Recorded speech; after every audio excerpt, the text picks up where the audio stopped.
स्मरेत् तेन विघ्नाः प्रणश्यन्ति सिद्ध्यन्ति च मनोरथाः। वेदशास्त्रपुराणानाम् एकवाक्यत्वसाधकान् शिष्यातिवत्सलान् धीरान् बालगान्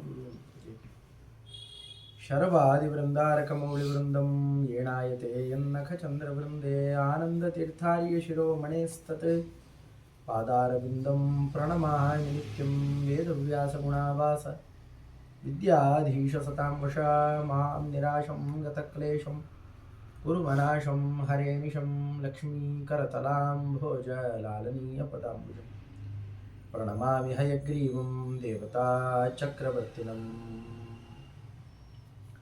ಹರಿಕಥಾಮೃತಸಾರ ಗುರುಗಳ ಕರುಣದಿಂದಾಪನಿತು ಪೇಳುವೆ ಪರಮ ಭಗವದ್ಭಕ್ತರಿದನಾದರದಿ ಕೇಳುವುದು. ಶ್ರೀರಮಣಿಕರ ಕಮಲ ಪೂಜಿತ ಚಾರು ಚರಣ ಸರೋಜ ಬ್ರಹ್ಮ ಸಮೀರವಾಣಿ ಫಣೀಂದ್ರ ಭವೇಂದ್ರ ಮುಖ ವಿನುತ ನೀರಜ ಭವಾಂಡೋದಯ ಸ್ಥಿತಿ ಕಾರಣನೆ ಕೈವಲ್ಯದಾಯಕ ನಾರಸಿಂಹನೆ ಕರುಣಿಪುದೆ ಮಗೆ ಮಂಗಳವ.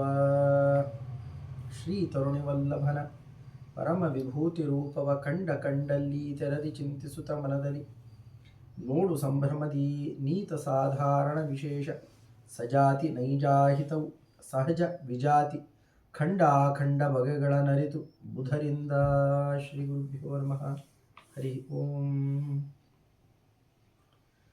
ತಪ್ಪಿ ಪ್ರಾಯ ಇವತ್ತಿಗೆ ಬಂದು ಕೂತಿದೆ. ಗೋಪಾಲದಾಸರ ಆಯುಷ್ಯದಿಂದಲೇ ಜಗನ್ನಾಥದಾಸರು ಈ ಗ್ರಂಥವನ್ನು ನಿರ್ಮಾಣ ಮಾಡಿದ್ದು ಕೂಡ. ಇನ್ನು 40 ವರ್ಷ ಹೀಗೆ ಇರ್ತಿದ್ರು ಗೋಪಾಲದಾಸರು. ತಮ್ಮ ಆಯುರ್ಮಾನವನ್ನು ಕೊಟ್ಟು ಇವತ್ತು ಪ್ರಯಾಣ ಮಾಡಿಬಿಡ್ತಾರೆ. ಹೀಗಾಗಿ ಅವರ ಆಯುರ್ಮಾನದಲ್ಲೇ ನಿರ್ಮಾಣ ಆದಂತಹ ಇದರ ಮೇಲೆ ಬೇಕಾಷ್ಟು ಹೇಳಿದ್ದಾರೆ. ವಾದಿರಾಜರ ಕೋಶಕ್ಕೆ ಒಪ್ಪುವಂತಹ, ಅದರಂತೆಯೇ ಇನ್ನು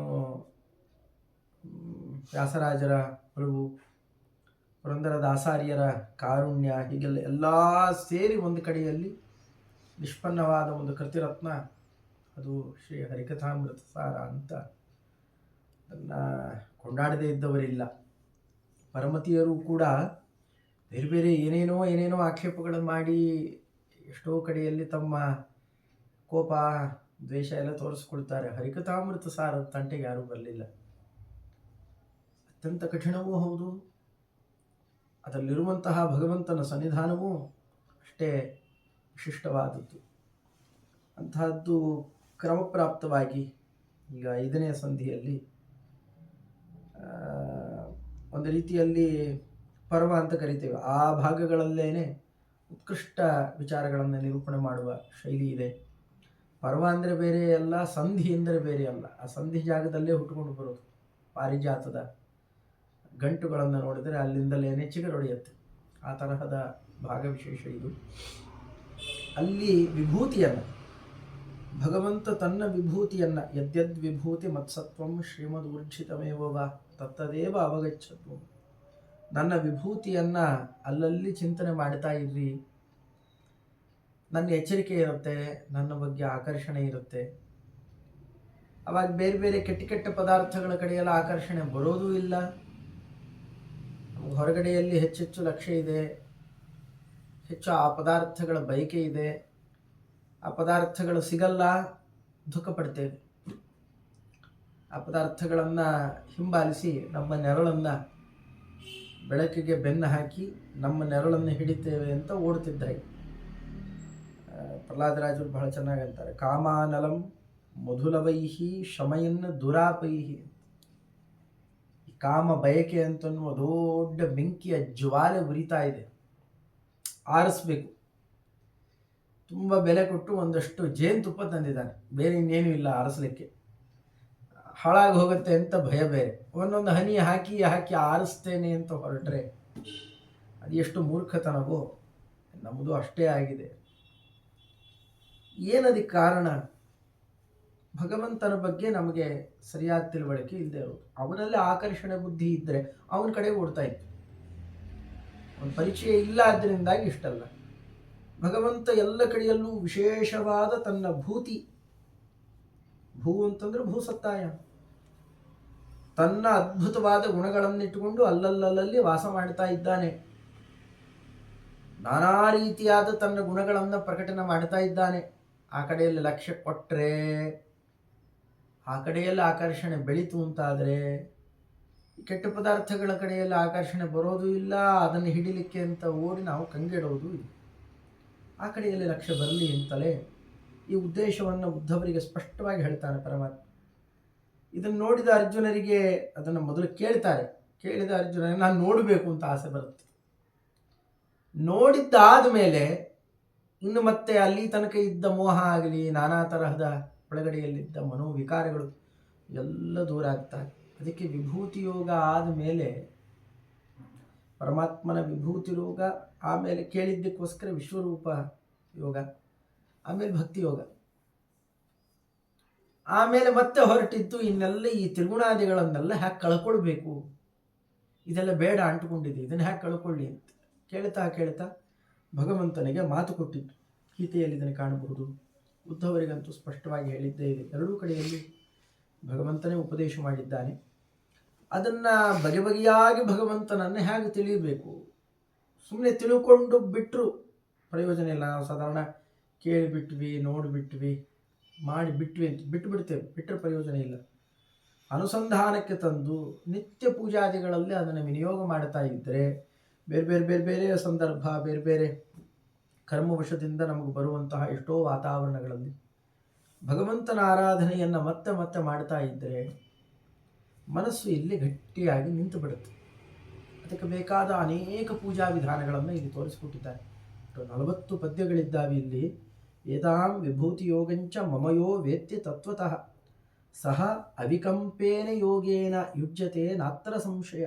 ಭಗವಂತನೇ ಆಡಿದ ಮಾತು. ಇದನ್ನು ಯಾರು ಈ ರೀತಿಯಾದಂತಹ ನನ್ನ ವಿಭೂತಿ, ಅದರ ತಿಳುವಳಿಕೆ ಏನಿದೆ ಅದು ಯೋಗ, ನನ್ನ ಜೊತೆಯಲ್ಲಿ ಯುಜ್ಯತೆ, ಸಂಯೋಗ ಅಂತೀವಲ್ಲ, ನನ್ನ ಸಹಯೋಗ, ನನ್ನ ಜೊತೆಯಲ್ಲಿರುವ ಭಾಗ್ಯವನ್ನು ಪಡ್ಕೊಳ್ತಾರೆ, ನನ್ನ ಸರಿಯಾಗಿ ತಿಳಿತಾರೆ. ಅವನು ಅವಿಕಂಪೇನ, ವಿಕಂಪ ಅಂತಂದರೆ ನಡುಕ, ಮಾಡ್ಲಾ ಬೇಡವಾ, ಸರಿ ಹೋಗುತ್ತೋ ಇಲ್ವೋ ಅನ್ನುವ ಮನೋ ವಿಕಂಪ ಅದಿರೋಲ್ಲ.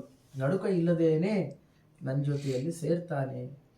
ಹಾಗಾದ್ರೆ ಏನು ಚಿಂತನೆ ಮಾಡಬೇಕು ಅನ್ನೋದನ್ನು ಇಲ್ಲಿ ಪದ್ಯದಲ್ಲಿ ತೋರಿಸ್ತಾ, 40 ಪದ್ಯ ಇದೆ, ಅಷ್ಟು ವಿವರಣೆ ಕೊಡಲಿಕ್ಕಾಗುತ್ತೋ ಇಲ್ಲೋ, ಎಷ್ಟು ಸಾಧ್ಯ ಆಗುತ್ತೋ ಅಷ್ಟಂತೂ ನೋಡ್ತಾ ಹೋಗೋಣ, ಆದಷ್ಟು ಪ್ರಯತ್ನ ಮಾಡೋಣ. ಶ್ರೀ ತರುಣಿ ವಲ್ಲಭನ, ಶ್ರೀ ಅನ್ನುವ ಒಬ್ಬ ತರುಣಿ ಇದ್ದಾಳೆ. ನಿತ್ಯ ತರುಣಿಯೇ ರಮಾದೇವಿ, ಆದ್ದರಿಂದಾಗಿ ಅವಳಿಗೆ ಅತ್ಯಂತ ವಲ್ಲಭ. ಇದು ಬಹಳ ಆಶ್ಚರ್ಯ. ಎಲ್ಲರೂ ಅವಳನ್ನು ಆಶ್ರಯಿಸ್ತಾರೆ, ಎಲ್ರಿಗೂ ತಾಯಿ, ಆದರೆ ಎಲ್ಲರಿಗಿಂತ ತರುಣಿಯಾಗಿದ್ದಾಳೆ.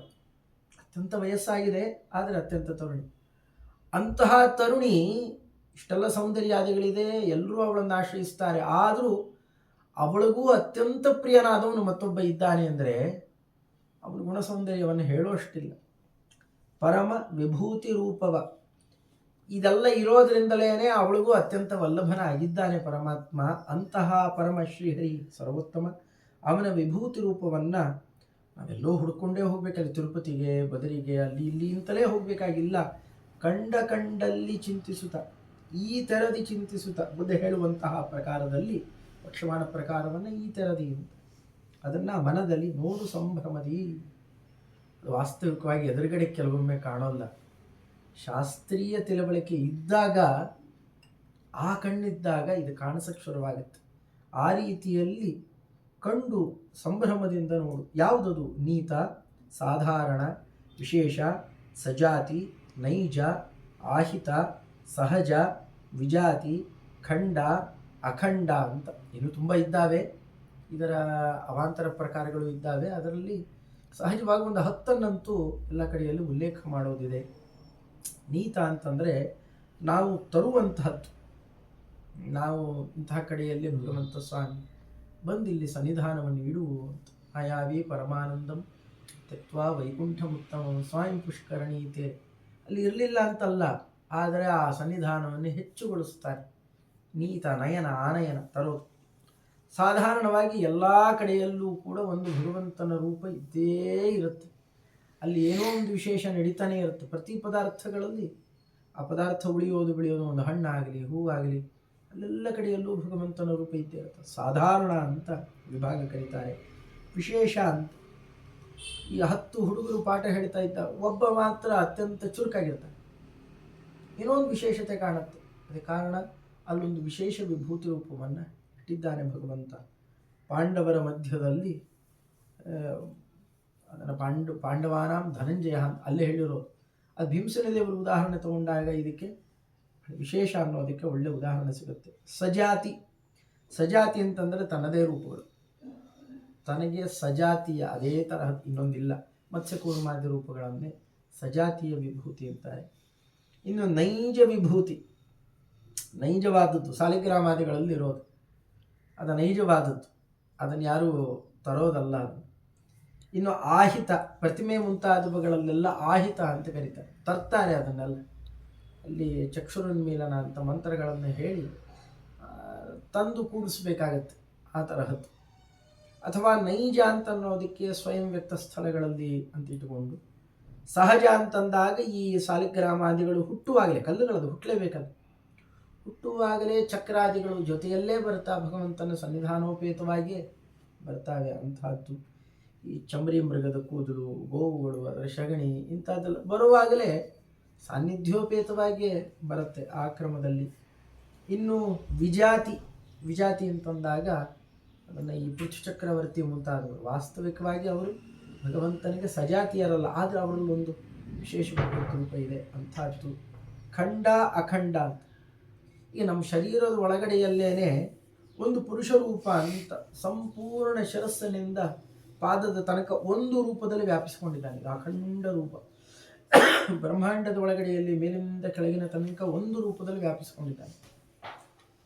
ಅದೇ ಒಂದು ಶರೀರದಲ್ಲೇನೆ ಸ್ವಲ್ಪ ಹಿಂದೆ ಮುಂದೆ ನೋಡ್ತಾ ಹೋದ ನಾಡೀಗತ ರೂಪಗಳು ಅಂತ ತಗೊಂಡ್ರೆ ಕಣ್ಣು ಬಿಣ್ಣು ಒಟ್ಟಾರೆ ಮಂತ್ರಾಲಯ ಪ್ರಭುಗಳು, ಪ್ರಮೇಯ ಸಂಗ್ರಹ ಅಥವಾ ಮಾನುಷ ದೇಹೇ ಭಗವದ್ರೂಪ ವಿವೇಕ, ಆ ಕ್ರಮದಲ್ಲಿ ವಿಂಗಡಣೆ ಮಾಡುತ್ತಾ ಒಟ್ಟಾರೆ ಒಬ್ಬ ಮನುಷ್ಯ ಯಾರನಾಗಿರಲಿ, ಸ್ವಪಚ ಆಗಿರಲಿ, ಅವನ ಶರೀರದಲ್ಲೂ ಭಗವಂತನ ಅನೇಕ ಕೋಟಿ ರೂಪಗಳಿದ್ದಾವೆ.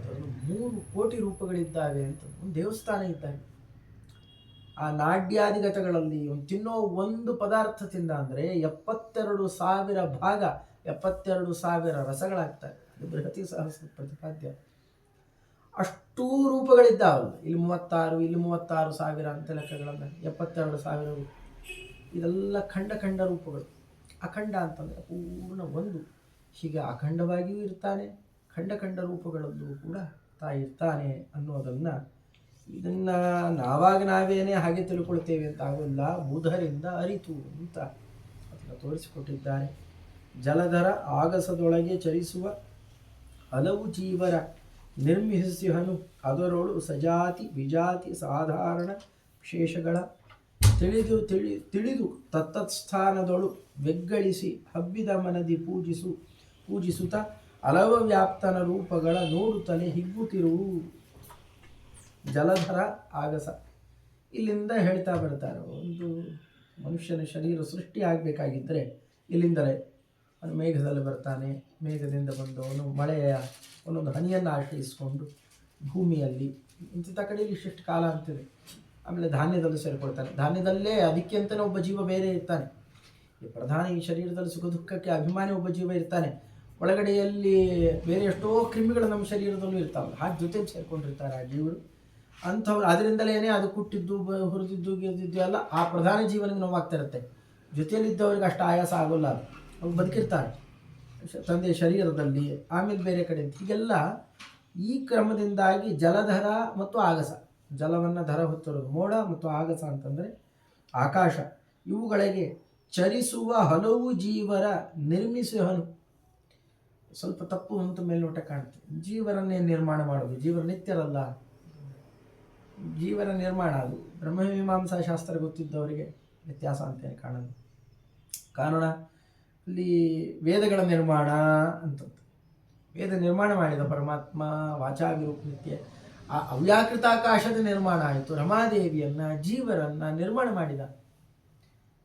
ಈ ಭೂತಗಳ ಇಂದ್ರಿಯಗಳ ನಿರ್ಮಾಣ ಆಯಿತು, ಅವೆಲ್ಲ ನಿರ್ಮಾಣ ಆಗೋದಲ್ಲ, ನಿತ್ಯನೇ ಅದು. ಸೂಕ್ಷ್ಮ ರೂಪದಿಂದ ನಿತ್ಯ, ಭೂತಾದಿಗಳೆಲ್ಲ ಸ್ಥೂಲ ರೂಪದಿಂದಾಗಿ ಅದು ಹುಟ್ಟಿ ಬರುತ್ತೆ ಅಂತ ಒಂದು ಪರಾಧೀನ ವಿಶೇಷಾವಾಪ್ತಿ ಅಂತ ಅವರಿಗೆ ಕೊಟ್ಟಾಗ ಅದೊಂದು ಸೃಷ್ಟಿ. ಶರೀರ ಇವರಿಗೆಲ್ಲ ಇಲ್ಲಿ ಜಲಧರ ಆಗಸದೊಳಗೆ ಇವರಿಗೆ ಶರೀರ ಕೊಡ್ತಾನಲ್ಲ, ಅದನ್ನೇ ನಿರ್ಮಾಣ ಅಂತ ಅರ್ಥ, ಬೇರೆ ಅಲ್ಲ. ಹೀಗೆ ನಿರ್ಮಿಸಹನು ಅದರೊಳು ಸಜಾತಿ ವಿಜಾತಿ ಸಾಧಾರಣ ವಿಶೇಷಗಳ ಈ 4 ತರಹದಲ್ಲೂ ಇಟ್ಟಿರ್ತಾನೆ. ಮತ್ಸ್ಯಾದಿ ಪದಾರ್ಥಗಳಿದ್ದಾವೆ, ಈ ಜಲಚರ ಪ್ರಾಣಿಗಳು, ಅದರೊಳಗೆಲ್ಲ ಸಜಾತಿಯ ತನ್ನ ರೂಪ ಇಟ್ಟಿರ್ತಾನೆ. ಮತ್ಸ್ಯದೊಳಗೆ ಮತ್ಸ್ಯ, ಕೂರ್ಮದೊಳಗೆ ಕೂರ್ಮ ರೂಪಾದಿಗಳನ್ನು ಹೀಗೆಲ್ಲ ಇಟ್ಟಿರ್ತಾನೆ. ಸಜಾತಿಯ ರೂಪಗಳನ್ನು ಇಟ್ಟಿರ್ತಾನೆ, ವಿಜಾತಿಯ ರೂಪಗಳನ್ನು ಇಟ್ಟಿರ್ತಾನೆ. ಅವರಲ್ಲೆಲ್ಲ ಅಂತ ಈ ದುಷ್ಟರು ಮುಂತಾದವರಲ್ಲೆಲ್ಲ ಭಗವಂತ ಇದ್ದಾಗ ಇದ್ದೇ ಇದ್ದಾನೆ. ಯಾವ ರೀತಿಯಲ್ಲಿ ಸಾಜಾತ್ಯ ಹೇಳೋದು ಅಲ್ಲಿ? ಎಲ್ಲ ರೀತಿಯಲ್ಲೂ ನೋಡಿದಾಗಲ್ಲ ಅದು ವಿಜಾತಿಯೇ ಆಗುತ್ತೆ. ಸಾಧಾರಣ ವಿಶೇಷ, ಕೆಲವು ತುಂಬ ಸಾಧಾರಣವಾದ ಪದಾರ್ಥಗಳಿಗೆ ಸಾಧಾರಣವಾದ ತನ್ನ ಎಲ್ಲ ಕಡೆಯಲ್ಲೂ ಇಟ್ಟೇ ಇರ್ತಾನೆ. ಕೆಲವು ಕಡೆಯಲ್ಲಿ ಅದರ ಮಹತ್ವವನ್ನು ಹೆಚ್ಚಿಸಲಿಕ್ಕೆ ತಾನು ವಿಶೇಷ ರೂಪವನ್ನು ಕೂಡ ಇಟ್ಟಿರ್ತಾನೆ. ಈ ಕೆಲವು ಈ ಕಪ್ಪೆ ಮುಂತ ಹಾವು ತಿನ್ನಕ್ಬಿಡ್ತಾರೆ, ಅದು ವಿಶೇಷ. ಅದು ಸಾಧಾರಣವಾಗಿ ಎಲ್ಲ ಆ ಪ್ರಾಣಿಗಳಲ್ಲಿ, ಸಜಾತಿಯ ಪ್ರಾಣಿಗಳಲ್ಲಿ ಇರೋದಲ್ಲಿ ಗುಣ ಇಲ್ಲ, ವಿಶೇಷ ಗುಣ ಕಾಣ್ತಾ ಇದೆ ಅಂದರೆ ಭಗವಂತನ ಅಂತಹ ವಿಶೇಷ ರೂಪವೂ ಕೂಡ ಅಲ್ಲಿದೆ ಅಂತ ಅರ್ಥ. ಹೀಗೆ ತಿಳಿದು ತತ್ಸ್ತತ್ ಸ್ಥಾನದೊಳಗೆ, ಆ ಸ್ಥಾನದೊಳಗಡೆ ವಿಗ್ಗಳಿಸಿ ಅಂತಂದರೆ ಹೆಚ್ಚೋದು, ಹೆಚ್ಚಿಸಿ ಹಬ್ಬಿದ ಮನದಲ್ಲಿ, ಅಂದರೆ ತುಂಬಿ ಈ ಹಾಲು ಉಕ್ಕಿ ಬಂದಾಗ ಹಾಗೆ ತುಂಬಿ ಬರುತ್ತೆ, ಆ ರೀತಿಯಲ್ಲಿ ತುಂಬಿದ ಮನದಿಂದ ಪೂಜಿಸ್ತಾ ಇರುವ ಅಲವ ವ್ಯಾಪ್ತಾನ. ಲವ ಅಂದರೆ ಸ್ವಲ್ಪ, ಅಲವ ಅಂದರೆ ಪೂರ್ಣವಾಗಿ ಎಲ್ಲ ಕಡೆಯಲ್ಲೂ ವ್ಯಾಪಿಸಿಕೊಂಡಿರುವ ಭಗವಂತನ ರೂಪಗಳನ್ನು ನೋಡ್ತಾ ಹಿಗ್ತಾ ಇರು. ಪ್ರತಿಮೆ, ಸಾಲಿಗ್ರಾಮ, ಗೋ ಅಭ್ಯಾಗತ, ಅತಿಥಿ, ಶ್ರೀ ತುಳಸಿ, ಪಿಪ್ಪಲ, ಯತಿ, ವನಸ್ಥ, ಗೃಹಸ್ಥ, ವಟು, ಯಜಮಾನ, ಸ್ವಪರಜನ, ಇದೆಲ್ಲ ಗೊತ್ತಾಗುವಂಥದ್ದೇ. ಪ್ರತಿಮೆಯಲ್ಲಿ, ಸಾಲಿಗ್ರಾಮದಲ್ಲಿ, ಗೋವುಗಳಲ್ಲಿ ಅಭ್ಯಾಗತರು ಅತಿಥಿಗಳು ಅಂತ ಇಬ್ಬರಿದ್ದಾರೆ. ನಾವು ಕರೆದು ಇಂಥ ದಿವಸ ಬನ್ನಿ ಅಂತಂದಾಗ ಬರ್ತಾರಲ್ಲ ಅವರು ಅಭ್ಯಾಗತರು. ತಿಥಿಯನ್ನು ಇಂಥ ದಿವಸ ಅಂತ ಅನ್ನೋದು ಗೊತ್ತಿಲ್ಲದೇನೆ ಯಾಯವಾರಕ್ಕೆ ಅದಕ್ಕೆ ಇದಕ್ಕೆ ಕೆಲವರು ಬರ್ತಾರೆ. ಆ ರೀತಿಯಲ್ಲಿ ಬಂದರೆ ಅತಿಥಿಗಳು ಅಂತ ಅವರನ್ನು ಕರೆಯೋದು. ಹೀಗಾಗಿ ಅಂಥವರಲ್ಲಿ ಶ್ರೀ ತುಳಸಿ, ಪಿಪ್ಪಲ, ಸಾಧಾರಣ ಅಭ್ಯಾಗತರಿಗೆ ಗೌರವ ಕೊಟ್ಬಿಡ್ತೇವೆ, ನಾವು ಕರೆದಿದ್ವಿ ಬಂದರು ಅವರು ಅಂತ. ಆದರೆ ಅತಿಥಿಗಳು ಅಂತ ಬಂದಾಗ ಸ್ವಲ್ಪ ಮನಸ್ಥಿತಿ ಇರಲಿಲ್ಲ ಅಂತಂದರೆ ಗೌರವ ಕೊಡೋದು, ನಾವು ಅದಕ್ಕೆ ತಯಾರಾಗಿರಲಿಲ್ಲ ಅಂತಂದರೆ ಗೌರವ ಕೊಡೋದು. ಅದಕ್ಕೆ ಅತಿಥಿ ದೇವೋಭವ ಅಂತ ಒಂದು ಪ್ರತ್ಯೇಕ ಹೇಳ್ತಾರೆ. ಅಭ್ಯಾಗತ ದೇವೋಭವ ಇಲ್ಲ ಅಲ್ಲಿ. ಅತಿಥಿಗಳನ್ನು ಆ ರೀತಿಯಲ್ಲಿ ಕಾಣುವ ಮನಸ್ಥಿತಿ ನಮ್ಮಲ್ಲಿ ಇರಬೇಕು. ಆ ಕ್ರಮದಲ್ಲಿ ಅತಿಥಿಗಳು ಅವರು ಭಗವಂತನಿಗೆ ಅಧಿಷ್ಠಾನ. ತುಳಸಿ ಭಗವಂತನಿಗೆ ಅಧಿಷ್ಠಾನ. ಇದೆಲ್ಲ ನಮಗೆ ವಾತಾವರಣದಲ್ಲೇನೇ ಹಿರಿಯರು ಹೇಳಿಕೊಟ್ಟಿರೋದ್ರಿಂದ ಹೆಚ್ಚು ವ್ಯತ್ಯಾಸ ಆಗಲ್ಲ. ಅದರಂತೆ ಪಿಪ್ಪಲ ಅಂತಂದರೆ ಅಶ್ವತ್ಥ ವೃಕ್ಷ, ಯತಿಗಳು, ವನಸ್ಥರು, ಗೃಹಸ್ಥರು, ವಟುಗಳು, ಯಜಮಾನ ಅಂತಂದರೆ ಆ ಮನೆಗೊಬ್ಬ ಒಡೆಯ ಅಂತ ಅರ್ಥ ಅಲ್ಲ ಇಲ್ಲಿ. ಯಜಮಾನ ಅಂತಂದರೆ ಯಜತೇತಿ ಯಜಮಾನ, ಯಾಗವನ್ನು ಮಾಡತಕ್ಕಂತಹ ಅಧಿಕಾರಿ. ಇನ್ನು ಸ್ವಜನ, ಪರಜನ, ತನ್ನವರು ಬೇರೆಯವರು, ಯಾರೇ ಇರಲಿ ಭಗವಂತ ಅಂತೂ ಇದ್ದಾನಲ್ಲಿ, ಅವನು ಇಲ್ಲ ಅಂತೀವಿ. ಪೃಥ್ವಿ, ಜಲ, ಶಿಖಿ. ಪೃಥ್ವಿ ಗೊತ್ತಿದೆ, ಜಲ ನೀರು. ಶಿಖಿ ಅಂತಂದರೆ ಅಗ್ನಿಗೆ ಜ್ವಾಲೆ ಇರುತ್ತಲ್ಲ ಅದಕ್ಕೋಸ್ಕರವಾಗಿ. ಪವನ ಅಂತಂದರೆ ಗಾಳಿ. ತಾರಾಪಥ ಅಂತನ್ನೋದು ಆಕಾಶವನ್ನು ಕರೀತಾರೆ. ತಾರಾ ಅಂತಂದರೆ ನಕ್ಷತ್ರಗಳು, ಅದರ ಪಥ ಅಂತಂದರೆ ಅದಕ್ಕೆ ದಾರಿಯಾಗಿರುವ ಆಕಾಶ. ನವಗ್ರಹಗಳು, ಯೋಗಗಳು, ಕರ್ಣಗಳು. ಭ ಅಂತಂದರೆ ನಕ್ಷತ್ರಗಳನ್ನು ಆ ರೀತಿಯಲ್ಲಿ ಕರೀತಾರೆ. ಅದಕ್ಕೆ ಭಪಾದ ಅಂತ ಜ್ಯೋತಿಷ್ಯ ಗೊತ್ತಿದ್ದವರಿಗೆ ಅದು ತುಂಬ ಸುಲಭ. ಭ ಅಂದರೆ ನಕ್ಷತ್ರ. ತಿಥಿ, ಸಿತಾಸಿತ ಪಕ್ಷ ಅಂತಂದರೆ ಸಿತ ಅಸಿತ. ಸಿತ ಅಂದರೆ ಬೆಳಕು, ಅಸಿತ ಅಂದರೆ ಕಪ್ಪು, ಅಂದರೆ ಶುಕ್ಲ ಪಕ್ಷ, ಕೃಷ್ಣ ಪಕ್ಷ. ಈ ಪಕ್ಷಗಳು. ಸಂಕ್ರಮಣಗಳು, ಪ್ರತಿ ತಿಂಗಳು ಅದು ಸೂರ್ಯ ಸಂಕ್ರಮಣ ಅಷ್ಟೇ ಅಲ್ಲ, ಚಂದ್ರ ಸಂಕ್ರಮಣ ಆಗ್ಬೋದು, ಬೇರೆ ಬೇರೆ ಗ್ರಹಗಳ ಸಂಕ್ರಮಣ. ಒಂದು ರಾಶಿಯಿಂದಲೋ ನಕ್ಷತ್ರದಿಂದಲೋ ಮುಂದಕ್ಕೆ ಅವರು ಸಂಚಾರ ಮಾಡಿದರು ಅಂತಂದ್ರೆ ಅದು ಸಂಕ್ರಮಣ ಅಂತ. ನಮಗೆ ಅದು ಯಾವುದೂ ಗೊತ್ತಿಲ್ಲ ಅಂತಂದರೆ ಕೆಲವೊಂದು ಈಗ ಗೊತ್ತಿರೋದು ನಮಗೊಂದು ಮಕರ ಸಂಕ್ರಾಂತಿ ಒಂದೇ. ಪ್ರತಿ ತಿಂಗಳು ಒಂದು ಸಂಕ್ರಮಣ ನಡೆಯುತ್ತೆ. 14, 15, 16 ಒಳಗಡೆಯಲ್ಲಿ ಇಂಗ್ಲೀಷ್ ಕ್ಯಾಲೆಂಡರ್ಗೂ ಇದಕ್ಕೂ ಹೊಂದಾಣಿಕೆ ಆಗೋದು ಅದು ಸೌರಮಾಸ. ಹೀಗಾಗಿ ಅಲ್ಲಿ ಅದು ಹೊಂದಾಣಿಕೆ ಆಗುವಂತಹದ್ದನ್ನು ಕಾಣ್ಬೋದು. ಆ ಸಂಕ್ರಮಣಗಳು ಅಷ್ಟೇ ಅಲ್ಲ, ಎಲ್ಲ ತೇಜೋಮಯರಾದಂತಹವರು ಒಂದರಿಂದ ಇನ್ನೊಂದಕ್ಕೆ ದಾಟಿ ಹೋಗುವಾಗ ಸಂಕ್ರಮಣ, ಆಕ್ರಮಣ ಮಾಡಿ ಹೋಗೋದು ಅಂತ.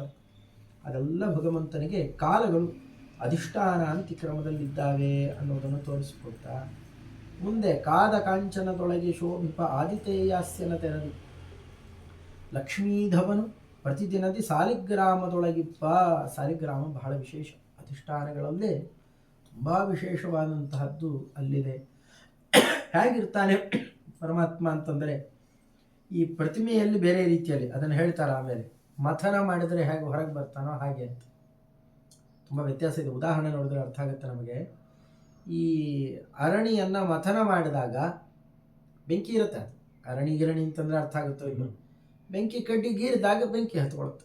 ಒಳಗಿರುತ್ತೆ, ಕಾರಣ ರೂಪದಿಂದಿದೆ, ಕಾರ್ಯರೂಪದಲ್ಲಿ ಜ್ವಾಲಾ ರೂಪದಲ್ಲಿ ಹೊರಗೆ ಬರುತ್ತೆ. ಪ್ರತಿಮೆಯೆಲ್ಲ ಹಾಗಿರ್ತಾನೆ ಭಗವಂತ, ಇದ್ದವರಿಗೆಲ್ಲ ಕಾಣಿಸೋಲ್ಲ. ಆದರೆ ಸಾಲಿಗ್ರಾಮದಲ್ಲಿ ಹಾಗಲ್ಲ. ಸಾಲಿಗ್ರಾಮದಲ್ಲಿ ಆ ಸಾನ್ನಿಧ್ಯದ ಅಭಿವ್ಯಕ್ತಿ ಅಂತಿಲ್ಲ, ಸದಾ ಅಭಿವ್ಯಕ್ತ ರೂಪ ಇದೆ ಅನ್ನೋದಕ್ಕೆ ಈ ಉದಾಹರಣೆಯನ್ನು ಕೊಟ್ಟು. ಹೇಗೆ ಬಂಗಾರ ಕಾಯಿಸಿಬಿಟ್ಟಿದ್ರೆ ಒಳಗಡೆಯಲ್ಲಿ ಮುಟ್ಟದಾಗೆಲ್ಲ ಅದು ಕಾಯುತ್ತೆ, ಸುಡುತ್ತೆ, ಹೇಗೋ ಅದೇ ಕ್ರಮದಲ್ಲೇ ಶೋಭಿಪ ಆದಿತೇಯಾಸ್ಯ. ಆದಿತೇಯರು ಅಂದರೆ ದೇವತೆಗಳು. ದೇವತೆಗಳಿಗೆ ಆಸ್ಯ ಅಂತ, ದೇವತೆಗಳಿಗೆಲ್ಲ ಮುಖ ಅಂತ್ಯಾನ ಹವಿರ್ಬುಕ್ ಅಂತ ಅವ್ರನ್ನ ಕರೆಯೋದು. ಅವರನ್ನ ಅಂದರೆ ಆದಿತೇಯಾಸ್ಯ ಅಂತಾನೆ ಅವ್ರನ್ನ, ಇವರಿಗೆಲ್ಲ ಆಹುತಿಯನ್ನು ತೊಗೊಂಡು ಹೋಗಿ ಕೊಡುವವರು ಅವರು.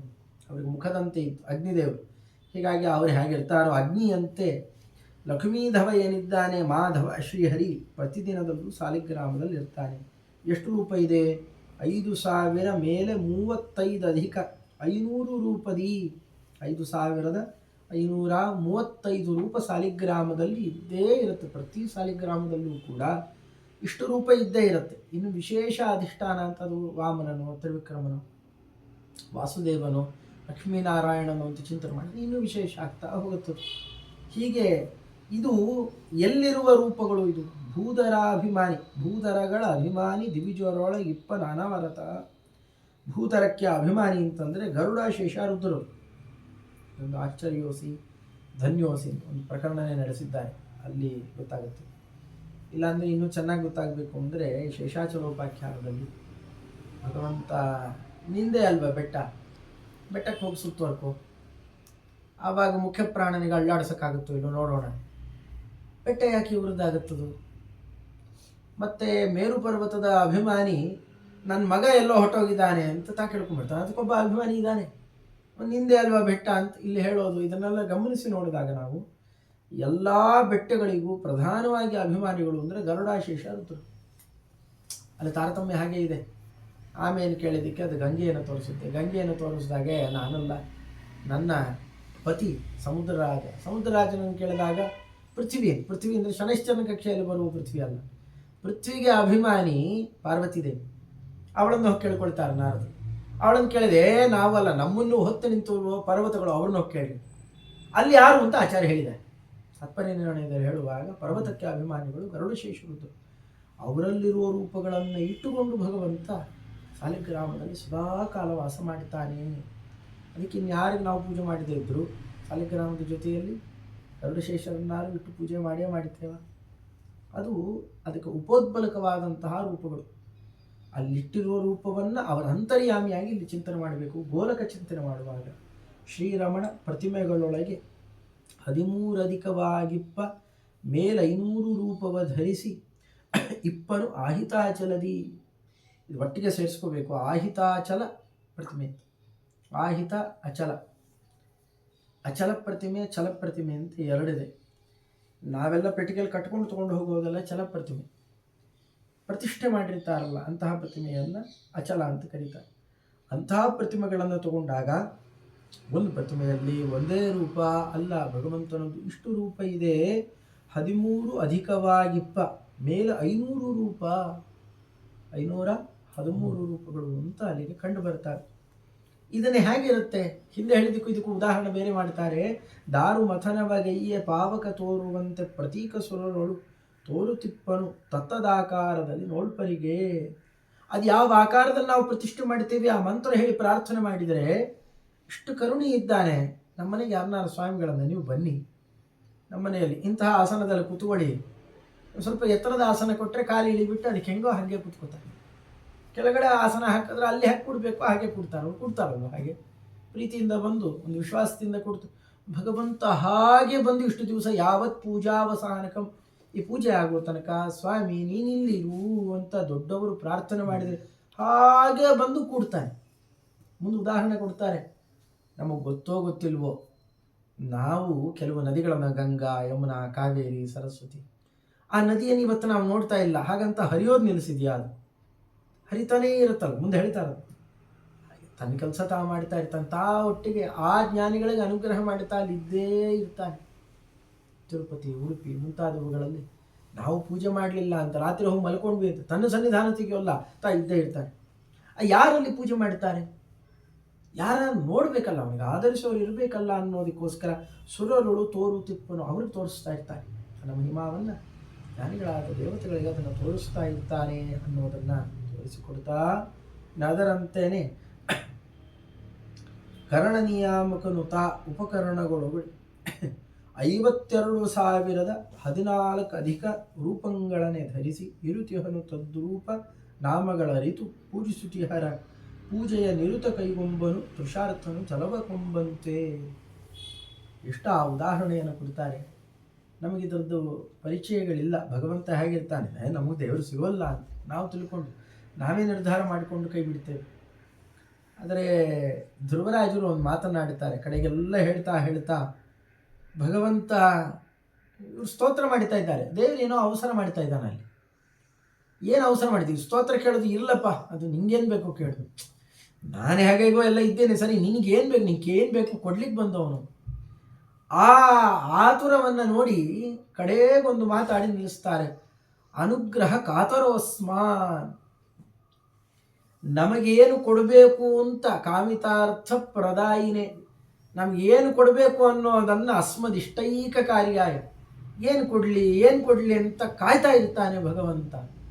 ನಾವೇನು ಅಂದ್ಕೊಂಡಿದ್ದೇವೆ, ನಮ್ಮನ್ನೆಲ್ಲ ಎಲ್ಲಿ ದೇವರು ನೋಡ್ತಾನೆ, ಹಾಗೆಲ್ಲ ನೋಡಿದರೆ ನಾವೆಲ್ಲೋ ಇರಬೇಕಾಗಿತ್ತು. ಭೌತಿಕವಾಗಿ ಶ್ರೀಮಂತರೋ ಅದೋ ಇದೋ ಇದ್ದಿದ್ರೆ ದೇವರು ನಮ್ಮನ್ನು ನೋಡ್ತಾ ಇದ್ದಾನೆ ಅಂತ, ಅದು ವಿಪರೀತ ಅದು. ಆದರೆ ಭಗವಂತ ಅನುಗ್ರಹ ಮಾಡ್ತಾ ಸದಾಕಾಲ ನಮ್ಮ ಜೊತೆಯಲ್ಲಿ ಇದ್ದಾನೆ ಅನ್ನೋದನ್ನು ಹೀಗೆ ಅರ್ಥ ಮಾಡಿಕೊಳ್ಬೇಕು ಅಂತ ತೋರಿಸ್ತಾರೆ. ಅದಕ್ಕೆ ಉದಾಹರಣೆಯನ್ನು ಕೊಟ್ಟರು. ತೃಷಾರ್ಥನು ಜಲವ ಕುಂಬಂತೆ, ತುಂಬ ಬಾಯಾರಿಕೆ ಹೋಗಿದೆ, ಕೇಳಲಿಕ್ಕೆ ಸಂಕೋಚ ಅವನಿಗೆ. ಒಂದು ಸ್ವಲ್ಪ ನೀರು ಕೊಡ್ಲ, ಖಂಡಿತ ಕೊಡ್ರಪ್ಪ, ಬಿಡ್ತಾನ? ಅಥವಾ ಬೇಸರಿಗೆಗೋಸ್ಕರ ತಗೊಳ್ದೇನೆ ಅದನ್ನು ಇರಲಿ ಬಿಡಪ್ಪ, ಇನ್ನೊಂದು ಸ್ವಲ್ಪ ಹಾಕಿರಿ, ತುಂಬ ಬಾಯಾರಿಕೆ ಆಗಿತ್ತು, ಒಳ್ಳೇದಾಯಿತು. ಹೇಗೆ ತಗೊಳ್ತಾನಲ್ಲ, ನಾವು ಮಾಡುವ ಪೂಜೆಯನ್ನು ಅಷ್ಟು ಪ್ರೀತಿಯಿಂದ ಆದರದಿಂದ ತಗೊಳ್ತಾನೆ.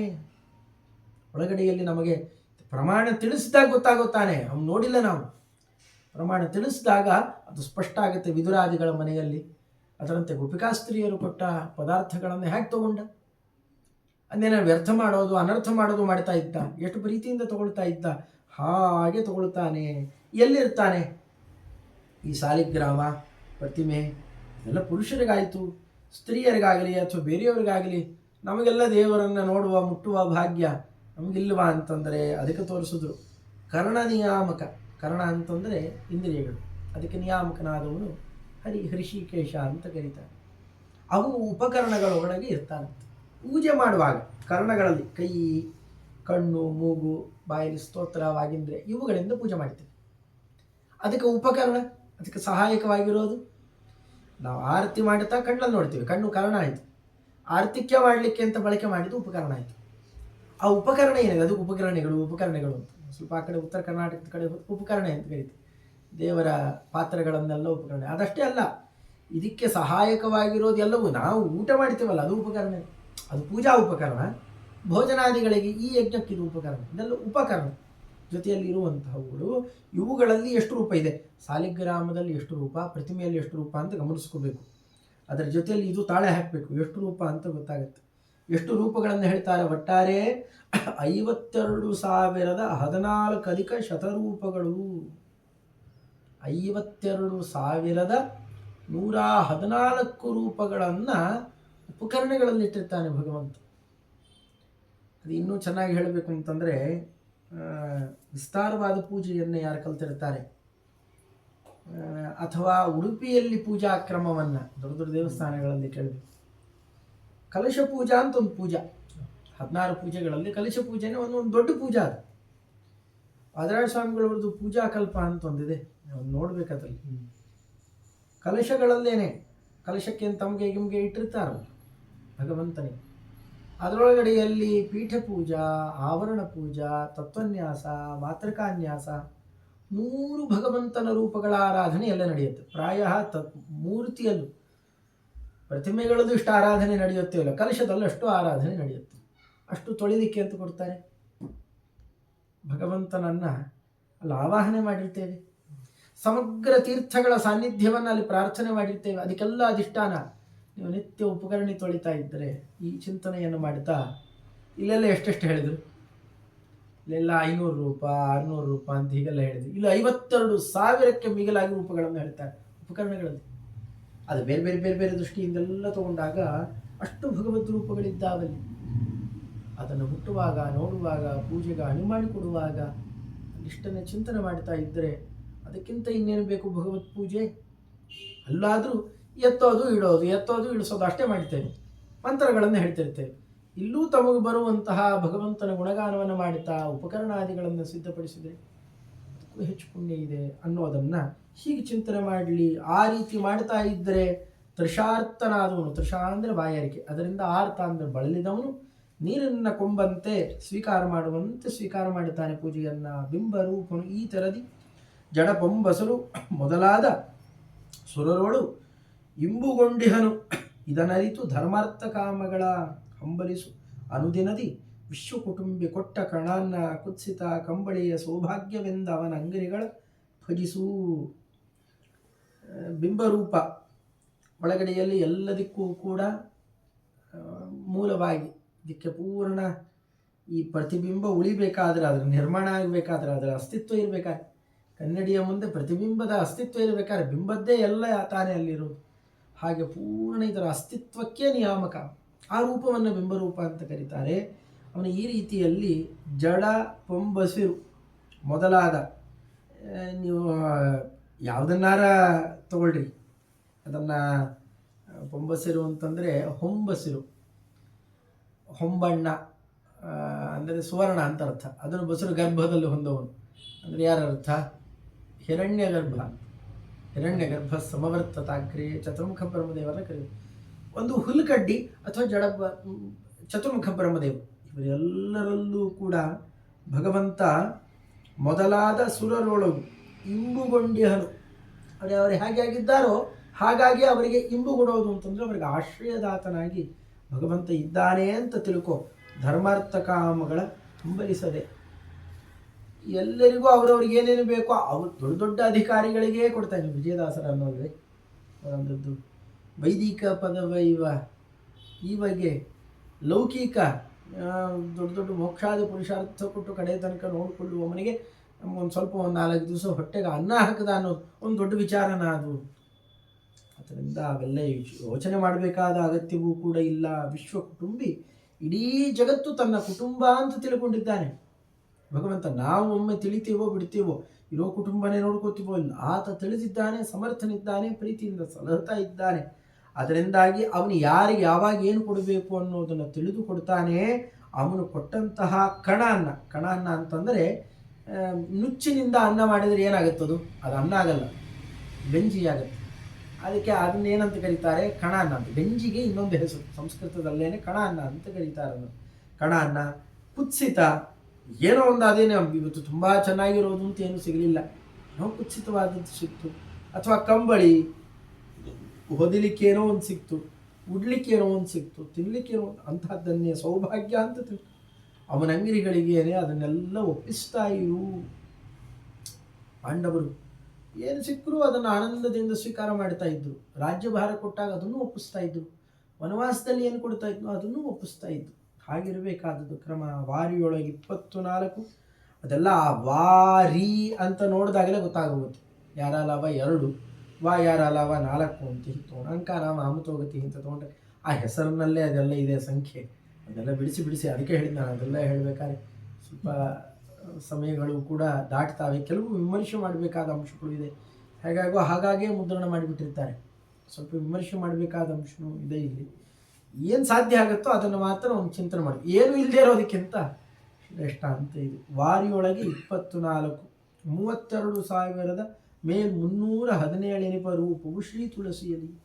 ಶ್ರೀ ತುಳಸಿ ದಳದಲ್ಲಿ ಭಗವಂತ ಶ್ರೀ ತುಳಸಿ ದಳ ಅಂತ ಬರ್ಕೋಬೇಕು. ಬರೆದಾಗ ಅಲ್ಲಿಂದ ಬರುವ ಸಂಖ್ಯೆಯನ್ನು ಗಮನಿಸಿ ನೋಡಿದಾಗ 32,000 ಅಂದರೆ 5,000. 5,000ದ ಮೇಲೆ 517 ರೂಪ. ಅಷ್ಟು ಒಂದೊಂದು ಶ್ರೀ ತುಳಸಿ, ಒಂದೊಂದು ದಳದಲ್ಲಿ ಅಷ್ಟು ಭಗವದ್ ರೂಪ ಇರುತ್ತೆ. ಪೂಜೆಗೆ ಅಂತ ತುಳಸಿ ದಳದಲ್ಲಿ ಇಷ್ಟು ಭಗವದ್ ರೂಪ ಇದೆ ಅಂತ ಭಕ್ತಿಯಿಂದ ಕೈ ಮುಗಿದು ಅದನ್ನು ತಂದು ಕೊಟ್ಟರೆ ಅಷ್ಟು ಭಗವದ್ ರೂಪದ ಸೇವೆ ಮಾಡಿದ ಪುಣ್ಯ. 161 ಪುಷ್ಪದಿ, ಒಂದೊಂದು ಹೂವಿನಲ್ಲಿಯೂ ಕೂಡ 161 ರೂಪಗಳು. ಅದು ಪುಷ್ಪ ಅನ್ನುವ ಆ ಅಕ್ಷರದ ಸಂಖ್ಯೆಯನ್ನೇ ಗಮನಿಸಿದಾಗ ಬರುತ್ತೆ. 3 ದಶ ದೀಪದೋಳು, 3 ದೀಪದೋಳು ಅದರಂತೆ 403 ಸುಮೂರ್ತಿಗಳು ಗಂಧದೊಳಗೆ ಇರುತ್ತಿಹವು. ಪರಮಾತ್ಮನಿಗೇನು ಗಂಧವನ್ನು ಅರ್ಪಣೆ ಮಾಡ್ತೀವಿ. ಹೀಗೆಲ್ಲ ಅಲ್ಲಲ್ಲಿ ಇರುವ ರೂಪ. ಇದೆಲ್ಲ ಗುರುವೃತ್ತ ಅಂತನ್ನುವಂತಹ ಗ್ರಂಥದಲ್ಲೇ 24 ಸ್ವರೂಪಾಣಿ ಜಲಮಧ್ಯೆ ಸ್ಥಿತಾನಿ ಚ ಶೃಣು 50 ಸಹಸ್ರೈಶ್ಚ ತ್ರಿಶತೈ ಏಕಷೋಡಶಕೈ, ಇವೆಲ್ಲ ಏನೇನು ಹೇಳಿದಾರೋ ಅದು ಜೀರ್ಣ ಆಗಿ ಹಾಗೇನೆ ನಾವು ಅದನ್ನೆಲ್ಲ ಕನ್ನಡದಲ್ಲೋ ಅಥವಾ ಇದರಲ್ಲೋ ಅರ್ಥ ಬರ್ಕೋತೀವಿ ಅಂದ್ರೂ ಆಗೋಲ್ಲ. ಜೀರ್ಣ ಆಗಿ ಹಾಗೆ ಬಾಯಲ್ಲಿ ಬಂದಿದೆ. ಇಂತಿಂಥ ಕಡೆಯಲ್ಲಿ ಇಷ್ಟಿಷ್ಟಿದೆ ಅಂತ ದಾಸರಾಯನ ಬಾಯಲ್ಲಿ ದೇವತೆಗಳ ಹಾಗೆ ನುಡಿಸಿದ್ರಂತೆ. ಹಾಗಾಗಿ ಹೊರಗೆ ಬಂದಿರೋದನ್ನು ನಾವು ಕಾಣಬಹುದು. ಇದರ ಮೇಲೆ ಇದು ತುಂಬ ಒಳ್ಳೆಯ ಚಿಂತನೆಯ ಅಷ್ಟದಳ ಹೃದಯ ಕಮಲಾಧಿಷ್ಠಿತಂ ತಾನಾಗಿ ಸರ್ವೋತ್ಕೃಷ್ಟ ಮಹಿಮನ್ ದಳಗಳಲ್ಲಿ ಸಂಚರಿಸುತ್ತಾ ಅದರೊಳಗಿದ್ದು ದುಷ್ಟರಿಗೆ ದುರ್ಬುದ್ಧಿ, ಕರ್ಮ ವಿಶಿಷ್ಟರಿಗೆ ಸುಜ್ಞಾನ, ಧರ್ಮ ಸುಪುಷ್ಟಿಗೈಸುತ್ತ ಸಂತೈಪ ನಿರ್ದುಷ್ಟ ಸುಖಪೂರ್ಣ. ಅಷ್ಟದಳದ ಕಮಲದ ಒಳಗಡೆಯಲ್ಲಿ ಭಗವಂತ ಇರ್ತಾನೆ. ಪ್ರಮಾಣವನ್ನು ಕೂಡ ಉಲ್ಲೇಖ ಮಾಡುತ್ತಾರೆ. ಅದನ್ನು ಆ ಕ್ರಮದಲ್ಲಿ ಮುಕ್ತಿ ತತ್ವ ಅಂತ ಪ್ರಮಾಣ, ಅದರ ಹಿನ್ನೆಲೆಯನ್ನು ನೋಡಿದಾಗ ಇದು ಗೊತ್ತಾಗುತ್ತೆ. ಹೃದಯ ಅಬ್ಜ ಅಷ್ಟಪತ್ರೇಶು, ಒಂದೊಂದು ಕಡೆಯಲ್ಲೂ ಒಂದೊಂದು 2 ದಳ, ಸಹಸ್ರ ದಳ, ಇಲ್ಲಿ 8 ದಳ, ಹೀಗೆಲ್ಲ ಇದೆ. ಆ 8 ದಳ ಅರಳಿಕೊಂಡಿದೆ ಕಮಲ. ಮಧ್ಯದಲ್ಲಿ ಕೇಸರಗಳು, ಒಂದು ದಪ್ಪದ ಬಡ್ಡೆ ಒಂದಿರುತ್ತೆ. ಹೀಗೆಲ್ಲ ನಾಳ ಮುಂತಾದವುಗಳ ಕೆಳಗಡೆ ಹೀಗೆಲ್ಲ ಇದೆ. ಅದೆಲ್ಲವನ್ನೂ ಚಿಂತನೆ ಮಾಡಬೇಕು. ಭಗವಂತ ಅಲ್ಲೆಲ್ಲ ಒಂದು ಹಂಸ ಅಂತ ತನ್ನ ರೂಪವನ್ನು ಇಟ್ಟುಕೊಂಡು ಲಕ್ಷ್ಮೀದೇವಿಯರ ಜೊತೆಯಲ್ಲಿ ಅಲ್ಲಲ್ಲಿ ವಿಹಾರ ಮಾಡಿತಾನಂತೆ. ಅವನು ಎಲ್ಲಿಗೆ ಹೋಗ್ತಾನೋ, ಈ ಮ್ಯಾಗ್ನೆಟನ್ನು ಆ ಕಡೆಗೆ ಈ ಕಡೆಗೆ ತೊಗೊಂಡು ಹೋದರೆ ಏನೇನೋ ಆಗುತ್ತೆ. ಸ್ವಿಚ್ ಆ ಕಡೆ ಈ ಕಡೆಗೆ ಹಾಕಿದರೆ ಅಥವಾ ನಾವು ರಿಮೋಟನ್ನು ಆ ಕಡೆಗೆ ಈ ಕಡೆಗೆ ತಿರುಗಿಸಿದ್ರೆ ಏನಾಗುತ್ತೆ? ಬೇರೆ ಬೇರೆ ಕಲರ್ಗಳು ಬರೋದು, ಬೇರೆ ಬೇರೆ ಮ್ಯೂಸಿಕ್ ಬರೋದು ಎಲ್ಲ ಆಗೋದು. ಫ್ರೀಕ್ವೆನ್ಸಿ ಬೇರೆ ಬೇರೆ ಮಾಡಿದರೆ ಏನಾಗುತ್ತೆ? ರೇಡಿಯೋದಲ್ಲಿ FM ಫ್ರೀಕ್ವೆನ್ಸಿ ಚೇಂಜ್ ಮಾಡಿದರೆ ಏನಾಗುತ್ತೆ? ಹಾಗಿರ್ತಾನಂತ ಒಳಗಡೆಯಲ್ಲಿ ಭಗವಂತ ಮನಸ್ಸಿನ ಪದರಗಳನ್ನು ಬೇರೆ ಅವ್ರಿಗೆ ಭಾವನೆಗಳನ್ನು ಬದಲಾಯಿಸ್ತಾನೆ. ಅಲ್ಲಲ್ಲಿ ಕೂತು ಎಲ್ಲೆಲ್ಲಿ ರಮಯಾ ಸಹಿತೋ ಹಂಸರೂಪಿ ನಾರಾಯಣೋ ನಿಶಂ ಪೂರ್ವದಲ್ಲೇ ಪುಣ್ಯಬುದ್ಧಿ. ಪೂರ್ವದಳದಲ್ಲಿ ಹೋಗಿ ಕೂತ್ಕೊಂಡ ಅಂತಂದರೆ ಇವನಿಗೆ ಏನಾರು ಒಳ್ಳೆ ಕೆಲಸ ಮಾಡಬೇಕು, ಇವತ್ತು ಯಾಕೋ ಒಳ್ಳೆ ಕೆಲಸ ಮಾಡಬೇಕು ಅಂತ ಬುದ್ಧಿ ಬರ್ತಾ ಇದೆ. ಹಾಗಾದ್ರೆ ನಿನ್ನ ಹೃದಯದಲ್ಲಿ ಭಗವಂತ ಪೂರ್ವದಳದಲ್ಲಿ ಕೂತಿದ್ದಾನೆ. ಹೀಗೆ ಚಿಂತನೆ ಮಾಡಬೇಕಂತೆ ಅದನ್ನು. ಅದರಂತೇನೆ ಬುದ್ಧಿ ಆಗ್ನೇಯ ದಿಕ್ಕಿನಲ್ಲಿ ಕೂತ್ಕೊಂಡ್ರೆ ನಿದ್ರೆ, ಹಸಿವೆ ಮುಂತಾದವುಗಳು ಬರುತ್ತಂತೆ. ಅದರಂತೆ ಯಾಮ್ಯದಳೆ ಅಂದರೆ ದಕ್ಷಿಣ ದಿಕ್ಕಿನಲ್ಲಿ ಕೂತ್ಕೊಂಡ ಅಂದರೆ ಕ್ರೂರ ಬುದ್ಧಿ ಬರುತ್ತೆ. ನೈಋತ್ಯದಲ್ಲಿ ಕೂತ್ಕೊಂಡ್ರೆ ಯಾರಿಗಾರು ಏನಾರು ಮಾಡಬೇಕಲ್ಲ ಅಂತ ಪಾಪ ಬುದ್ಧಿ ಬರುತ್ತಂತೆ. ವಾರುಣ ದಿಕ್ಕಿನಲ್ಲಿ ಅಂದರೆ ಪಶ್ಚಿಮ ದಿಕ್ಕಿನಲ್ಲಿ ಕೂತ್ಕೊಂಡ್ರೆ ಪರಿಕ್ರೀಡ, ಏನಾರು ಆಟ ಆಡಬೇಕು ಅನ್ನಿಸ್ತಾ ಇದೆ, ಜೊತೆಯಲ್ಲಿ ಹೋಗೋಣ ಬನ್ರಿ ಅಲ್ಲಿಗ ಅಂತ ಹಿಂಗೆ ಒಬ್ರಿಗೆ ಅನ್ಸುತ್ತೆ, ಒಬ್ರಿಗೆ ಅನಿಸ್ಬೇಕಾಗಿಲ್ಲ. ಇವನು ಹೃದಯದಲ್ಲಿ ಅಲ್ಲಿ ಕೂತಿದ್ದಾನೆ ಭಗವಂತ. ವಾಯುವ್ಯದಲ್ಲಿ ಕೂತ್ಕೊಂಡ್ರೆ ಗಮನಾಗಮನ, ಓಡಾಡಬೇಕು ಅಂತ ಬುದ್ಧಿ ಬರುತ್ತೆ. ಕೌಬೇರ ಅಂತಂದ್ರೆ ಉತ್ತರ ದಿಕ್ಕಿನಲ್ಲಿ ಕೂತ್ಕೊಂಡ್ರೆ ರತಿ ಬುದ್ಧಿ, ಈಶಾನ್ಯದಲ್ಲಿ ಕೂತ್ಕೊಂಡ್ರೆ ದ್ರವ್ಯದಾನ ಕೃತ, ಏನಾರು ಕೊಡಬೇಕು ಅಂತ ಬುದ್ಧಿ ಹೀಗೆ ಬರುತ್ತೆ. ಮಧ್ಯೆ ವೈರಾಗ್ಯ ಬುದ್ಧಿ ಮಧ್ಯದಲ್ಲಿ ಆ ಬಡ್ಡೆ ಮೇಲೆ ಬಂದು ಕೂತ್ಕೊಂಡ್ಬಿಟ್ರೆ ವೈರಾಗ್ಯ ಏನು ಬೇಡ ಅಂತ ಅನಿಸ್ಲಿಕ್ಕೆ ಶುರುವಾಗುತ್ತೆ. ಜಾಗೃತ ಅವಸ್ಥಾಚ ಕೇಸರಿ, ಎಚ್ಚರದಿಂದ ಇದ್ದು ಎಲ್ಲವನ್ನ ಕೂತಲ್ಲೇ ಧ್ಯಾನ ಮಾಡಿ ಚಿಂತನೆ ಮಾಡುವಂತಹ ಸ್ವಭಾವ ಆ ಕೇಸರಗಳಲ್ಲಿ ಕೂತ್ಕೊಂಡಾಗ ಅಲ್ಲಿ ಬರುತ್ತೆ. ಸ್ವಪ್ನಾವಸ್ಥಾ ಕರ್ಣಿಕಾಯಂ, ಅದರ ಕೆಳಗಡೆಯಲ್ಲಿ ಕರ್ಣಿಕಾದಲ್ಲಿ ಕೂತ್ಕೊಂಡಾಗ ಸ್ವಪ್ನಾವಸ್ಥಾ ಲಿಂಗೇ ಚೈವ ಸುಷುಪ್ತಿಕೃತ, ಅದರ ಒಳಗಡೆಯಲ್ಲಿ ಹೊಟ್ಟೋಗ್ಬಿಟ್ಟ ಪರಮಾತ್ಮ ಅಂತಂದರೆ ಇವನಿಗೆ ನಿದ್ರೆ ಬಂದು ಹೋಗುತ್ತೆ. ನಿದ್ರೆ ಮಾಡಬೇಕು ಅನ್ನೋ ಬುದ್ಧಿ ಬರುತ್ತೆ, ಇಲ್ಲಿ ಬುದ್ಧಿ ಅಲ್ಲ, ನಿದ್ರೆನೇ ಮಾಡಿಬಿಡ್ತಾನೆ.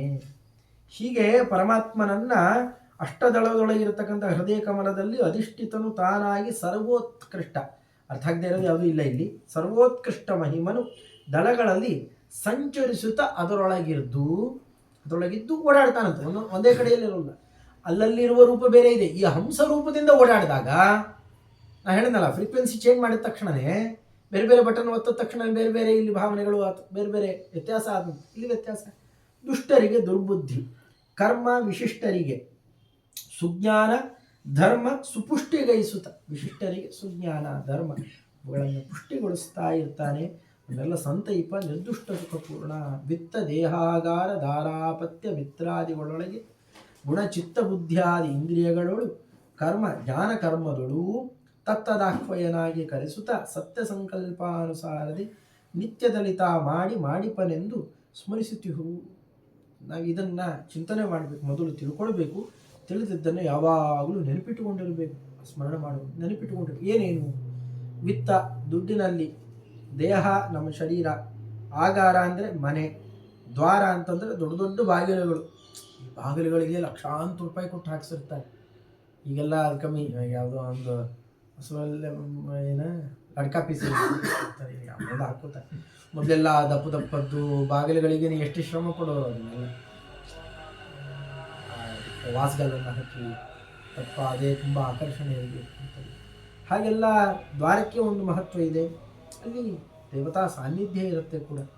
ಅಪತ್ಯ ಅಂದರೆ ತನ್ನ ಮಕ್ಕಳು, ಮಿತ್ರರು, ಸ್ನೇಹಿತರು, ಇವರೊಳಗಡೆ ಗುಣ, ಚಿತ್ತ, ಬುದ್ಧಿ, ಇವರೊಳಗಿರ್ತಕ್ಕಂತಹ ಸತ್ವಗುಣ, ರಜೋಗುಣ, ತಮೋಗುಣ, ಅವುಗಳ ವ್ಯತ್ಯಾಸ, ಅಥವಾ ಅವರಲ್ಲಿರ್ತಕ್ಕಂತಹ ಅದರದ್ದೇ ವಿಕಾರನೇ ಈ ಔದಾರ್ಯ ಅಥವಾ ಸುಖ ದುಃಖ ಮುಂತಾದವುಗಳೆಲ್ಲ ಅದರ ವಿಕಾರ. ಅವುಗಳಲ್ಲಿ ಬುದ್ಧಿಯಾದಿ ಇಂದ್ರಿಯಗಳು, ಜ್ಞಾನ ಕರ್ಮಗಳು, ಅವರಿಗಿರ್ತಕ್ಕಂತಹ ತಿಳುವಳಿಕೆ, ಅವರು ಮಾಡುವ ವ್ಯಾಪಾರ, ಎಲ್ಲದರೊಳಗಡೆಯೂ ಕೂಡ ತತ್ವದಾಹ್ವಯನಾಗಿ ಅಲ್ಲಿರುವ ಭಗವದ್ ರೂಪವನ್ನು ಏನಂತ ಕರಿಬೇಕು? ನೀವು ಆ ಪದಾರ್ಥ ಏನಂತ ಕರಿತೀರಿ ಅದನ್ನೇ ಕರೀರಿ, ಅದಕ್ಕೆ ಬೇರೆ ಹೆಸರಿಲ್ಲ. ಯಾವ ರೂಪದಲ್ಲಿ ಅಲ್ಲಿ ಇದ್ದಾನೋ ಭಗವಂತ, ಆ ಅಧಿಷ್ಠಾನಕ್ಕೂ ಅದೇ ಹೆಸರೇ ಬಂದಿರೋದು. ಈ ನಮ್ಮಲ್ಲಿ ನಿರ್ಮಲಾ ಸ್ಟಾಪ್ ಅಂತ ಕರೀತಾರೆ ಇಲ್ವ? ಒಂದು ಇತ್ತು, ಒಂದು ಸ್ಟೋರ್ ಅಂತ ಅಂಗಡಿ ಇತ್ತು, ಆಮೇಲೆ ಹೋಯ್ತದು. ಆದರೆ ಇವತ್ತು ಹಾಗೆ ಕರೀತಾರೆ ಅದನ್ನು. ಈ ಮಾರುತಿ ಸರ್ಕಲ್ ಅಂತ ಕರೀತಾರೆ. ಸರ್ಕಲ್ ಇದೆ, ಅದಕ್ಕೆ ಅಲ್ಲಿ ನಿಲ್ದಾಣಕ್ಕೂ ಕೂಡ ಆ ಹೆಸರು ಬರುತ್ತಲ್ಲ. ಹಾಗೆ ಅಲ್ಲಿರುವ ಭಗವದ್ ರೂಪಕ್ಕೆ ಆ ಹೆಸರು ಇರೋದ್ರಿಂದಲೇ ಈ ಪದಾರ್ಥಕ್ಕೂ ಆ ಹೆಸರು ಬಂದಿದ್ದು. ಜಾನಾತಿ, ಅದರಿಂದ ಜ್ಞಾನ ಅಂತ. ಅಲ್ಲಿ ಭಗವದ್ ರೂಪಕ್ಕೆ ಆ ಹೆಸರು, ಅದಕ್ಕೆ ಅಧಿಷ್ಠಾನಕ್ಕೂ ಅದೇ ಹೆಸರು ಬಂದಿದೆ. ಹಾಗೆ ಇರೋದು. ಹೀಗಾಗಿ ಇನ್ನು ನಿತ್ಯದಲಿತ ಮಾಡಿಪನೆಂದು ಸ್ಮರಿಸಿತು. ಅದೇ ಕಡೆಯಲ್ಲಿ ಇದ್ದು ಸತ್ಯ ಸಂಕಲ್ಪ, ಹೀಗೆ ಮಾಡ್ತೇನೆ ಅಂತ. ಸತ್ಯ ಸಂಕಲ್ಪ ಎರಡು ಅರ್ಥ. ಅದಕ್ಕೆ ಸತ್ಯ ಸಂಕಲ್ಪ ಅಂತಂದರೆ ನಾನು ಸಂಕಲ್ಪ ಮಾಡಿದ್ದನ್ನು ಸತ್ಯವಾಗಿ ನಡೆಸ್ತಾನೆ. ಇನ್ನೂ ಒಂದಿದೆ ಸತ್ಯ ಸಂಕಲ್ಪ ಅಂತಂದರೆ. ಸತ್ಯ ಅಂತಂದರೆ ಸತ್ಯಮಿತಿ ಮೀಮಾಂಸಾ ವೇದಶಾಸ್ತ್ರಗಳು. ಅವುಗಳಲ್ಲಿ ಏನು ಭಗವಂತನ ಸಂಕಲ್ಪ ತಿಳಿಸಿದ್ದಾರೋ, ಹೀಗಿರ್ತಾನೆ, ಇಂಥವರಿಗೆ ಇದನ್ನು ಮಾಡ್ತಾನೆ, ಇಲ್ಲಿ ಹೀಗೆ ಇರ್ತಾನೆ, ಹಾಗೆ ನಡ್ಕೊಳ್ತಾನೆ. ಸತ್ಯ ಸಂಕಲ್ಪ ಅಂತಂದ್ರೆ ನಮ್ಗೆ ಇದೇ ಸತ್ಯ ರೀ, ನಿಮ್ಗೆ ಗೊತ್ತಾಗಿಲ್ಲ, ನಿಮಗೆ ಸುಳ್ಳು ಯಾವುದು ಸತ್ಯ ಯಾವುದು ಗೊತ್ತಿಲ್ಲ, ಇದೇ ಸತ್ಯ ಏನೋ ಒಂದು ಮಾಡಿಬಿಡೋದು, ಆಮೇಲೆ ಇದೇ ಸತ್ಯ ಅಂತ ನಾವು ಮಾಡಬಹುದಲ್ಲ. ಹಂಗೆ ಮಾಡೋಲ್ಲ. ವೇದಶಾಸ್ತ್ರಗಳಲ್ಲಿ ಇಂಥ ಕಡೆಯಲ್ಲಿ ಹೀಗಿರ್ತಾನೆ ಅಂತ ಹೇಳಿದ್ರೆ ಹಾಗೆ ಇರ್ತಾನೆ. ಅದಕ್ಕೆ ವಿರುದ್ಧವಾಗಿ ಎಂದೂ ನಡೆಯೋಲ್ಲ ಪರಮಾತ್ಮ. ತನಗೆ ತಾನೇ ಹಾಕ್ಕೊಂಡ ಒಂದು ಬೇಲಿ ಅದು. ವೇದಶಾಸ್ತ್ರಗಳನ್ನು ಮೀರಿ ಎಂದೂ ನಡೆಯೋಲ್ಲ ಅನ್ನೋದು ಸತ್ಯ ಸಂಕಲ್ಪ ಸಿದ್ಧಾರ್ಥ. ಇದರಂತೆ ನಿತ್ಯದಲಿತ ಮಾಡಿಪನೆಂದು ಸ್ಮರಿಸುತ್ತೀವಿ. ಅದು ಮಾಡ್ತಾ ಇರ್ತಾನೆ, ಮಾಡಿಸ್ತಾ ಇರ್ತಾನೆ. ಸ್ವಲ್ಪ ಕಠಿಣವಾದ ಈ ಪದ್ಯವನ್ನು ತೋರಿಸಿಕೊಡ್ತಾ, ಭಾವ ದ್ರವ್ಯ ಕ್ರಿಯೆಗಳೆನಿಸುವ ಈ ವಿಧಾದ್ವೈತತ್ರಯಂಗಳ ಭಾವಿಸುತ್ತ ಸದ್ಭಕ್ತಿಯಲ್ಲಿ ಸರ್ವತ್ರ ಮರೆಯದಲೆ ತಾವಕನು ತಾನೆಂದು ಪ್ರತಿದಿನ ಸೇವಿಸುವ ಭಕ್ತರಿಗೆ ತನ್ನನು ಈವ ಕಾವ ಕೃಪಾಳು ಕರಿವರ ಒಲಿದ ತೆರನಂತೆ. ಕರಿವರ ಅಂತಂದರೆ ಕರಿ ಆನೆ, ಕರಿವರ ಅಂತಂದರೆ ಗಜೇಂದ್ರ. ಅವನಿಗೆ ಹಾಗೆ ಒಲಿದನೋ ಹಾಗೆ ಒಲಿತಾನೆ. ಏನು ಮಾಡಬೇಕು? ಭಾವ ದ್ರವ್ಯ ಕ್ರಿಯಾ ಅಂತ. ಭಾವಾದ್ವೈತ, ದ್ರವ್ಯಾದ್ವೈತ, ಕ್ರಿಯಾದ್ವೈತ. ಅವು ಪಾಪ ಒಂದೇ ಅದ್ವೈತ ಇಟ್ಕೊಂಡಿದ್ದಾರೆ ಅವರು. ನಮ್ಮಲ್ಲಿ ಮೂರು ಅದ್ವೈತ ಇದೆ, ಅಲ್ಲೂ ಮೂರೇ ಇದೆ, ಮತ್ತು ಅಲ್ಲೂ ಒಂದಿಲ್ಲ. ಅಲ್ಲಿ ಅದ್ವೈತ ಇಲ್ಲ, ಮತ್ತೆ ಮೂರು ಅದ್ವೈತಗಳಿದ್ದಾರೆ. ಸ್ವಲ್ಪ ಕೇಳಿದಾಗ ಏನು ಅದ್ವೈತ ಅಷ್ಟು ನಿರಾಕರಣೆ ಮಾಡಿದ್ದಾರೆ ಇವರು, ಅದ್ವೈತ ಹೇಳಿಬಿಟ್ರಲ್ಲ ಅಂತ ಅನಿಸುತ್ತೆ. ಉಪನಿಷತ್ತುಗಳಲ್ಲಿ ಪ್ರತಿಪಾದ್ಯವಾದ ಕ್ರಮ ಇದೆ. ಅದ್ವೈತ ಅಂತಂದರೆ ಒಂದೇ ತಿಳ್ಕೊಳ್ಬೇಕು, ಅಲ್ಲಿ ಅದ್ವೈತ, ಅಲ್ಲಿ ದ್ವಿತ ಎರಡಿಲ್ಲ, ದ್ವಿಹಿತ. ಎರಡನೇದ್ದನ್ನು ಹೊಂದಿದ್ದರೆ ಅದು ದ್ವೈತ, ಎರಡನೇದ್ದಿಲ್ಲ ಅಲ್ಲಿ ಒಂದೇ ಇದೆ ಅಂತ ಚಿಂತನೆ ಮಾಡಿದರೆ ಅದು ಅದ್ವೈತ ಆಯಿತು. ಅಲ್ಲಿ ಭಾವಗಳಲ್ಲಿ ಅದ್ವೈತ ಇದೆ, ಕ್ರಿಯೆಗಳಲ್ಲಿ ಅದ್ವೈತ ಇದೆ, ದ್ರವ್ಯಗಳಲ್ಲಿ ಅದ್ವೈತ ಇದೆ. ಯಾವುದ್ರದ್ದು? ಭಗವದ್ ರೂಪಗಳದ್ದು ಒಂದು ಚಿಂತನೆ ಮಾಡಿಬಿಟ್ರೆ ಮುಗಿದೋಯ್ತು. ಅಲ್ಲಿ ಇನ್ನೇನಿಲ್ಲ, ತುಂಬ ಸುಲಭ. ಅಲ್ಲೆಲ್ಲ ಇರುವ ಭಗವದ್ ರೂಪಗಳಲ್ಲಿ ವ್ಯತ್ಯಾಸ ಇಲ್ಲ. ನಾಯಿಯಲ್ಲಿ ಭಗವದ್ ರೂಪ ಇದೆ, ಇದ್ದೇ ಇದ್ದಾನೆ. ಅಂತರ್ಬಹಿಷ್ಠ ತತ್ಸರ್ವಂ ವ್ಯಾಪ್ಯ ನಾರಾಯಣ ಸ್ಥಿತ. ನಾಯಿಯಲ್ಲಿರುವ ಭಗವದ್ ರೂಪ ಹೇಗಿದೆ? ಮೈಲಿಗೆಯಾಗಿದೆ. ಅದೇ ಆಕಳೊಳಗಿರತಕ್ಕಂತಹ ಭಗವದ್ ರೂಪ ಮಡಿಮಡಿಯಾಗಿದೆ ಅಂತ ಅನ್ಬಹುದಾ? ಭಗವದ್ ರೂಪ ಅಲ್ಲಿದ್ರೂ ಇಲ್ಲಿದ್ರೂ ಅದ್ವೈತ, ಅದಕ್ಕೆ ಯಾವ ವ್ಯತ್ಯಾಸವೂ ಇಲ್ಲ, ಐಕ್ಯ ಇದೆ. ನೇಹನಾ ನಾಸ್ತಿ ಕಿಂಚನ. ಪಿಪೀಲಿಕ ಇರುವೆಯಲ್ಲಿ ಒಂದು ಭಗವದ್ ರೂಪ ಇದೆ, ಆನೆಯಲ್ಲಿ ಒಂದು ಭಗವದ್ ರೂಪ ಇದೆ. ವ್ಯತ್ಯಾಸ ಇದೆಯಾ ಭಗವದ್ ರೂಪಕ್ಕೆ? ಅಧಿಷ್ಠಾನಕ್ಕೆ ವ್ಯತ್ಯಾಸ ಇದೆ, ಭಗವದ್ ರೂಪಕ್ಕೆ ವ್ಯತ್ಯಾಸ ಇಲ್ಲ. ಒಂದೇ ನೀರನ್ನೇ ಒಳ್ಳೆ ಈ ಲಾವಂಚಾದಿಗಳನ್ನು ಹಾಕಿ ಒಳ್ಳೆ ನೀರು ತಿಳ್ಕೊಂಡು, ಒಂದೇ ನೀರನ್ನು ಒಂದು ಪುಟ್ಟ ಗಿಂಡಿಯಲ್ಲಿ ಒಂದು ದೊಡ್ಡ ತಂಬಿಗೆಯಲ್ಲಿ ತುಂಬಿಟ್ರೆ ನೀರು ವ್ಯತ್ಯಾಸ ಆಗುತ್ತಾ? ಏಕಪ್ರಕಾರ ಹೇಗಿದೆಯೋ ಭಗವದ್ ರೂಪಗಳಲ್ಲಿ ಯಾವ ವ್ಯತ್ಯಾಸವೂ ಇಲ್ಲ. ಏಕವಾಗಿಯೇ ಇರುವವನು ಅಂತ ಚಿಂತನೆ ಮಾಡಬೇಕು. ಅದನ್ನು ಚೆನ್ನಾಗಿ ತಿಳಿಸ್ಕೊಡ್ತಾರೆ ಭಾಗವತದಲ್ಲಿ, ವಿಚಾರ ತಿಳಿಸಿದ್ದಾರೆ. ಕಾರ್ಯಕಾರಣ ವಸ್ತೈಕ್ಯ ದರ್ಶನಂ ಪಠತಂತುವತ್ ಅವಸ್ತ್ವಾದಿ ಕಲ್ಪಸ್ಯ ಭಾವಾದ್ವೈತಂ ತದುಚ್ಯತೆ. ಭಾವಾದ್ವೈತ ಅಂತನ್ನೋದನ್ನು ಯಾವುದನ್ನು ಕರೀತಾರೆ? ಒಂದರಿಂದ ಇನ್ನೊಂದು ಭಾವಿಸಿಕೊಂಡು ಬರುತ್ತಲ್ಲ, ಕಾರಣದಿಂದ ಕಾರ್ಯ ಹುಟ್ಟುತ್ತೆ. ಈ ನೂಲುಗಳನ್ನು ಮೊದಲು ತಕ್ಕೊಳ್ತಾರೆ, ಆ ನೂಲುಗಳನ್ನೆಲ್ಲ ಸೇರಿಸಿದಾಗ ಓತಂ ಪುರೋತಂ, ಒಂದು ಹೀಗೆ ಒಂದು ಹೀಗೆ ಹೀಗೆ ಹೆಣಿತಾ ಹೋದಾಗ ಬಟ್ಟೆ ಅಂತ ಆಗುತ್ತೆ, ಅಗಲಕ್ಕೆ ಕಾಣುತ್ತೆ, ಬಟ್ಟೆ ಆಗುತ್ತೆ, ಆ ಆಚ್ಛಾದನೆ ಮಾಡುತ್ತೆ, ನೀರು ಹೀರುತ್ತೆ, ಏನೇನೋ ಕೆಲಸ ಮಾಡುತ್ತೆ. ತಂತುಗಳೆಲ್ಲ ಕಾರಣ ಅಂತಾಗುತ್ತೆ. ತಂತುಗಳು ಸೇರಿದಾಗ ಆಗುವಂತಹ ತಂತುಗಳನ್ನು ನೂಲುಗಳು ಸೇರಿದಾಗ ಒಂದು ಬಟ್ಟೆ ಆಗುತ್ತೆ, ಅದು ಪಟ ಅಂತ ಕರೀತಾರೆ. ಅದರಲ್ಲೊಂದು ಗುಣ ಇದೆ, ಇದರಲ್ಲೊಂದು ಗುಣ ಇದೆ. ಆದರೆ ಒಳಗಿರುವ ಭಗವಂತ ಮಾತ್ರ ಏಕಪ್ರಕಾರ ಇದ್ದಾನೆ. ಅವನು ಮಾತ್ರ ಏಕಪ್ರಕಾರ ಇದ್ದಾನೆ, ಅವನಲ್ಲಿ ವ್ಯತ್ಯಾಸ ಇಲ್ಲ ಅಂತ ಆ ಭಾವಗಳಲ್ಲಿ ಸರಿಯಾಗಿ ಅದ್ವೈತ ಚಿಂತನೆ ಮಾಡಿದರೆ, ಭಗವದ್ರೂಪದ ಅಭೇದವನ್ನು ಚಿಂತನೆ ಮಾಡಿದರೆ ಭಾವಾದ್ವೈತ ಭಾವನೆ ಅಲ್ಲಿಯೂ ಇಲ್ಲಿಯೂ ಏಕಪ್ರಕಾರ ಇರಬೇಕು ಅಂತ. ಇನ್ನು ಆತ್ಮಜಾಯ ಸುತಾದೀನಾಂ ಅನ್ಯೇಷಾಂ ಸರ್ವದೇಹಿನಾಂ, ಸಾಧಾರಣವಾಗಿ ನಮ್ಮವರನ್ನು ನಮ್ಮವರು, ಇವರು ಬೇರೆ ಅವರು ಬೇರೆ. ಸಾಧಾರಣವಾಗಿ ನಮ್ಮ ಸಾಲಿಗ್ರಾಮ ಪೂಜೆ ಮಾಡಬೇಕಾಗಿದ್ದರೆ ಅದು ಸ್ವಲ್ಪ ಆಧಾರ ಹೆಚ್ಚು ಬರುತ್ತೆ, ಬೇರೆ ಅಲ್ಲಿಟ್ಟಿರಿ, ಸ್ವಲ್ಪ ವ್ಯತ್ಯಾಸ ಬುದ್ಧಿ ಬರುತ್ತೆ. ಅಲ್ಲಿ ಭಗವಂತ ಹಾಗೇ ಇದ್ದಾನೆ ಅನ್ನೋ ಕಲ್ಪನೆ ಇರಲ್ಲ. ನಮಗೆ ಯಾರು ಹೇಳಿಕೊಡ್ಲಿಲ್ಲ, ಕೇಳಿದ ತಕ್ಷಣ ಬರೋದು ಇಲ್ಲ. ಇದು ತುಂಬ ಅಭ್ಯಾಸ ಇರಬೇಕು. ಈ ಕ್ರಮದಲ್ಲಿ ಯಾರು ನಡೀತಾರಲ್ಲ ಅಂಥವ್ರ ಜೊತೆಯಲ್ಲಿರಬೇಕು. ಅಂತರಾಲಯ ಪ್ರಭುಗಳೇ ಮೊದಲಾದವರು ಹಾಗಿದ್ದಾರೆ. ಮತ್ತು ಅದಕ್ಕೆ ಯಾವ ಜಾತಿ ಪಾತಿ ಅದು ಇದು ಹೇಳಿ ಯಾರು ಬಂದು ಕೇಳಿಕೊಂಡ್ರು ಅನುಗ್ರಹ ಮಾಡ್ತಾರೆ.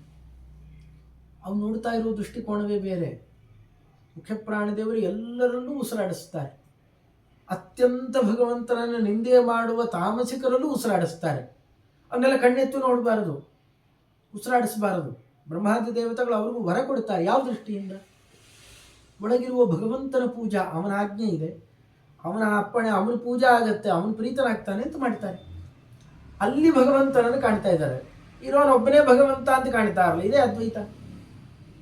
ತನ್ನ ಮಕ್ಕಳಾಗಿರಬಹುದು, ತನ್ನ ಹೆಂಡತಿ ಆಗಿರಬಹುದು, ಬೇರೆ ಯಾರೇ ಇರಬಹುದು, ಎಲ್ಲರಲ್ಲೂ ಭಗವಂತನನ್ನು ಏಕಪ್ರಕಾರ ಕಾಣುವುದೇನಿದೆ ಇದನ್ನ ದ್ರವ್ಯಾದ್ವೈತ ಅಂತ ಕರೀತಾರೆ. ಸಕಲ ದ್ರವ್ಯಗಳು ದ್ರವ್ಯಾದ್ವೈತಂ ತದುಚ್ಯತೆ.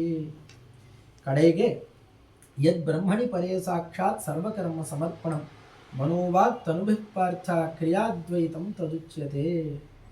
ಸ್ಪಷ್ಟವಾಗಿ ಭಾಗವತದಲ್ಲೇ ಉಲ್ಲೇಖಿತವಾದದ್ದು ಕೂಡ ಸಾಕ್ಷಾತ್ ಪರಬ್ರಹ್ಮನಲ್ಲಿ ಎಲ್ಲೇ ಇರಲಿ, ಎಲ್ಲ ಕಡೆಯಲ್ಲೂ ತಾ ಮಾಡಿದ ಎಂಥ ಕ್ರಿಯೆ ಯಾರೂ ಆಗಿರಲಿ, ದುಷ್ಟಕರ್ಮಗಳನ್ನು ಅರ್ಪಣೆ ಮಾಡಬೇಕು ಭಗವಂತನಿಗೆ. ಬರೀ ಸತ್ಕರ್ಮಗಳಷ್ಟೇ ಅಲ್ಲ, ದುಷ್ಟಕರ್ಮಗಳನ್ನು ನಿನಗೆ ಪಾದುಕೆ ಅಂತ ಕೊಡ್ತಾ ಇದ್ದೇನೆ, ತುಳಿದು ಹಾಕುವುದನ್ನು. ನೀ ಪ್ರೇರಣೆ ಮಾಡಿದ್ದಕ್ಕೆ ಮುಖ್ಯ ಪ್ರಾಣದೇವರು, ಅವರು ಪ್ರೇರಣೆ ಮಾಡಿದ್ದಕ್ಕೆ ದೈತ್ಯರಿ ಕೆಲಸ ನನ್ನಲ್ಲಿ ನಿಂತು ಮಾಡಿಸ್ಬಿಟ್ಟಿದ್ದಾರೆ. ಆ ದೈತ್ಯರಿಗೆ ಎಲ್ಲ ಪಾಪಗಳನ್ನು ಹಾಕಿ ಅವರನ್ನು ತಮಸ್ಸಿಗೆ ಹಾಕು, ಅವರಿಗೆ ಹೆಚ್ಚು ಶಿಕ್ಷಿಸು. ಭ್ರಮಯತು ಸುಭೃಶಂ ಬಭ್ರುವದ್ ದುರ್ಭೃತಾಶಾನ್, ಅವರಿಗೆ ಚೆನ್ನಾಗಿ ಹಿಂಸೆ ಕೊಡಿ ಅಂತ ಕೇಳ್ಕೊಳ್ತಾರೆ ಪಂಡಿತಾಚಾರ್ಯರು. ಅವ್ರು ಚೆನ್ನಾಗಿ ಅವರಿಗೆ ಹಿಂಸೆ ಕೊಡು, ಆ ಪಾಪಲೇಶ ನನಗೆ ಕೊಡಬೇಡ ಸ್ವಾಮಿ, ನಾ ಬುದ್ಧಿಪೂರ್ವಕ ಮಾಡಿದ್ದ ಅಲ್ಲ ಅದು. ಇನ್ನು ಪುಣ್ಯಕರ್ಮಗಳನ್ನು ಮುಖ್ಯ ಪ್ರಾಣದೇವರ ದ್ವಾರ ದೇವತೆಗಳನ್ನಿಟ್ಟು ಪ್ರೇರಣೆ ಮಾಡಿ ನನ್ನಲ್ಲಿ ಮಾಡಿಸಿದೀಯಾ, ನನಗೂ ಒಂದಷ್ಟು ಆ ಪುಣ್ಯಕರ್ಮ ಮಾತ್ರ ಉಳಿಸು, ಅದನ್ನು ಕಿತ್ಕೊಂಡ್ಬಿಡಬೇಡ. ಮತ್ತೆ ಅದಕ್ಕೆ ಅಧಿಷ್ಠಾನ ಆಗಿದ್ದೇನೆ, ಎಲ್ಲ ನಿನ್ನದೇ.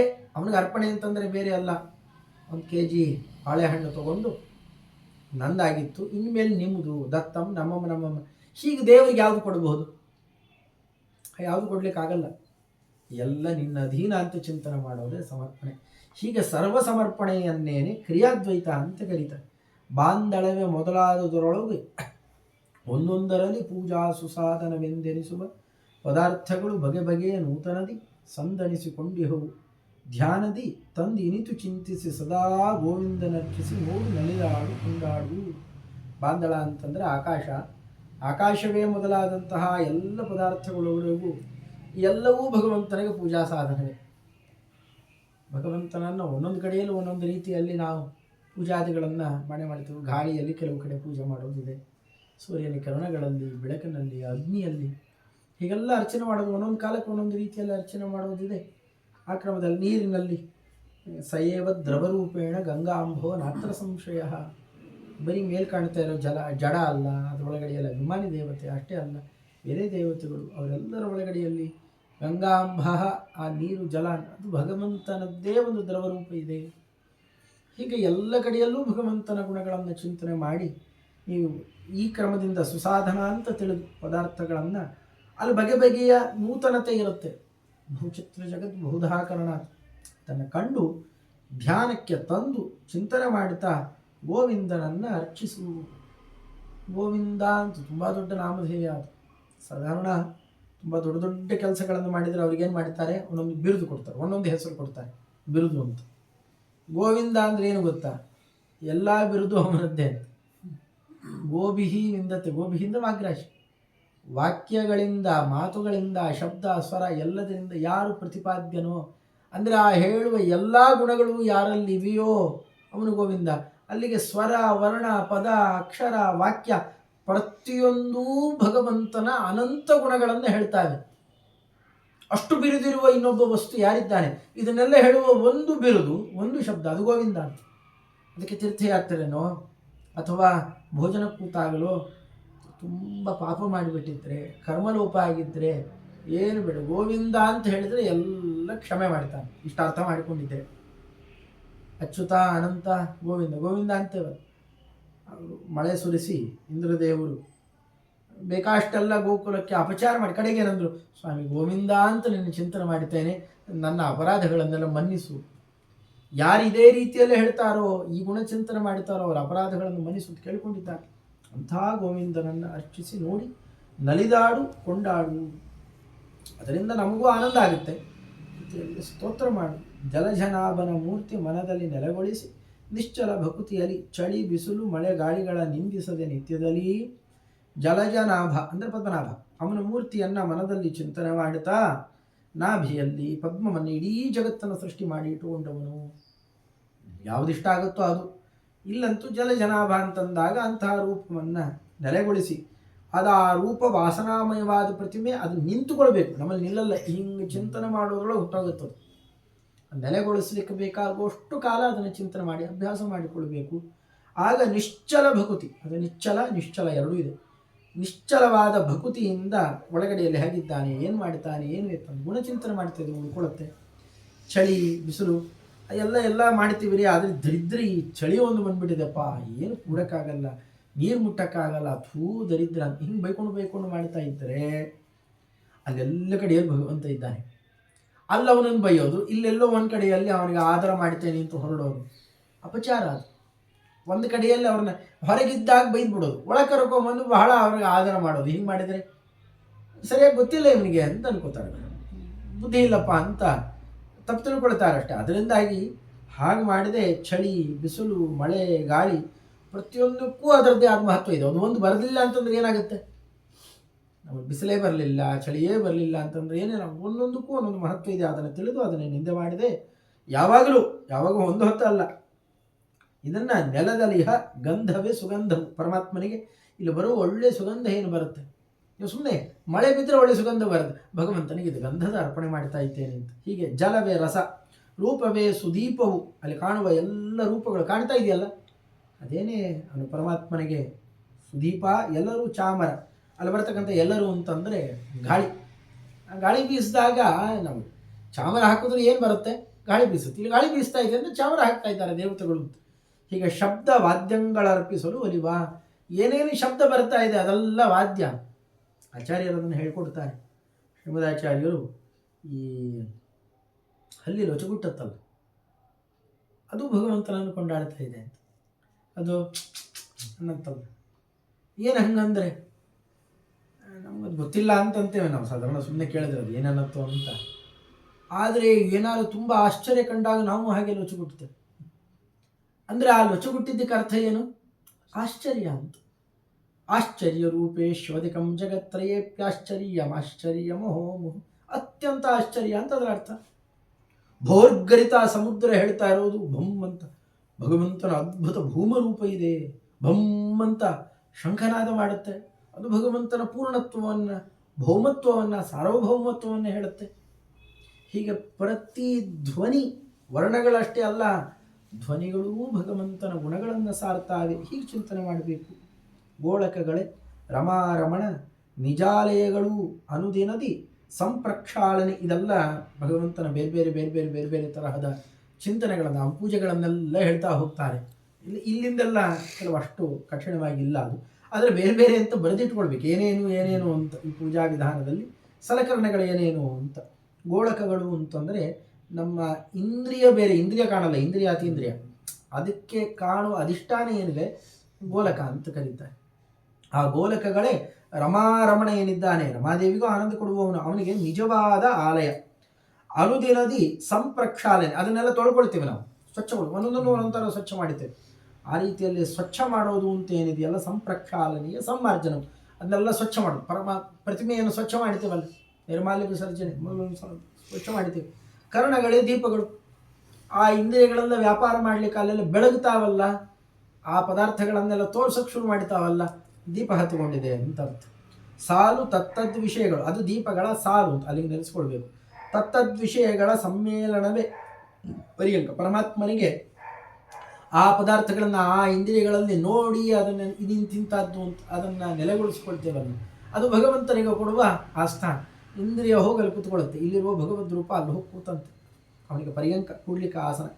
ತತ್ಸತ್ ಸುಖದ ಏಳಿಗೆ, ಅದರಿಂದ ಆಗುವಂತಹ ಸುಖದಿಂದ ವೃದ್ಧಿ ಆಗುತ್ತಲ್ಲ, ನಮಗೆ ಏಳಿಗೆ ಆಗುತ್ತೆ, ವೃದ್ಧಿ ಆಗುತ್ತೆ. ಆ ಏಳಿಗೆ ಸುಪ್ಪತ್ತಿಗೆ ಆತ್ಮನಿವೇದನವೇ ವಸನ. ಭಗವಂತನಿಗೆ ಸುಪ್ಪತ್ತಿಗೆ ಸಿಂಹಾಸನವನ್ನು ಕೊಟ್ಟಂತೆ ಆತ್ಮನಿವೇದನ, ತನ್ನಂತಾನು ಅರ್ಪಣೆ ಮಾಡಿಕೊಳ್ತಾನಲ್ಲ, ಅದೇನೇ ಅವನಿಗೆ ವಸನ. ಭಗವಂತನಿಗೆ ಆ ವಸನಕ್ಕಿಂತ ಈ ವಸನ ಅತ್ಯಂತ ಪ್ರೀತಿ. ಪಾಪಕರ್ಮವು ಪಾದುಕೆಗಳು, ಅನುಲೇಪನವು ಸತ್ಪುಣ್ಯ ಶಾಸ್ತ್ರಾಲಾಪನವೇ ಶ್ರೀ ತುಳಸಿ. ಸುಮನೋವೃತ್ತಿಗಳೇ ಸುಮನ, ಕೋಪಧೂಪವು ಭಕ್ತಿಭೂಷಣ, ವ್ಯಾಪಿಸಿದ ಸದ್ಬುದ್ಧಿ ಛತ್ರವು ದೀಪವೇ, ಸುಜ್ಞಾನ ಆರಾರ್ಥ್ಯಗಳೇ ಗುಣಕಥನ. ಇದನ್ನು ಮುಂದುವರಿಸಿಕೊಂಡು ಹೋದಾಗ ಪಾಪಕರ್ಮ, ಪರಮಾತ್ಮನಿಗೆ ಪಾದುಕೆಗಳನ್ನು ಕೊಡಬೇಕು. ಉಪಚಾರಗಳಲ್ಲಿ ನಾವು ಪಾಪಕರ್ಮಗಳನ್ನು ಮಾಡಿಬಿಟ್ಟಿದ್ದೀವಿ, ಸ್ವಾಮಿ ತುಳಿಲಿಕ್ಕೆ ಏನಾರ ಕೊಡಬೇಕು ನಿನಗೆ, ಇದನ್ನೇ ಕೊಟ್ಟಿದ್ದೇನೆ. ಅದರಂತೆ ಅನುಲೇಪನವು ಸತ್ಪುಣ್ಯ, ನಾವು ಮಾಡುವಂತಹ ಸತ್ಪುಣ್ಯ ಕಾರ್ಯ ಏನಿದೆ ಅದನ್ನು ನೀ ಸ್ವೀಕಾರ ಮಾಡಿ. ನಾವು ಮಾಡಿರುವ ಸತ್ಕಾರ್ಯಗಳು ನೀ ಹೇಳಿದಿ ಅಂತ ತಿಳಿದು ನಾವು ಮಾಡಿದ್ದೇವೆ, ಸ್ವೀಕಾರ ಮಾಡ್ತಾನಲ್ಲ. ಅನುಲೇಪನ ಹಚ್ಕೊಳ್ಳಿಕ್ಕೆ ಕೊಡುವಂತಹ ಗಂಧದಂತೆ ಅದು ತೆಗೆದು ಪಕ್ಕಕ್ಕೆ ಇಟ್ಕೊಳ್ತಾನೆ ದೇವರು. ಇನ್ನು ಶಾಸ್ತ್ರಾಲಾಪನ ಅಂತ ಅನ್ನೋದು ಏನಿದೆಯಲ್ಲ, ಅದು ಇದೆರಡು ಒಟ್ಟಿಗೆ ಸೇರಿಸಿ ಹೇಳಬೇಕು ಅನ್ನೋದು ಒಂದು ಪಾಠ, ಅದು ಸರಿ ಇದೆ. ನಾವು ಶಾಸ್ತ್ರಾಲಾಪನವನ್ನು ಮಾಡಿ ಕೊಡ್ತೇವಲ್ಲ, ಸ್ವಾಮಿ ಇದೆಲ್ಲ ಹೀಗಿದ್ದೀಯಾ ಹೀಗಿದ್ದೀಯಾ ಅಂತ ಕೇಳಿದಾಗ ಆನಂದದಿಂದ ಅದು ಕೇಳಿಸ್ಕೊಳ್ತಾನೆ, ನಾವು ಕೊಟ್ಟ ಗಂಧ ಹಚ್ಚಿಕೊಂಡಂತೆ ಅದು ಅಂತ, ಅಲ್ಲಿಗೆ ಅದನ್ನು ಪ್ರಯತ್ನ ಮಾಡ್ತಾರೆ. ಶ್ರೀ ತುಳಸಿ ಸುಮನೋವೃತ್ತಿಗಳೇ ಸುಮನ, ಈ ಇಲ್ಲಿಗೂ ಅನ್ವಯ ಮಾಡಿದ್ದಿದೆ ಅದನ್ನು. ಶಾಸ್ತ್ರಾಲಾಪನೆ ಶ್ರೀ ತುಳಸಿ ಅಂತ ಅಂದರೆ ಅತ್ಯಂತ ಶ್ರೇಷ್ಠ ಅಂತ. ಇಲ್ಲದೇ ಇದ್ದರೆ ಇದನ್ನು ಸುಮನೋವೃತ್ತಿಗಳೇ, ಶಾಸ್ತ್ರಾಲಾಪನವನ್ನು ಮಾಡಿದಾಗ ಪುಣ್ಯ ಬರುತ್ತೆ, ಅದರಿಂದ ಅದಾದ ನಂತರದಲ್ಲಿ ಭಗವಂತನಿಗೆ ಅರ್ಪಣೆ ಮಾಡ್ತೇವೆ, ಅಥವಾ ಅದರಿಂದ ಬೇರೆ ಬೇರೆ ಭಾವನೆಗಳು ಬರುತ್ತವೆ. ಎಷ್ಟು ಉತ್ಕೃಷ್ಟ ಇದ್ದಾನೆ ಸ್ವಾಮಿ, ಅದರ ಅತ್ಯುತ್ಕೃಷ್ಟ ಭಾವನೆ ಶ್ರೀ ತುಳಸಿ. ಅದರ ಸುತ್ತಮುತ್ತಲು ಬರುವಂತಹ ಒಳ್ಳೊಳ್ಳೆ ಭಾವನೆ, ಇವನಿಗೆ ಒಳ್ಳೆ ಭಾವನೆ ಬಂದರೆ ಬೇರೆಯವ್ರಿಗೆ ಒಳ್ಳೆಯದಾಗುತ್ತೆ. ಅದರಿಂದ ಒಳ್ಳೆ ಹೂ ತಂದಿಟ್ಕೊಂಡ್ರೆ ಬೇರೆಯವರು ಸುಗಂಧ ಹೊಡೆಯಲ್ವೇ, ಆ ಥರ ಅದಕ್ಕೆ ಸುಮನೋವೃತ್ತಿಗಳನ್ನು ಸುಮನ ಅಂತ ಕರೆದು, ಒಳ್ಳೆಯ ಸುಮನೋವೃತ್ತಿಗಳನ್ನು ಸುಮನ, ಸುಮನ ಅಂತ ಹೂವಿಗೆ ಕರೀತಾರೆ. ಕೋಶದಲ್ಲದಿದೆ ಆ ಕ್ರಮದಲ್ಲಿ. ಇದನ್ನೇ ಯಮಕಾಲಂಕಾರವನ್ನು ಶಬ್ದದಲ್ಲಿ ಬಳಕೆ ಮಾಡುತ್ತಾ ಹಾಗೆ ತೋರಿಸಿ. ಕೋಪ ಅನ್ನೋದೇ ಧೂಪ, ಅದು ದೇವ್ರ ಮೇಲೆ ಕೋಪ ಮಾಡಬಾರ್ದು, ದೇವರ ಭಕ್ತರ ಮೇಲಲ್ಲ.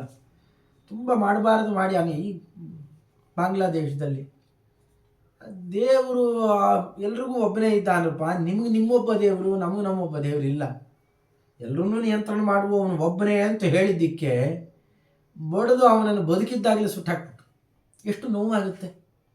ಅವನು ಹೇಳಿದ್ದೇನು ತಪ್ಪಲ್ಲ, ಅವನಿಗೆ ಯಾವುದೋ ಒಂದು ಸಂಪ್ರದಾಯದ, ಯಾವುದೋ ಒಂದು ಒಳ್ಳೆ ಸಂಪ್ರದಾಯದ ಪೂರ್ಣ ಅಲ್ಲದೆ ಇದ್ದರೆ ಯಾವುದೋ ಒಂದು ಒಳ್ಳೆ ಮಾಹಿತಿ ಇದೆ, ಅವನಿಗೆ ಅದರಲ್ಲಿ ಏನೋ ಒಂದು ದೀಕ್ಷೆ ಪಾಪ ಹೇಳು ಹೊಡೆದು ಹಾಕ್ಬಿಟ್ಟು, ಅವು ಯಾವುದೋ ದುಷ್ಟತನ ಮಾಡುತ್ತಾ ಇದ್ದನ್ನು ಬೆಂಬಲಿಸಲಿಲ್ಲ ಅಂತ ಹೊಡೆದುಕೊಂಡು ಬಿಡ್ತಾ ಇದ್ದಾರೆ. ಈ ರೀತಿಯಲ್ಲೆಲ್ಲ ಅನರ್ಥ ಮಾಡ್ತಾರಲ್ಲ, ಅದು ಕೇಳಿದಾಗ ಏನಾಗುತ್ತೆ ನಮಗೆ? ಒಳ್ಳೇದಾಯಿತು, ಆನಂದ ಆಯಿತು ಅಂತಂತೇವ? ಕೋಪ ಬರುತ್ತೆ. ಯಾರು ಇಲ್ವಾ ಅಂಥವನ್ನು ಹೊಡೆದು ಯಾರಾನ ಸರಿಯಾಗಿ ಶಿಕ್ಷಣ. ನಾವು ಭೀಮಸೇನ ದೇವರು ಇರಬೇಕಾಗಿತ್ತು ಒಂದು ಭಾವನೆ ಬರುತ್ತಲ್ಲ. ದುಷ್ಟರ ಮೇಲೆ ಬರುವ ಕೋಪ ಏನಿದೆಯಲ್ಲ, ಆಗ ಮೈಯೆಲ್ಲ ಬಿಸಿ ಆಗುತ್ತೆ, ನಿತ್ಯ ಹೊಗೆ ಬರುತ್ತೆ. ಅದನ್ನೇ ಧೂಪ ಅಂತಂತ. ಇದು ಒಳ್ಳೆಯದು, ಇದು ಬರಬೇಕು. ದುಷ್ಟರನ್ನು ನಮ್ಮನ್ನೇ ನೋಡಿದಾಗ ಕೆಲವೊಮ್ಮೆ ಎಂತಹ ತಪ್ಪು ಮಾಡಿಬಿಟ್ಟು ನಮ್ಮ ಮೇಲೆ ಕೋಪ ಬರುತ್ತೆ ನಮಗೆ. ಆ ಕೋಪ ಬಂದಿದ್ದು ಅದೇ ಧೂಪ. ಪರಮಾತ್ಮನಿಗೆ ಭಕ್ತಿಯೇ ಭೂಷಣ. ಎಷ್ಟು ಭಕ್ತಿ ಅರ್ಪಣೆ ಮಾಡ್ತೀರಿ ಅಷ್ಟು ಭೂಷಣಗಳು. ಈ ಬಂಗಾರ ಎದ್ದಾತದ್ದು ಬೆಳೆದು ಕೂತಿದೆ ಇವಾಗ ರೇಟು. ನಾವೇನು ಭೂಷಣ ಮಾಡಿ ಸಾಕ್ಲಿಕ್ಕಾಗುತ್ತೆ ಭಗವಂತನಿಗೆ? ಬೆಲೆ ಕಟ್ಟಲಿಕ್ಕಾಗದೇ ಇರೋ ಭೂಷಣ ಭಕ್ತಿ. ಅದು ಬರಲಿ ಅಂತ ಇದನ್ನು ಮಾಡೋದಷ್ಟೇ.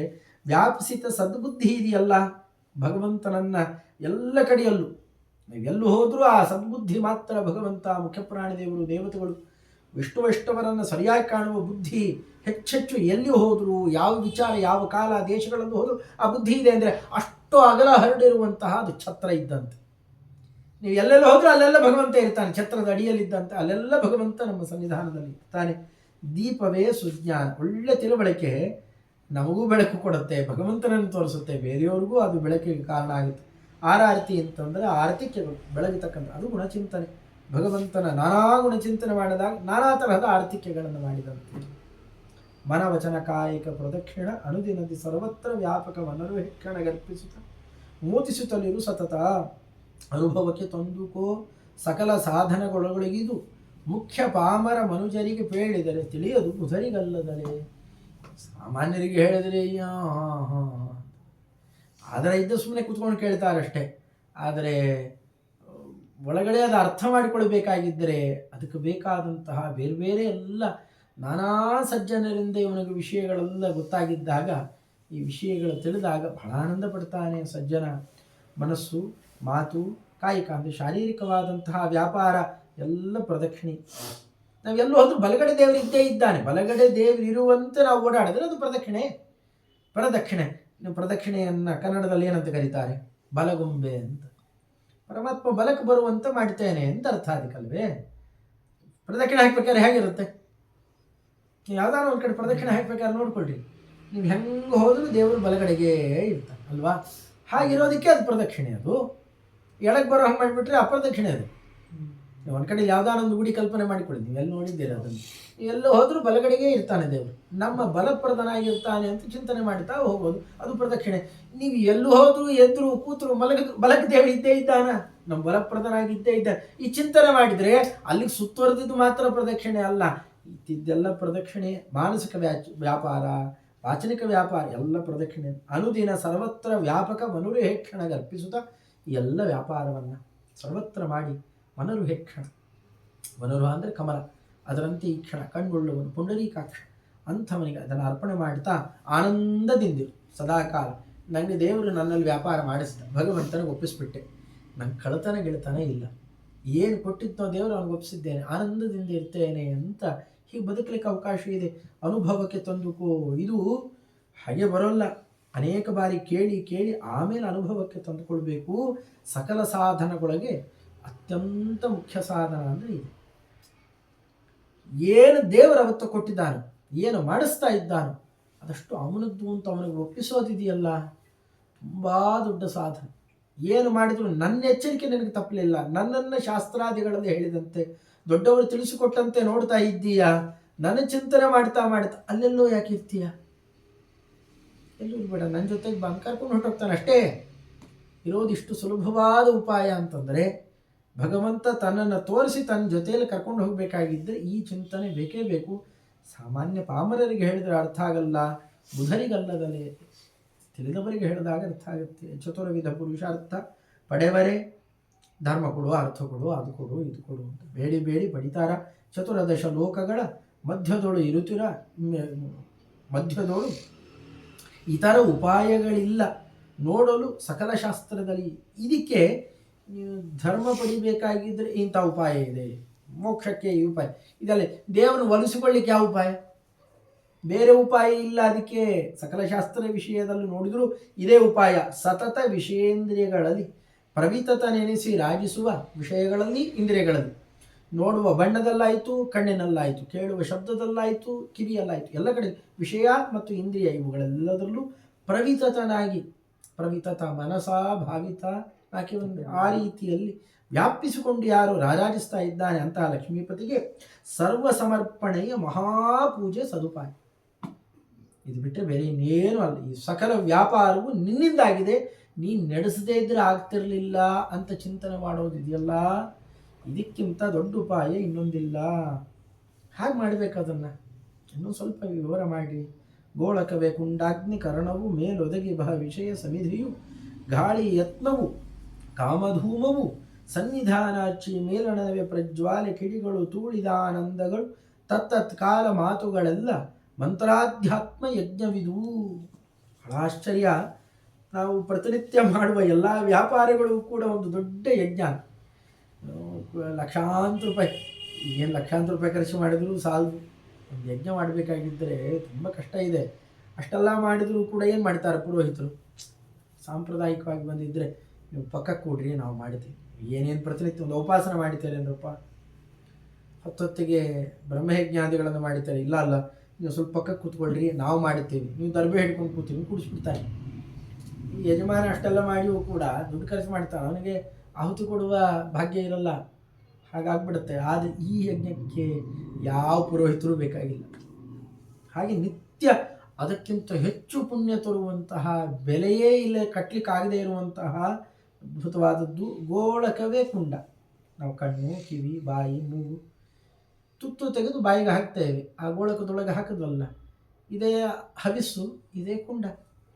ಒಳಗಿರತಕ್ಕಂತಹ ಕುಂಡ ಅಗ್ನಿಕರಣ, ಅಲ್ಲಿರುವ ಇಂದ್ರಿಯ ಏನಿದೆ ಅದೇ ಅಗ್ನಿಯದು. ಮೇಲೊದಗಿ ಬಹ ವಿಷಯ ಸಮಿಧಿಯು, ನಾವು ಅದಕ್ಕೆ ಏನೇನು ಆಹಾರ, ತುತ್ತು ಅಥವಾ ರೂಪ, ರಸ, ಗಂಧ ಇವೆಲ್ಲ ಏನೇನು ಆ ಇಂದ್ರಿಯಗಳಿಗೆ ಕೊಡ್ತೇವೆ, ಅದಕ್ಕೆ ಒದಗಿ ಬರ್ತಕ್ಕಂಥ ಅವತ್ತವತ್ತು ಸಿಗುವಂತಹ ವಿಷಯ ಏನಿದೆ ಅದೇ ಸಮಿತ್ತು. ಗಾಳಿ ಯತ್ನವು, ಅದೆಲ್ಲ ಅದಕ್ಕೆಲ್ಲ ಬೇಕಾಗಿರ್ತಕ್ಕಂತಹ ಗಾಳಿ ಹಾಕಬೇಕಲ್ಲ, ಊದಬೇಕು. ಮುಖದಿಂದಲೇ ಗಾಳಿ ಊದಬೇಕು ಅಂತ ಮುಖದಿಂದ ಆ ಕ್ರಮದಲ್ಲಿ ನಾವು ಪ್ರಯತ್ನ ಮಾಡ್ತೇವಲ್ಲ, ಅದೇ ಗಾಳಿ ಇದ್ದಂತೆ. ಕಾಮಧೂಮವು ಆಸೆ ಪಡ್ತೇವಲ್ಲ, ಅದರಿಂದ ಬರುವ ಹೊಗೆ ಅದೇನೆ. ಸನ್ನಿಧಾನ ಅರ್ಚಿ, ನಾ ಅದರ ಜೊತೆಯಲ್ಲೇ, ಆ ವಿಷಯಗಳ ಜೊತೆಯಲ್ಲೇ ಇರ್ತೇವೆ, ಅದೇ ಅದರಿಂದ ಬರತಕ್ಕಂತಹ ಜ್ವಾಲೆ. ಮೇಳನವೇ ಪ್ರಜ್ವಾಲೆ, ಆ ನಾನಾ ಪದಾರ್ಥಗಳೆಲ್ಲ ಸೇರ್ಕೊಳ್ತಾವಲ್ಲ, ಆ ಪದಾರ್ಥಗಳನ್ನು ಒಂದು ಊಟ ಮಾಡಿದ ಅಂತಂದರೆ ನಾಲ್ಕಾರು ತುತ್ತುಗಳನ್ನೆಲ್ಲ ಒಳಗೆ, ಅದು ಉದರಕ್ಕೆ, ಹೊಟ್ಟೆಗೆ ಎಲ್ಲ ಕಡೆ ಸೇರ್ಕೊಳುತ್ತಲ್ಲ, ಅದು ಪ್ರಜ್ವಾಲೆ ಅಂತ ಕರೆಸಿಕೊಳ್ಳುತ್ತೆ. ಹೀಗೆ ಅಲ್ಲಿಂದ ಬರುವ ಆನಂದ ಕಿಡಿ, ಅದರಿಂದ ಬರತಕ್ಕಂತಹದ್ದೇ ಅದು ತೂಳಿದ ಆನಂದ. ತೂಳಿದ ಆನಂದ ಅಂತಂದರೆ ತುಂಬಿದ ಅಂತ ಅರ್ಥ. ಅದು ತುಂಬಿ ತುಳುಕೋದು ಅಂತಂತಾರಲ್ಲ, ಆ ರೀತಿಯಲ್ಲಿ ತೂಳಿದ ಆನಂದಗಳು ತತ್ತತ್ಕಾಲ ಆಗೇನೇನು ಮಾತಾಡ್ತಾ ಇರ್ತೇವಲ್ಲ, ಊಟ ಗೀಟ ಮಾಡಬೇಕಾಗಿದ್ದರೆ ಒಳ್ಳೆ ವಿಚಾರಾದಿಗಳನ್ನು ಮಾತಾಡ್ಕೊಂಡು ಊಟ ಮಾಡ್ತಾ ಇತ್ತು, ಅದೇ ಮಂತ್ರ ಆಗಬೇಕು. ಭಗವಂತನ ಕಥಾಲಾಪವನ್ನು ಮಾಡ್ತಾ ಊಟ ಮಾಡಿದ ಅದೇ ಸಾಕು. ಹೀಗೆ ಅದಕ್ಕೆ ಏನೇನೋ ಕೆಟ್ಟ ವಿಚಾರಗಳನ್ನು ಮಾತಾಡಬಾರ್ದು. ಸ್ನಾನ ಮಾಡುವಾಗಲಿ, ಊಟ ಮಾಡುವಾಗ, ಮಂತ್ರ ವಿಚಾರ ಜಪಗಳನ್ನು ಮಾಡುವಾಗ, ಪೂಜೆ ಮಾಡಬೇಕಾದ್ರೆ ಪಂಚಮೌನ ಅಂತಂತಾರೆ. ಇಂಥ ಕಡೆಯಲ್ಲೆಲ್ಲ ಬೇರೆ ಮಾತಾಡಬಾರ್ದು. ಮಧು ವಿರೋಧಿಯ ಪಟ್ಟಣಕ್ಕೆ ಪೂರ್ವದ ಕವಾಟಗಳು ಅಕ್ಷಿನಾಸಿಕ ವದನ ಶ್ರೋತ್ರಗಳೆರಡು, ದಕ್ಷಿಣ ಉತ್ತರ ದ್ವಾರ ಬುಧ ಉಪಸ್ಥಗಳೆರಡು, ಪಶ್ಚಿಮ ಕದಗಳೆನಿಪುವು. ಷಡ್ಸರೋಜವೇ ಸರೋಜವೇ ಸದನ, ಹೃದಯವೇ ಮಂಟಪ, ತ್ರಿಗುಣಗಳೇ ಕಲಶ. ಇಡೀ ಭಗವಂತನಿಗೆ ಇದು ಶರೀರ. ಪರಮಗುರುಗಳು ಒಂದು ಬಹಳ ಚೆನ್ನಾಗಿ ಸ್ತೋತ್ರ ಮಾಡಿಕೊಡ್ತಾರೆ. ನಿತ್ಯ ಭಗವಂತನನ್ನು ಆವಾಹನೆ ಮಾಡಬೇಕಾಗಿದ್ದರೆ ಬಿಂಬಮೂರ್ತಿಯನ್ನು ಪೂಜೆ ಮಾಡಿ ಒಳಗಡೆಯಲ್ಲಿ ಕರ್ಕೊಂಡ್ಬರ್ಬೇಕು. ನಾನು ಯಾರನ್ನಾರ, ಅದು ಈಗೆಲ್ಲ ಬಿಟ್ಟು ಹೋಗಿದೆ, ವರಪೂಜೆ ಅಂತ ಮಾಡ್ತಾರಲ್ಲ, ವರನಿಗೆ ಹೋದಾಗ ಅವ್ರಿಗೊಂದು ಬಿಡದಿಂತೇನೋ ಮಾಡಿ ಕುಡಿಸಿರ್ತಾರಲ್ಲ, ಅಲ್ಲೂ ಹೋಗಿ ಒಂದಿಷ್ಟು ಗಂಧಗಿಂದ ಹಚ್ಚಿ ಕೈಗೆ ಅದು ಇದು ಮಾಡಿ ಅವರಿಗೆಲ್ಲ ಅವ್ರಿಗೊಂದಿಷ್ಟಲ್ಲೇ ಸೋಪು ಗಿಪ್ಪು ಏನೇನು ಇಟ್ಟಿರ್ತಾರೆ, ಅಲಂಕಾರ ಮಾಡಿ. ಇವರು ಹೋದ್ಮೇಲೆ ಒಂದಿಷ್ಟು ಏನೋ ವಸ್ತ್ರ, ಈ ವಸ್ತ್ರ ಉಟ್ಕೊಂಡು ಬಂದ್ರಿ, ಅವ್ರಿಗೊಂದಿಷ್ಟಲ್ಲೆಲ್ಲ ಅಲಂಕರಣ ಮಾಡಿ ಕರ್ಕೊಂಡು ಬರ್ತಾರೆ. ಹೀಗೆಲ್ಲ ಮಾಡೋದಿದೆ, ಸರಿಯಾದ ಕ್ರಮ. ಸಾಮಾನ್ಯರಿಗೆ ಹೆಂಗೆ ಮಾಡಿದ್ವಿ, ಭಗವಂತನಿಗೆ ಒಳಗಡೆಯಲ್ಲಿ ಒಂದು ಪೂಜೆ ಮಾಡಿ ಕರ್ಕೊಂಡ್ಬಂದು ಪ್ರತಿಮೆಯಲ್ಲಿ ಮಹಾಪೂಜೆ ನಡೆಸಬೇಕು. ಇದು ಕ್ರಮ ಇದು ಅಲ್ಲ. ಆ ಪೂಜೆ ಮಾಡಿ ಏನಂತ ಮಾಡಬೇಕು, ಒಳಗಡೆ ಪೂಜೆ ಮಾಡೋದು ಗೊತ್ತೇ ಇಲ್ಲ. ಇಲ್ಲಾದರೂ ತುಳಸಿ ತೆಗೆದ ಮೇಲೆ ಎರಚಿದ್ರೆ ಓ ಇದೊಂದು ಪೂಜೆ ಅಂತ, ಅದು ಗೊತ್ತಿಲ್ಲ. ಅದು ಬಹಳ ಚೆನ್ನಾಗಿ ಹೇಳ್ಕೊಡ್ತಾರೆ. ಬರೀ ಒಂದೂವರೆ 2 ಶ್ಲೋಕದಲ್ಲಿ ಮುಗಿದೋಗ್ಬಿಡುತ್ತೆ. ಶ್ರೇಯಃಕಾಂತೋ ಭಾಯಾತ್, ಶ್ರೇಯಃಕಾಂತ ಅವನು ಭಾಯಾತ್ ಇದ್ದಾನೆ ಅಂತ ಚಿಂತನೆ ಬಂತಲ್ಲ, ಭಗವಂತ ಇದ್ದಾನೆ ಅಂತ. ಅದೇ ಮೊದಲನೇ ಪೂಜಾ ಶುರು. ಹೃದಯ ಕಮಲೆ ಪೀತವಸನಃ ಘನಶ್ಯಾಮ, ಘನ ಅಂದರೆ ಮೋಡ, ಅದರಂತೆ ಶ್ಯಾಮ. ಸಗ್ವಿ ಹಾರ ಹಾಕೊಂಡಿದ್ದಾನೆ. ಕನಕ ಮುಕುಟಾದ್ಯಾಭರಣವಾನ್, ಕನಕ ಮುಕುಟ ಮುಂತಾದ ಆಭರಣಗಳನ್ನು ಹಾಕೊಂಡಿದ್ದಾನೆ. ಕಿರೀಟ ಮುಂತಾದ. ಧರನ್ ಚಕ್ರ ಅಬ್ಜಾದೀನ್, ಚಕ್ರ ಅಬ್ಜ, ಅಬ್ಜ ಅಂದರೆ ನೀರಲ್ಲಿ ಹುಟ್ಟಿದ್ದು ಶಂಖ. ಚರಂಚಕ್ರಾಬ್ಜಾದೀನ್ ಕುಮುದ ವದನಃ ಪದ್ಮಚರಣ, ಕನ್ನೈದಿಲೆಯಂತೆ ಮುಖ, ನೀಲಬಣ್ಣ ಇದ್ದಾನೆ ಪರಮಾತ್ಮ ಅಂತ. ಪಾದ ಮಾತ್ರ ಕೆಂಪಗಿದೆ, ಅದು ಪದ್ಮದಂತೆ ಚರಣ, ಪದ್ಮಚರಣ. ಕೃಪಾಪೂರ್ಣಾಪಾಂಗ, ಅವ್ನು ನೋಡ್ಲಿಕ್ಕೆ ಅಂತ ಹೋದು ದುರು ನೋಡ್ತಾ ಇದ್ದ, ಯಾಕಪ್ಪ ಬಂದಿತ್ತು, ಹಾಗಿಲ್ಲ. ಕೃಪಾಪೂರ್ಣ, ಬಂದ್ಯಾ ಬಾ, ಕಾಯ್ತಾ ಇದ್ದೆ ಅಂತ ಈ ಬುದ್ಧಿ ಇದ್ದೆ. ಆ ನೋಟ ಕಂಡ್ರೆ ಕೃಪಾಪೂರ್ಣಾಪಾಂಗ ಶ್ರುತಿನುತ ಗುಣಾಂಬೋಧಿರಮಲಃ, ವೇದಗಳು ಕೊಂಡಾಡುವ ಅನಂತ, ಇದು ಭಗವಂತನ ಆಕಾರ. ಮೊದಲಿದು ಚಿಂತನೆ ಮಾಡಿ. ಅಲ್ಲಿ ಶ್ರುತಿನುತ ಗುಣಾಂಬೋಧಿರಮಲಃ ಶರೀರಂ ತೇ ಗಾರಂ. ಪೂಜೆ ಆಗಬೇಕಲ್ಲ, ಈಗ ಪೂಜೆ ಮಾಡಬೇಕಾದ್ರೆ ಮಂಟಪ ಬೇಕು, ಅಲ್ಲೊಂದು ದೇವಸ್ಥಾನ ಬೇಕಲ್ಲ. ಯಾವುದು? ಶರೀರಂ ತೇ ಗಾರಂ, ನನ್ನ ಶರೀರವೇ ನಿನಗೆ ದೊಡ್ಡ ದೇವಸ್ಥಾನ. ಹೃದಯ ಕಮಲಂ ಮಂಟಪಂ ಅಹಂ ಭವನ್ ಮೂರ್ತಿ, ನನಗೊಂದು ಒಳ್ಳೆ ಮೂರ್ತಿ ಬೇಕಪ್ಪ, ನಾನೇ ಇದ್ದೇನೆ ಸ್ವಾಮಿ, ನನ್ನ ಸ್ವರೂಪವೇ ನಿನಗೆ ಮೂರ್ತಿ, ನನ್ನ ಸ್ವರೂಪನೇ ನಿನಗೆ ಮೂರ್ತಿ, ಅದಕ್ಕೆ ಅಧಿಷ್ಠಾನ ಅಂತ ನಾನು ಮಾಡಿಕೊಟ್ಟಿದ್ದೇನೆ, ಅದನ್ನು ಭವನ್ ಮೂರ್ತಿ. ಮತ್ತೆ ಅಲ್ಲಿರುವ ಹೃದಯ ಕಮಲ ಏನಿದೆ ಅದೇ ಸಿಂಹಾಸನ. ತತ್ರೋಕ್ಷಿತಮಲ ಬಿಂಬಂ ಅನುಭವಾನ್, ಅಲ್ಲಿರುವ ಬಿಂಬ ನೀನು. ಆಯಿತು, ಇದೆಲ್ಲ ಆಯಿತು, ಇನ್ನು ನೀರು ಗೀರು ಅರ್ಘ್ಯಪಾದ್ಯ ಎಲ್ಲ ಕೊಡಬೇಕು. ದೃಢಜ್ಞಾನಂ ಧ್ಯಾನಂ, ಧ್ಯಾನಾವಾಹನಾದಿ ಷೋಡಶೋಪಚಾರ ಪೂಜೆ, ಧ್ಯಾನ ಆಗಬೇಕಲ್ಲ. ದೃಢಜ್ಞಾನಂ ಧ್ಯಾನಂ, ನೀನು ಸರ್ವೋತ್ಕೃಷ್ಟನಿದ್ದೀಯಾ, ಸರ್ವೋತ್ತಮನಿದ್ದೀಯಾ, ನನ್ನೊಡೆಯನಿದ್ದೀಯಾ, ಪ್ರತಿ ಕಾರ್ಯದಲ್ಲಿ ನನಗೆ ಅಧಿಪತಿಯಾಗಿ ಪ್ರತಿಯೊಂದು ನಡೆಸ್ತೀಯಾ. ದೃಢಜ್ಞಾನಂ ಧ್ಯಾನಂ ಸಗಿರಿಜ ವಿತೀರ್ಣಾಸನಮಿದಂ, ಆ ಮನಸ್ಸಿಗೆ ಬರುವ ನಾನಾ ವಿಕಾರಗಳು ಇವನ್ನೆಲ್ಲ ಹೊಂದಿರುವ, ಅದು ರುದ್ರದೇವರು ನಿಯಮನ ಮಾಡುವ ಮನೋವೃತ್ತಿಗಳೇನಿದೆ ಅದು ಬಣ್ಣ ಬಣ್ಣದ ಆಸನ. ಸಗಿರಿಜ, ಗಿರಿಜೆಯಿಂದ ಸಹಿತನಾದ ರುದ್ರದೇವ್ ಅವರು ನಿಯಮನ ಮಾಡುವಂಥ ಮನಸ್ಸಿನ ವೃತ್ತಿಗಳಿದ್ದಾವಲ್ಲ, ಮನೋವೃತ್ತಿಗಳು, ಅದೆಲ್ಲ ಇರೋದು ನಿನಗೆ ಏನದು? ಅಧಿಷ್ಠಾನ, ಸಿಂಹಾಸನ. ಸಗಿರಿಜ ವಿತೀರ್ಣ ಆಸನಮಿದಂ ಜಲೈ ಶ್ರದ್ಧಾ ನದ್ಯ, ನದಿಯಿಂದ ನೀರು ತಂದಿದ್ದೇನೆ ಸ್ವಾಮಿ. ಯಾವ ನದಿ? ಎಲ್ಲೋ ಹೋಗಬೇಕಾಗಿಲ್ಲ, ಶ್ರದ್ಧಾ ಅನ್ನುವ ನದಿ. ವೇದಶಾಸ್ತ್ರಗಳಲ್ಲಿ ಹೇಳಿದ್ದೆಲ್ಲ ಅತ್ಯಂತ ಸತ್ಯ ಇದೆ, ಇದು ಸತ್ಯ, ಇದು ಸತ್ಯ ಅಂತ ನಿತ್ಯ ಹರಿತಾ ಇರಬೇಕು. ಶ್ರದ್ಧೆ, ಅಶ್ರದ್ಧೆ ಬತ್ತೋಗ್ಬಿಡಬಾರ್ದು ಆ ನದಿ. ವೇದಶಾಸ್ತ್ರಗಳಲ್ಲಿ ಹೇಳಿದ ವಿಚಾರಗಳು ಅತ್ಯಂತ ಸತ್ಯ ಅಂತ ಆಸ್ತಿಕ್ಯ ಬುದ್ಧಿ ಏನಿದೆ ಆ ನದಿ ಹರಿತಾ ಇರಬೇಕು. ಈ ಹೊತ್ತಿಗೆ ಅದರ ನೀರು ತಂದಿದ್ದೇನೆ. ಜಲೈ ಶ್ರದ್ಧಾ ನದ್ಯಾ ಹೃದಯ ವಿಷಯತಾ ಸ್ನಾನ ಮುತುಲಂ, ಅದರಲ್ಲಿ ಈ ರೀತಿಯಾದ ನಿನ್ನ ರೂಪ ಹೀಗಿದೆ, ಈ ರೂಪ ಈ ಕ್ರಮದಲ್ಲಿದೆ, ಇದು ಅತ್ಯಂತ ಸತ್ಯ ಅಂತ ಶಾಸ್ತ್ರದಲ್ಲಿ ತಿಳಿದು ಆ ರೂಪ ಚಿಂತನೆ ಮಾಡ್ತಾರಲ್ಲ, ಅದೇ ನಿನಗೆ ಸ್ನಾನ. ಆ ಶ್ರದ್ಧಾ ನದಿಯ ನೀರಿನಿಂದ ನಿನಗೆ ಸ್ನಾನ. ಜಲೈ ಶ್ರದ್ಧಾ ನದ್ಯಾ ಹೃದಯ ವಿಷಯತಾ ಸ್ನಾನ ಮುತುಲಂ ಸುಮಂ ಭಾವಾ ಅಹಿಂಸಾ ಪ್ರಥಮಂ ಪುಷ್ಪಂ ಪುಷ್ಪಮಿಂದ್ರಿಯ ನಿಗ್ರಹ. ಇಲ್ಲಿ ಹೂ ತಂದುಬಿಡ್ಬೋದು ಕಷ್ಟಪಟ್ಟಾರು, ಆ ಹೂ ತರೋದು ಬಹಳ ಕಷ್ಟ. 8 ತರಹದ ಏನು ಅಹಿಂಸಾದಿ ಪುಷ್ಪಗಳಿದ್ದಾವೆ ಅದು ಸುಮಂ ಭಾವಾ. ದೀಪೋ ಅವಿಚಲಮತಿ, ಅವಿಚಲಮತಿ ಶ್ರೀಹರಿಯೇ ಅತ್ಯುತ್ಕೃಷ್ಟ ಅನ್ನುವ ಬುದ್ಧಿ, ಅವನೇ ನಮಗೆ ರಕ್ಷಕ ಅನ್ನುವ ಬುದ್ಧಿ ಅವಿಚಲ, ಅದು ಎಂದೂ ಸಂಚಲನ ಮಾಡಲಿಲ್ಲ. ಅಳ್ಳಾಡದೇ ಇರುವ ಏಕಪ್ರಕಾರ ಉರಿಯುವ ದೀಪ ನಿನಗೆ ಹಚ್ಚುತ್ತಾ ಇದ್ದೇನೆ. ಹೂ ಕೊಟ್ಟು ದೀಪ ಹಚ್ಚಿ ಅವಿಚಲಮತಿರನ್ನಂ ಕೃತರತಿ, ಭಗವಂತನಲ್ಲಿ ಸದಾ ಆಸಕ್ತರಾಗಿರ್ತೇವಲ್ಲ, ಅದು ದೇವರಿಗೆ ಕೊಡುವ ಅನ್ನ ಅಂತ. ಅವನು ಬೇರೆ ಈ ಅನ್ನ ಎಲ್ಲ ತಿನ್ನೋಲ್ಲ, ನಾವು ಭಗವಂತನಲ್ಲಿ ಆಸಕ್ತರಾಗ್ತೇವಲ್ಲ, ಅದು ಕೃತರತಿ. ಅಲಂ ಬುದ್ಧಿಸ್ತೃಪ್ತಿ ವಿಷಯ ನಿಚಯೇ ದಿವ್ಯ ಮೋದಕಂ. ಕುಡಿಯೋಕ್ಕೊಂದು ಸ್ವಲ್ಪ ನೀರು ಕೊಡಪ್ಪ. ಯಾವ ನೀರು ಕೊಡಬೇಕು ಸ್ವಾಮಿ? ನನಗೆ ಈ ವಿಷಯಗಳೆಲ್ಲ ಸಾಕಾಗಿದೆ, ನೀನು ಬೇಕು ಅಂತ ಅನಿಸಿದ್ರೆ ಅವನಿಗೆ ಅದು ನೀರು ಕೊಟ್ಟಂತೆ ಅಂತ. ಆ ನೀರು ಎಲ್ಲಿಂದ ತಂದು ಕೊಡೋಣ ನಾವು? ಈ ವಿಷಯಗಳು ಸಾಕು ಅನ್ನುವ ಬುದ್ಧಿ ಬೇಕು. ಅದು ತಗೊಳಪ್ಪ, ಇದು ತಗೊಳಪ್ಪ. ಹನುಮಂತ ದೇವರಿಗೆ ನಿನಗೆ ಅದು ಕೊಡ್ತೇನೆ, ನಿನಗೊಂದು ಮದುವೆ ಮಾಡಲ. ನಾನು ಕಲ್ಲನ್ನು ಹೆಣ್ಣು ಮಾಡಿದವನು, ಒಳ್ಳೆ ಹೆಣ್ಣು ತಂದು ಮದುವೆ ಮಾಡಿ. ನನಗೆ ಬೇಡ ಸ್ವಾಮಿ.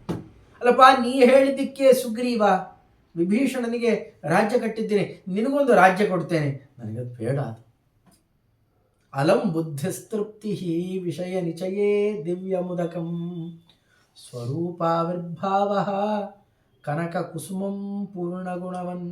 ನಮ್ಮ ಸ್ವರೂಪ ಆವಿರ್ಭೂತವಾಗಿ ಹೊಳೆಯತ್ತಲ್ಲ, ಈ ಎಲ್ಲ ಕೊಳಕುಗಳನ್ನು ಕಳ್ಕೊಂಡು ಹೊಳೆಯತ್ತಲ್ಲ, ಅದೇ ಒಳ್ಳೆ ಕನಕದ ಕುಸುಮ. ಅದು ನಿನಗೆ ಒಪ್ಪಿಸಿದ್ದೇನೆ. ಬಂಗಾರದ ಹೂ ಅದೇನೆ, ಸುವರ್ಣ ಪುಷ್ಪ ದಕ್ಷಿಣ ಅದೇನೆ ಸುವರ್ಣ ಪುಷ್ಪ. ಸ್ವರೂಪಾವಿರ್ಭಾವ ಕನಕ ಕುಸುಮಂ ಹೇ ಪೂರ್ಣಗುಣವನ್. ಹರೇ, ಇಷ್ಟೆಲ್ಲ ಆಯಿತು, ನಿಂಗೆ ಏನು ಬೇಕು? ನಮ್ಮ ಮನೆಗೆ ನೀ ಬರಬೇಕು, ಅದಕ್ಕೆ ನನಗೆ ಕೈ ಕೊಡು. ಹರೇ ಹಸ್ತಾಲಂಬಂ ವಿತರ ಭವತಿ ಪ್ರಾರ್ಥನವಿದಂ. ನಾ ಕೇಳ್ಕೊಳ್ಳೋದಿಷ್ಟೇ, ನನಗೆ ನಿನ್ನ ಕೈಗಳನ್ನು ಕೊಡು, ಹಸ್ತಾವಲಂಬನ ಕೊಡು. ಸಮಾಯಾತು ಶ್ರೀಮಾನ್ ಜಲಧಿ ತನಯಾಲಿಂಗ. ಸದಾಕಾಲ ಅನ್ನವರಿಂದ ಆಲಿಂಗಿತವಾದಂತಹ ರೂಪ. ನೀನು ನಮ್ಮ ಮನೆಗೆ ಬಾ, ನಮ್ಮ ಪ್ರತಿಮೆಗೆ ಬಾ, ಹೊರಗಡೆ ಬಾ, ನಮ್ಗೆ ಕಾಣುವಂತೆ ಪೂಜಾ ಸ್ವೀಕಾರ ಮಾಡಿ ಹೀಗೆ ಕರ್ಕೊಂಬರ್ಬೇಕಂತ 2 ಶ್ಲೋಕದಲ್ಲಿ ಅದನ್ನು ಹೇಳಿ ಕರ್ಕೊಂಬರ್ತಾರೆ. ಅವ್ರ ಪೂಜಾಕ್ರಮವೇ ವಿಚಿತ್ರ. ಜಲಾಳಾಚಾರ್ಯರು ಸಾಲಿಗ್ರಾಮ ತೆಗೆದು ತಮಗೆಲ್ಲ ಅದು ಬಿಡ್ತಿದ್ರು ಅಷ್ಟೇ. ನಡೆಯುವ ಪೂಜೆ ನಡೆಯುತ್ತೆ ಸದಾ ಕಾಲ. ಅದ್ರಲ್ಲ ಅದು ಕೆಲವು ಸಂದರ್ಭ, ಪ್ರತಿನಿತ್ಯ ಅಲ್ಲ. ಪ್ರತಿನಿತ್ಯ ಪೂಜಾಕ್ರಮ ಬೇರೆ. ಅವ್ರ ತಲೆ ಮೇಲೆ ನೀರು ಬಿತ್ತು ಅಂದರೆ ಪದ್ಯಮಾಲ ಶುರು ಮಾಡಿದ್ರು ಅಂತಂದರೆ ಪೂಜಾ ಬರೀ ಎಷ್ಟು ಪೂಜಾ ಗೀಜೆ ಎಲ್ಲ ಸೇರಿ 1-1.5 ಗಂಟೆ ಟೈಮ್ ಎಲ್ಲ ಮುಗೀತು. ತತ್ವನ್ಯಾಸ, ಮಾತೃಕಾನ್ಯಾಸ, ಮಹಾಮಂತ್ರಗಳು, ಜಪ ಗಿಪ ಎಲ್ಲ ಅದು ನಮ್ಮ ಆಚಾರ ಮಾಡ್ತಿದ್ರು. ಅದನ್ನು ಅದು ಆ ವೇಗವನ್ನು ಅನುಸರಣೆ ಮಾಡಲಿಕ್ಕೆ ಸಾಧ್ಯ ಇಲ್ಲ. ಚಿಂತನೆ ಒಳಗೆ ಹೀಗಿದ್ದಾಗ ಆ ಬೆಳಗ್ಗೆಯಿಂದ ರಾತ್ರಿ ತನಕ ಪೂಜೆನೇ ಮಾಡ್ತಾ ಇದ್ದವ್ರಿಗೆ ಈ ಪೂಜೆ ಮಾತ್ರ ಪೂಜೆನಾ? ಇದೆಲ್ಲ ಬಿಟ್ಟವ್ರಿಗೆ ಆ ಪೂಜೆ ಅಷ್ಟೇ. ಅವ್ರು ಏನು ಚಿಂತನೆ ಮಾಡ್ತಾ ಇದ್ರು ಅಂತಿಲ್ಲ. ಇದಾದ ಮೇಲೆ ಹೊರಗೆ ಬಂದ ಮೇಲೆ ಏನೇನು ಮಾಡಬೇಕು ಅಂತ ಇನ್ನೊಂದು ಪೂಜಾಕ್ರಮ ಇದೆ. ಇದಿಷ್ಟು ಆರಣ್ಯಕಾಚಾರ್ಯರು ಚತುರ್ದಶಿಯಲ್ಲಿ ಹೇಳಿದ್ದಿದ್ದು. 2 ಶ್ಲೋಕದಲ್ಲಿ ಸಂಗ್ರಹ ಮಾಡಾಕಿದ್ದಾರೆ. ಸುಮ್ಮನೆ ಸಂಗ್ರಹ ಮಾಡಲಿಕ್ಕೆ ಬರೋಲ್ಲ, ನಿತ್ಯ ಚಿಂತನೆಯಲ್ಲಿ ಇದ್ದರೆ ಅದು ಸಾಧ್ಯ ಆಗುತ್ತೆ. ಬಹಳ ಅನುಗ್ರಹ ಅರಣ್ಯಕಾಚಾರ್ಯರದವರಿಗೆ. ಆ ಕ್ರಮದಲ್ಲಿ ಮಾಡಿ ತೋರಿಸಿಕೊಟ್ಟಿದ್ದಾರೆ. ಇದನ್ನು ಹೇಳ್ತಾ ಅದಕ್ಕೆ ಮಧು ವಿರೋಧಿಯ ಪಟ್ಟಣಕ್ಕೆ ಪೂರ್ವದ ಕವಾಟಗಳು. ಪೂರ್ವದಲ್ಲಿ ಕಾಣೋದು ಅಂತಂದರೆ ಈ ಕಣ್ಣು, ವದನ, ಬಾಯಿ ಇದೆಲ್ಲ ಪೂರ್ವಕ್ಕಿರುವಂತಹ ಬಾಗಿಲುಗಳು. ಅಕ್ಷಿ, ನಾಸಿಕಾ ಮುಂತಾದವುಗಳನ್ನು. ಶ್ರೋತ್ರಗಳೆರಡು ಆ ಕಡೆಗೆ ಈ ಕಡೆ ಇದೆಯಲ್ಲ, ದಕ್ಷಿಣಕ್ಕೆ ಉತ್ತರಕ್ಕೆ ಇರುವ ಬಾಗಿಲು. ಗುದೋಪಸ್ಥಗಳಂತ ಪಶ್ಚಿಮಕ್ಕಿರುವ ಬಾಗಿಲುಗಳು ಅಂತ ಚಿಂತನೆ ಮಾಡಿದಾಗ ಎಂಥ ದೊಡ್ಡ ಅದ್ಭುತವಾದ ಅರಮನೆ ಆಯ್ತಿದು. 4 ದಿಕ್ಕುಗಳಲ್ಲಿ ಬಾಗಿಲಿರುವ ಒಳ್ಳೆಯ ಅರಮನೆ. ಇದರಲ್ಲಿ ಷಟ್ ಸರೋಜ 6 ದಳಯುತವಾದಂಥ, ಇದು 8 ದಳದಲ್ಲ, ಇದು 6 ದಳದಿದು. ಆ ದಳೋಪೇತವಾದಂತಹ ಹೃದಯ ಏನಿದೆ ಅದು ಮೇಲುಗಡೆಯಲ್ಲಿ 8 ದಳ, ಕೆಳಗಡೆ 6 ದಳ ಇದೆ. ಆ ಕ್ರಮದಲ್ಲಿರುವಂತಹ ಹೃದಯವೇ ಮಂಟಪ. ತ್ರಿಗುಣಗಳೇ ಕಲಶ. ಅದರ ಮೇಲಿರುವಂತಹ ಸತ್ವಗುಣ, ರಜೋಗುಣ, ತಮೋಗುಣ ಏನಿದೆ ಎಲ್ಲದಕ್ಕೂ ಅದೇ ಕಲಶ. ಯಾಕೆಂದರೆ ಏನು ಮಾಡಿದ್ರು ಮೊದಲು ಅಲ್ಲಿಂದ ಶುರುವಾಗುತ್ತೆ. ಕಲಶ ಸ್ಥಾಪನೆಯಿಂದ ಬಾಕಿ ಇದಲ್ಲ ಹಾಗಿದ್ದಂತೆ. ಧಾತುಗಳೇ ಸಪ್ತಾವರಣ. ಅದಕ್ಕೆ ಶ್ರೀರಂಗದ ದೇವಸ್ಥಾನಕ್ಕೆ ಸಪ್ತಾವರಣ ಎಲ್ಲ ಇದೆಯಲ್ಲ, ಆ ಥರದಲ್ಲಿ ನೋಡಿದಾಗ ಧಾತುಗಳನ್ನು ಸಪ್ತಾವರಣ ಅಂತ ಕರೀತಾರೆ. ವೀಥಿಗಳು, ಉಪವೀಥಿ ಅದು ನಾಡಿ ಅಂತ ಕರೆಸಿಕೊಳ್ಳುತ್ತೆ. ಮದಗಳು, ಯೂಥಪಗಳು ಅಲ್ಲ, ಆನೆಗಳಿರಬೇಕಲ್ಲ, ದಿಗ್ಗಜಗಳು ಬೇಕಲ್ಲ, ಅದು ಮದಗಳು. ಅದು ಮದಗಳು ಅಂತಿದೆ. ಇವರು ವ್ಯಾಖ್ಯಾನನೇ ಮಾಡಿಲ್ಲ ಕಮಲಾಪತಿ ವಿಠಲದಾಸು. ಇಬಸ್ತಂಭೇ ರಮಃ ಪದ್ಮಿ ಯೂಥನಾಥಸ್ತು ಯೂಥಪಃ ಅಂತ ಸುಮ್ಮನೆ ಅದನ್ನು ಹೇಳಿ ಬಿಟ್ಟುಬಿಟ್ಟಿದ್ದಾರೆ. ಮದಿಸಿದ ಅಂತ ಅಷ್ಟೇ ಹೇಳಿಬಿಟ್ಟಿದ್ದಾರೆ. ಅದು ನಾಡಿಗಳು ಜಾಗೃತವಾದಾಗ ಅಂತ ಅನ್ನೋ ರೀತಿಯಲ್ಲಿ ಅರ್ಥ ತೋರಿಸಿಕೊಡ್ತಾರೆ ಅಷ್ಟೇ. ಆದರೆ ಅದನ್ನು ಮದಗಳು ಅಂತ ಹೇಳಿ ಅದು ಮದಗಳ ಯೂಥಪಗಳು ಅಂತ, ಮದ ಗಳಿಸಿದ ಅಂತ ಅಷ್ಟೇ ಇಟ್ಕೊಳ್ಳೋದು ಒಳ್ಳೆಯದು. ಈಗ ಬೇರೆ ಬೇರೆಯವರು ವ್ಯಾಖ್ಯಾನ ಮಾಡಿದ್ದಾರೆ. 8 ತರಹದ ಮದ ಇದೆ, ಅದು 8 ತರಹದ ಆನೆ ಅಂತ. ಆದರೆ ಅದು ಇರಬಾರ್ದಾದದ್ದು. ಅದು ವಾಸ್ತವಿಕವಾಗಿ ಅದು ಇರಬಾರ್ದು. ಕೆಲವರು ದಮಗಳು ಅಂತ ವ್ಯಾಖ್ಯಾನ ಮಾಡಿದ್ದಾರೆ. ನಾನು ಹೇಳಿದ್ದೆ ಅದನ್ನೇ, ಇವೆಲ್ಲ ಸ್ವಲ್ಪ ಚಿಂತನೆ ಮಾಡಬೇಕಾಗ್ತದೆ. ಆದರೆ ಅವ್ರು ವ್ಯಾಖ್ಯಾನ ಮಾಡೋ ಕ್ರಮದಲ್ಲಿ ಹೀಗಿದೆ: ಅನ್ನಮದ, ಅರ್ಥಮದ, ಪ್ರಾಯಮದ. ನಮಗೆ ಒಳ್ಳೆ ಪ್ರಾಯ ಇದೆ ಅಂತ, ವಯಸ್ಸು. ಅದರ ಮದ ವಿದ್ಯಾ, ಕುಲ, ಅಧಿಕಾರ, ಕರ್ಮ, ಶೀಲ. ಈ ಮದಗಳನ್ನು 8 ಮದಗಳು ಅಂತ ಕರೀತಾರೆ. ಆ ಮದಗಳನ್ನು ಪರಮಾತ್ಮನಿಗೆ ದಿಗ್ಗಜಗಳು ಅಂತ ಕೂಡಿಸೋದು. ಅದು ಅಲಂಕಾರಕ್ಕೆ ಬಳಕೆ ಮಾಡೋದಲ್ಲ. 8 ಇಂದ್ರಿಯಗಳ ನಿಗ್ರಹ ಏನಿದೆ ಅದನ್ನು ದಮ ಅಂತ, ಅದನ್ನು ಬೇಕಾದ್ರೆ ಕರಿಬಹುದು. ಅದಕ್ಕಿಂತ ಇವರು ಸೊಗಸವಾಗಿ ವ್ಯಾಖ್ಯಾನ ಮಾಡತಕ್ಕಂತಹದ್ದು ನಾಡಿಗಳು ಜಾಗೃತವಾಗಿ ಎದ್ದು ನಿಂತುಕೊಂಡಿರ್ತಾವೆ. ಆನೆಗಳು ನಿಂತಂತೆ ದೊಡ್ಡ ದೊಡ್ಡದಾಗಿ.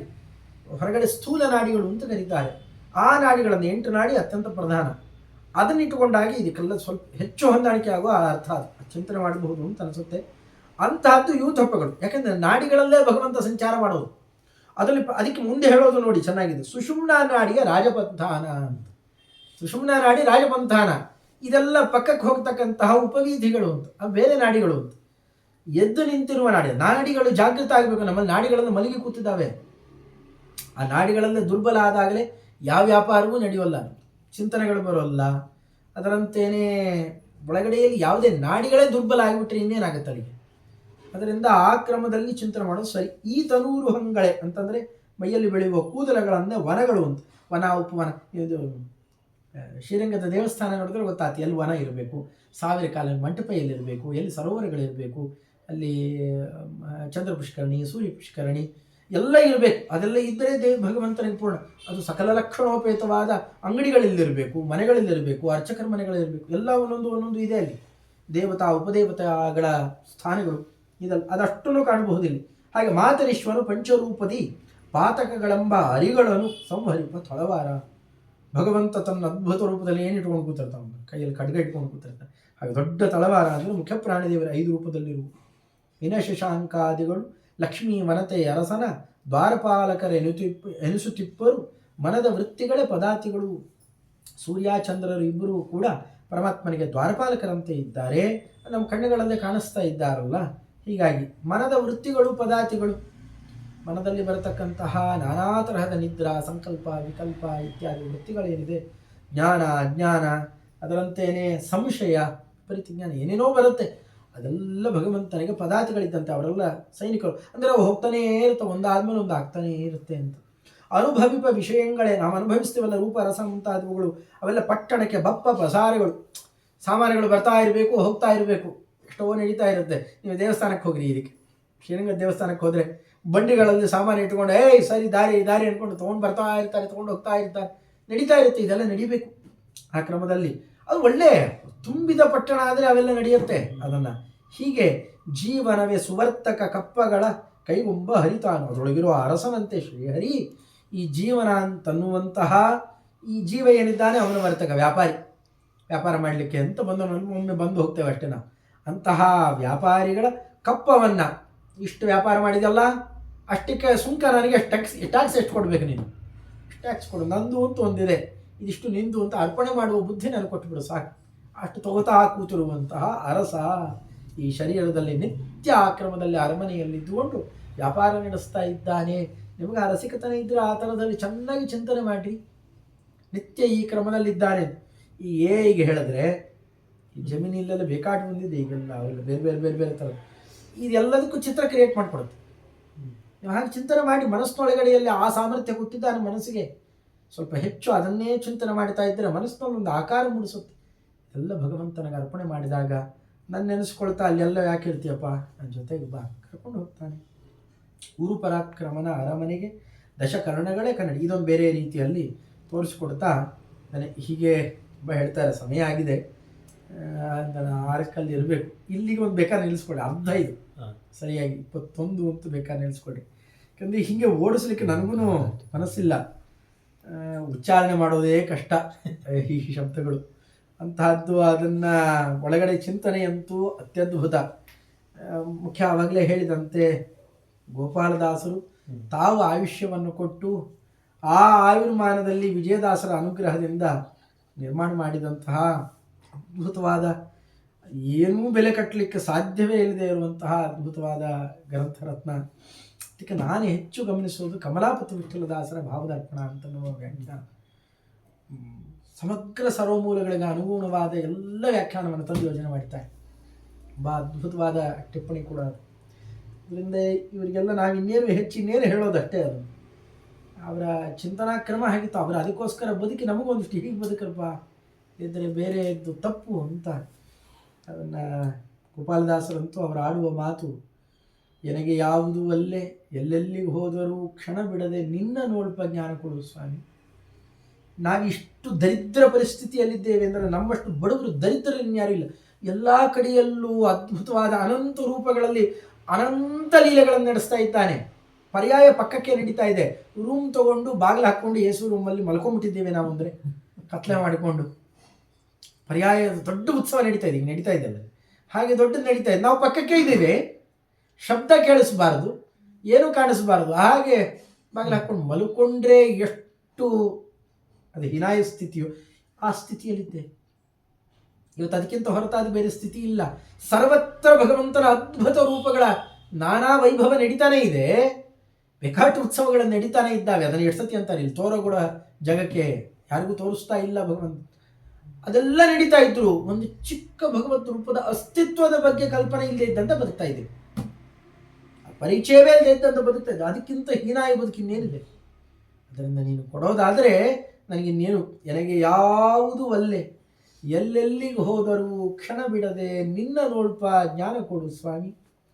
ಚಿನ್ಮಯ ಮೂರ್ತಿ ಶ್ರೀ ಗೋಪಾಲ ವಿಠಲ ಘನ ಕರುಣಿ ಮಧ್ವಮುನಿ ಮಂದಿರ ನಿವಾಸ.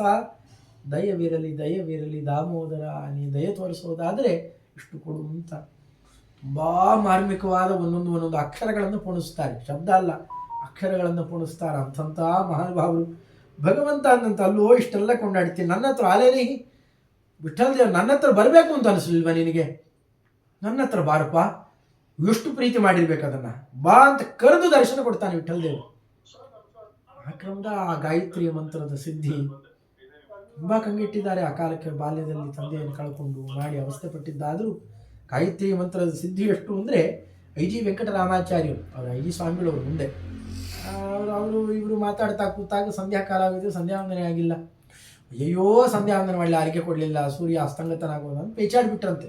ಇಷ್ಟು ದೀಕ್ಷೆ ಇತ್ತು ಅವರಿಗೆಲ್ಲ. ಆಗ ಗೋಪಾಲದಾಸರಂದಂತೆ ಯಾಕಷ್ಟು ಒದ್ದಾಡಿತೇರಿ, ಸೂರ್ಯ ದರ್ಶನ ಆಗುತ್ತೆ, ಹೋಗ್ರಿ ನೀವು, ಹೋಗಿ ಅರ್ಗೆ ಕೊಡೋ ತನಕ ಸೂರ್ಯದೇವರು ಇರ್ತಾರೆ, ಹೋಗಿ. ಇವರು ಹೋಗಿ ಅರ್ಗೆ ಕೊಡ್ತಾ ಇದ್ದರೆ ಸೂರ್ಯದೇವರ ದರ್ಶನ ಆಯ್ತಂತೆ. ಅಷ್ಟು ವಾಚಮರ್ಥೋನುಧಾವತಿ ಅಂತ ಆ ಮಾತು, ಅಷ್ಟು ಸಿದ್ಧಿದಾಯಕವಾದ ಮಾತು. ಅವರು ಬರೀ 3 ಜನ್ಮದ ಭವಿಷ್ಯ ಹೇಳ್ತಾ ಇದ್ದರೆ 7 ಜನ್ಮದ ಭವಿಷ್ಯ ಹೇಳಲಿಕ್ಕೆ ಎದುರು ಕಟ್ಟೆಗೆ ಬಂದು ಯಾರ್ಯಾರದೋ ಜನ್ಮದ ಭವಿಷ್ಯ ನಿಂದು ಹೇಳ್ತೀನಿ ಬಾ ಅಂತ ಹೇಳಿ ವಿಜಯದಾಸರು ಕರ್ಕೊಂಡು ಹೋಗಿ ಉದ್ಧಾರ ಮಾಡಿದ ಆ ಕ್ರಮ. ಮಹಾನುಭಾವರು ಎಷ್ಟು ಆ ಗುರುಭಕ್ತಿ ಅಂತಂದರೆ, ನೀನು 40 ವರ್ಷ ಆಯುಷ್ಯ ಕೊಡ್ತೀಯಾ? ಎದುರುಗಡೆ ಬಂದು ಹೇಳಿದ್ದೆಲ್ಲ ಒಂದು ತೇಜೋ ರೂಪದಿಂದ ಸೂಕ್ಷ್ಮ ರೂಪದಿಂದ ಬಂದವರು ಕೊಡು ಬಕ್ರೀಲಿ ತಟ್ಟಿ ಅಂತಂದರೆ ಮಾತಾಡಲ ಬ್ರಹ್ಮಚಾರಿ, ಏನು ವಿಕಾರವೇ ಇಲ್ಲದೇನೆ, ಒಬ್ಬರಿಗೆ ಹೇಳಿಕೊಳ್ಳಿಲ್ಲ, ನಾವು ಅದು ಇದು ಕೊಟ್ಟರೆ ಕೊಟ್ಟಿದ್ದು ಯಾರಿಗೂ ಗೊತ್ತೇ ಆಗಲಿಲ್ಲ ಅಂತ ಬೆಚ್ಚಾಡ್ತಾ ಇರ್ತೇವೆ. 40 ವರ್ಷದ ಆಯುರ್ಮಾನವನ್ನು ಕೊಟ್ಟು ಅವ್ರ ಕೈಯಲ್ಲಿ ಇಂಥ ಸಾಧನೆ ಮಾಡಿಸಿ ಹರಿವಾಯುಗಳು ಪ್ರೀತಿ ಆಗಬೇಕಷ್ಟೇ ಅನ್ನೋ ರೀತಿಯಲ್ಲಿ ಬದುಕದರಲ್ಲ. ಸ್ಮರಣೆ ಮಾಡದೇ ಇದ್ದ ದಿವಸನೇ ಅದು ದೌರ್ಭಾಗ್ಯದ ದಿವಸ. ಅಂಥ ಮಹಾನುಭಾವರು ಗೋಪಾಲದಾಸರು. ನಂತೂ ನಿನ್ನೆ ನರಹರಿ ತೀರ್ಥ ಶ್ರೀಪಾದಂಗಳು, ಅವ್ರ ಬಗ್ಗೆ ಹೇಳಲೇಬೇಕು ಈ ಮಾತು. ಪಾರಸಿ ತೀರ್ಥರು ಅವ್ರ ಬಗ್ಗೆ ಆಡಿರುವ ಮಾತುಗಳನ್ನು ಕೇಳಬೇಕು. ಆ ನರಹರಿ ಮೌಕ್ತಿಕದಲ್ಲಿ ಕಡೆಗೆ ಆಡ್ತಾರೆ, ಇಲ್ಲಿ ತನಕ ಸಿಕ್ಕಿರಲಿಲ್ಲ ಅದು. ಅವ್ರು ಹೇಗೆ ಇರ್ತಿದ್ರು, ಏನು ಮಾಡ್ತಾ ಇದ್ರು ಅಂತ. ಈ ರಾಜಕುಮಾರನಿಗೆ ಬರೇ ತಪ್ಪು ಕತೆ ಪ್ರಸಾರದಲ್ಲಿದೆ ಇವತ್ತು. ಅವರಿಗೆ ಹೊಂದಾಣಿಕೆ ಇಲ್ಲ. ಅದು ಕಾಲಮಾನಕ್ಕೊಂದು ಹೊಂದಾಣಿಕೆ ಆಗೋಲ್ಲ. ಶಾಸನಗಳು ಆಚಾರ್ಯರಲ್ಲಿ ಸನ್ಯಾಸ ಅಲ್ಲ, ಆಚಾರ್ಯರಿಂದ ಮಂತ್ರೋಪದೇಶ. ಪಟ್ಟಾಭಿರಾಮದೇವರು ಮಂತ್ರೋಪದೇಶ ಪಡಿತಾರೆ. ಆಚಾರ್ಯರ ಅವರಿಗೆ ಕೃಷ್ಣ ಭಟ್ಟಾರಕರು ಅಂತ ಹೆಸರು, ಶ್ಯಾಮಶಾಸ್ತ್ರಿಗಳಲ್ಲ. ಅವರು ರಾಮಾನುಜ ಮತಾನುಗಹ, ಅದ್ವೈತ ಮತದವರಲ್ಲ, ರಾಮಾನುಜಮತೀಯರು. ಅಲ್ಲಿ ಮೊದಲಿದ್ದಿದ್ದು ಅದೇ ವ್ಯವಸ್ಥೆ. ಶಾಸನ ಗೀಸನ ಎಲ್ಲ ನೋಡಿದ್ರೆ ಗೊತ್ತಾ. ನರಸಿಂಹದೇವ ಏನಾಗಿದ್ದ ಅಂತ ಕೇಳಿದರೆ ಗೊತ್ತಾಗುತ್ತೆ. ನರಸಿಂಹದೇವನ ಮಗ ಭಾನುದೇವ, ಇವೆಲ್ಲ ನೋಡಿದಾಗ ಅಲ್ಲಿ ಸ್ಪಷ್ಟ ಗೊತ್ತಾಗುತ್ತೆ. ಆ ಕಾಲದಲ್ಲಿ ಆಚಾರ್ಯರು ಚರ್ಚೆ ಮಾಡಿ ಪದ್ಮನಾಭ ತೀರ್ಥರ ಕೈಯಲ್ಲಿ ವಾಕ್ಯಾರ್ಥ ಮಾಡಿಸಿದಾಗ ಇವರು ಅಯಮೇವ ಬ್ರಹ್ಮಪಂಥ, ಇದು ಬಿಟ್ಟರೆ ಬೇರೆದಲ್ಲ, ನನಗೆ ಆಶ್ರಯ ಕೊಡಿ ಅಂತಂದಾಗ 3 ವರ್ಷ ತಪಸ್ಸು ಮಾಡಲಿಕ್ಕೆ, ವ್ರತ ಮಾಡಲಿಕ್ಕೆ ಆದೇಶ ಕೊಡ್ತಾರೆ. ಅಮಾತ್ಯರ ವಂಶದಲ್ಲಿ ಬಂದವರು ಅದನ್ನೆಲ್ಲ ತ್ಯಾಗ ಮಾಡಿ ಪದ್ಮನಾಭ ತೀರ್ಥರಿಗೆ ಶರಣಾಗಬೇಕು. ಅವು ದೊಡ್ಡ ಮಂತ್ರಿಗಳು, ಇವರಿಗಿಂತ ದೊಡ್ಡ ಕರ್ನಾಟಕ ಸಾಮ್ರಾಜ್ಯದ ಅಧಿಪತಿಯ ಮಂತ್ರಿಯಾಗಿದ್ದವರು ಅವರು, ಶೋಭನ ಭಟ್ರು. ಎಲ್ಲ ತ್ಯಾಗ ಮಾಡಿ ಇಲ್ಲಿ ಬಂದಿದ್ದಾರೆ, ನಾನು ಯಾವ ಲೆಕ್ಕ ಅಂತ ಅವರು ಬಂದುಬಿಡ್ತಾರೆ. ಇವರಿಗೆ ಚೈತ್ರ ಶುಕ್ಲ ಸಪ್ತಮಿ ದಿವಸದಲ್ಲಿ ಶಂಖ ಅನ್ನುವ ಕ್ಷೇತ್ರದಲ್ಲಿ ಸನ್ಯಾಸಾಶ್ರಮ ಪಕ್ಕದಲ್ಲಿ ಆಚಾರ ಕೂತಿರಬೇಕು. ಇವರಲ್ಲಿ ಡ್ಯೂಯಲ್ ಕ್ಯಾರೆಕ್ಟರ್ ಇದೆಯಪ್ಪ, ನರಹರಿ ಅಂತ ಹೆಸರಿಡು. ಅಯಂ ರಾಜಾಚ ಯತಿಶ್ಚಾಪಿ ಭವಿಷ್ಯತಿ, ಯತಿಗಳಾಗ್ತಾರೆ, ರಾಜರ ಧರ್ಮವನ್ನು ಮುಂದೆ ನಡೆಸ್ತಾರೆ. ಆ ಥರ ಡ್ಯೂಯಲ್ ಕ್ಯಾರೆಕ್ಟರ್ ಇರುವ ಭಗವಂತನ ಹೆಸರಿಡುವಂಥ ನರಹರಿ ಅಂತ ಹೆಸರಿಡಿಸ್ತಾರೆ. ಇದೆಲ್ಲ ಅಲ್ಲಿ ನೋಡ್ಬೋದು. 3 ವರ್ಷ ಅಹೋಬಲದಲ್ಲಿ ಮತ್ತೆ ಸಮಗ್ರ ಶಾಸ್ತ್ರ ಪಾಠ ಆಗುತ್ತೆ ಅವರಿಗೆ. ಅಹೋಬಲ ಕ್ಷೇತ್ರದಲ್ಲಿ, ನರಸಿಂಹದೇವರ ಕ್ಷೇತ್ರದಲ್ಲಿ ಪರಾಶರರು ಪೂಜೆ ಮಾಡಿದ ಯೋಗ ಪಟ್ಟಿಕಾ ಲಕ್ಷ್ಮೀ ನರಸಿಂಹದೇವರನ್ನು ಕೊಟ್ಟಿರ್ತಾರೆ. ಅದು ಮುಂದೆ ಜಗನ್ನಾಥ ತೀರ್ಥರು ಅಂತ, ಜಗನ್ನಾಥದಲ್ಲೇ ಅವರು ಇದ್ದಿದ್ದಾರೆ, ಪೂರಿ ಜಗನ್ನಾಥ, ಅಲ್ಲಿ ಆಶ್ರಮ ಕೊಡ್ತಾರೆ. ಅವ್ರದ್ದು ಆ ಪರಂಪರೆ ಹೆಚ್ಚು ಬೆಳೀಲಿಲ್ಲ. ಅದು ಮಾಧವ ತೀರ್ಥರ ಪರಂಪರೆ ಬೆಳೆದ, ನರಹರಿ ತೀರ್ಥರ ಪರಂಪರೆ ಅಷ್ಟು ಪುನಃ ಬೆಳೀಲಿಲ್ಲ. ಆ ಕ್ರಮದಲ್ಲಿ ಅಲ್ಲಿ ಅವರ ಆಶ್ರಮ ಕೊಟ್ಟಿದ್ದು, ಅಲ್ಲಿಗೆ ಹೋಗುತ್ತೆ ಆ ಪ್ರತಿಮೆ. ಆಮೇಲೆ ಆಚಾರ್ಯರಿಗೆ ಈ ಭಾನುದೇವ ಬಂದು ಕೇಳ್ಕೊಳ್ತಾನೆ, ಭಾನುದೇವ ನರಸಿಂಹದೇವ ನಮ್ಮ ಗುರುಗಳನ್ನು ಕರ್ಕೊಂಡು ಹೋಗ್ಬಿಟ್ರಿ, ನಮಗೆ ಮಾತ್ರ ಅರ್ಧಂಬರ್ಧ ದೀಕ್ಷೆ ಕೊಡಿಸಿದ್ರಿ, ಮುನ್ನಡೆಸೋರು ಯಾರು, ನೀವು ಕಳಿಸ್ಕೊಡ್ಬೇಕು ಅಂತ. ಆಚಾರ್ಯರು ಬಹಳ ರಹಸ್ಯ ತತ್ವಗಳನ್ನೆಲ್ಲ ಹೇಳಿ, ಶೂದ್ರರ ತನಕ ಪ್ರತಿಯೊಬ್ಬರು ಉದ್ಧಾರ ಆಗಬೇಕಪ್ಪ, ಶಾಸ್ತ್ರ ಬರೀ ಬಾಯಲ್ಲಿ ಹೇಳ್ತಾರಷ್ಟೇ, ಹೃದಯಕ್ಕೆ ಯಾರಿಗೂ ಇಳಿತಾ ಇಲ್ಲ, ಪದಪದ್ಯ ಸುಳಾದಿಗಳ ಮೂಲಕ ಅವರಿಗೆ ತಟ್ಟಿಸ್ಬೇಕು ಅಂತ ಅವ್ರನ್ನ ಕಳಿಸಿಕೊಟ್ಟಿದ್ದು. ಆಚಾರ್ಯ ಇದ್ದಾಗಲೇ ಹೋಗ್ತಾರೆ, ಪ್ರತಿಮೆ ತಗೊಂಬ ಅಂತ ದಲ್ಲಾಳಿ ಥರ ಕಳಿಸಿದ್ದಲ್ಲ, ಅದು ತಪ್ಪು ತಪ್ಪು ಕಥೆ ಹೇಳ್ತಾರೆ ಅನ್ನ. ಆ ರೀತಿಯಲ್ಲಿ ಹೋಗಿ ಅವರು ರಾಜ್ಯಭಾರಾದಿಗಳನ್ನು ಅಲ್ಲಿ ಅವರಿಗೆ ರಾಜಗುರುಗಳಾಗಿ ನಡೆಸ್ತಾ ಇದ್ದಾಗ ಆಚಾರ್ಯರು ನಾವು ಬದರಿಕಾಶ್ರಮ ಪ್ರಯಾಣ ಮಾಡ್ತೇವೆ ಬರಬೇಕು ಅಂತಂದಾಗ, ಬರಿಗೆಯಲ್ಲಿ ನೋಡೋದು ಹೇಗೆ, ಏನು ಕೊಡಲಿ, ಅತ್ಯಮೂಲ್ಯವಾದದ್ದು, ತಾವೇ ಹನುಮಂತ ದೇವರಾಗಿದ್ದಾಗ ಭೀಮಸೇನ ರೂಪದಲ್ಲಿ ಪೂಜೆ ಮಾಡಿದ ಪ್ರತಿಮೆ ಕೈಲಿದೆ, ಕೊಡ್ತೀಯ? ಆಗ ನರಸಿಂಹದೇವ ಇರೋಲ್ಲ, ಭಾನುದೇವ ಇರ್ತಾನೆ, ನಮ್ಮ ತಾಯಿನ ಕೇಳಬೇಕು ಅಂತ ಹೇಳಿ ಅವನು ಒಪ್ಪಿಕೊಂಡಾಗ ಅದನ್ನು ತೊಗೊಂಬರ್ತಾರೆ. ಆಮೇಲೆ ಬೆಂಕಿ ಬಿದ್ದೋಯ್ತು ಅದು ಇದು ಅಂತ ಏನೇನೋ ಕಟ್ ಕತೆ ಹೇಳ್ತಾರೆ, ಏನೂ ಆಗೋಲ್ಲ, ಭಕ್ತಿಯಿಂದ ಕಳಿಸಿಕೊಡ್ತಾರೆ. ಚೈತ್ರ ಶುದ್ಧ ನವಮಿ ದಿವಸ ಪ್ರಾತಃ ಕಾಲ ತರ್ತಾರೆ, ಅದನ್ನು ಮೇನೆಯಲ್ಲಿ ಹೊತ್ತುಕೊಂಡು 4 ವೇದಗಳು ಸಮಗ್ರ ಶಾಸ್ತ್ರಗಳ ಪಾರಾಯಣ ಮಾಡ್ತಾ ತರ್ತಾರೆ. ರಾಮನವಮಿ ದಿವಸ ಬೆಳಗ್ಗೆ ತರೋದು, ಅದನ್ನು ತಂದು ಅವತ್ತಿನಿಂದ ಪೂಜೆ ಆಗುತ್ತದೆ, ಉತ್ಥಾನದಾಂಶ ಅಲ್ಲ, ಇಲ್ಲಿ ಅವೆಲ್ಲ ದಾಖಲೆಯನ್ನು ನೋಡಬಹುದು. ಅದನ್ನು ಆ ಕ್ರಮದಲ್ಲಿ ತಂದು ಪದ್ಮನಾಭ ತೀರ್ಥರಿಗೆ ಕೊಟ್ಟು ಅವರು ದ್ವಾರ ಕೊಡಿಸ್ತಾರೆ. ಸಸೀತಾ ಮೂಲರಾಮಾರ್ಚ ಅವತ್ತು ಕೊಟ್ಟಿದ್ದದನ್ನು, ಅವರು ಕಳಿಸಿದ್ದು ಅಲ್ಲ. ಆಚಾರ್ಯ ಏನೋ ಆ ಪ್ರತೀಕದ ಮೇಲೆ ಅಷ್ಟೊಂದು ವ್ಯಾಮೋಹನ, ನಿತ್ಯ ಭಗವಂತನನ್ನು ಆರಾಧನೆ ಮಾಡೋರಿಗೆ ಪ್ರತೀಕದ ಮೇಲೆ ವ್ಯಾಮೋಹನ, ಒಬ್ಬ ದಳ್ಳಾಳಿನ ಕಳಿಸಬೇಕಾದ. ಈಗಿನವ್ರಿಗೆ ಅವೆಲ್ಲ ಪ್ರತಿಮೆಯೇ ಮೂಲ ಸಂಸ್ಥಾನ ಅಂತ ಅನ್ಕೊಂಡಿರೋರಿಗೆ ಅದೆಲ್ಲ ಆ ಥರ, ಅದು ಎಲ್ಲಿದೆ ಅದರ ಅಗತ್ಯ? ಅಲ್ಲಿ ಇಲ್ಲೇರೋ ಕಟ್ಟಕತ್ತೆ ತಮ್ಮಂತೆ ಅವರು ಅಂತ ಮಾಡಿಟ್ಟು ಬಿಡ್ತಾರೆ. ಇದೆಲ್ಲ ತುಂಬ ದೊಡ್ಡ ಅನರ್ಥ. ಹೀಗೆಲ್ಲ ತಂದು ಅಲ್ಲೇ ಇದ್ದು ಆಚಾರ್ಯರ ಎದುರುಗಡೆ ಯಮಕ ಭಾರತಕ ಕೃಷ್ಣ ಪ್ರಕಾಶಿಕ ಅಂತ ವ್ಯಾಖ್ಯಾನ ಮಾಡಿ ಆಚಾರ್ಯನ ಸಂತೋಷಪಡಿಸಿ, ಆಮೇಲೆ ಆಚಾರ್ಯ ಎಲ್ರಿಗೂ ಹೇಳಿ, ಇನ್ನು ನಾವು ಇನ್ನು ಆಯಿತು, ನಮ್ಮ ಅವತಾರದ ಕಾರ್ಯ ಇಲ್ಲಿ ಮುಗಿದಿದೆ, ಬದರಿಕಾಶ್ರಮದಲ್ಲಿ ನಮ್ಮ ವಾಸ ಇದೆ ಅಂತ ಹೇಳಿ ಅವರು ಹೊರಟಿದ್ದು. ಆ ಕಾಲಕ್ಕೆ ಬಹಳ ದುಃಖ ಪಡ್ತಾ ಇದ್ದವರಿಗೆ ರಾತ್ರಿ ಕಾಲದಲ್ಲಿ ಯಕ್ಷಗಾನವನ್ನು ಮಾಡಿಸ್ತಾ, ನೀವು ಇಲ್ಲಿ ಈ ಕೇರಳದಲ್ಲಿ ಮತ್ತು ಒಡಿಸ್ಸಾದಲ್ಲಿ ಒಂದೇ ಥರ ಆಭರಣಗಳು, ಒಂದೇ ಥರ ನೃತ್ಯ ಗಾನ ಕಲಾ ಎಲ್ಲ ನೋಡ್ಬೋದು. ಇದು ಈ ದಿಕ್ಕು ಅದು ಆ ದಿಕ್ಕು. ಕಾರಣ ಇವರೇನೇ ಮಹಾನುಭಾವರು, 27 ಭಾಷೆ ಬರ್ತಿತ್ತಂತೆ. ರಾತ್ರಿ ತಾವೇ ಗೀತೆಗಳನ್ನು ರಚನೆ ಮಾಡಿಸಿ, ಪುರಾಣ ಶಾಸ್ತ್ರ ಅವ್ರಿಗೂ ಕೂಡ ಎಲ್ಲ ಅರ್ಥ ಮಾಡಿಸಿ ಈ ಕ್ರಮದಲ್ಲಿ ಅಭಿನಯ ಮಾಡಿ ಅಂತ ಆಚಾರ್ಯರು ಇಲ್ಲ ಅನ್ನುವ ದುಃಖ ಹೋಗಲಾಡಿಸಲಿಕ್ಕೆ ಆ ರೀತಿ ಶುರು ಮಾಡಿದ್ರಂತೆ. ಆವಾಗ ಈ ರೀತಿಯಲ್ಲಿ ಮಾಡ್ತಾ ಮಾಡ್ತಾ ಮತ್ತೆ ರಾಜ ಕೇಳಿಕೊಳ್ತಾನೆ, ಭಾನುದೇವ ಹೋಗಿಬಿಟ್ಟಿರ್ತಾನೆ, ಅವನ ಮಗ ಇನ್ನು ಚಿಕ್ಕ ಕೂಸು, ಅರಾಜಕತೆ ಬಂದಿದೆ ಅಂತಂದಾಗ ರಾಜ್ಯಭಾರ ನಡೆಸ್ತಾನೆ.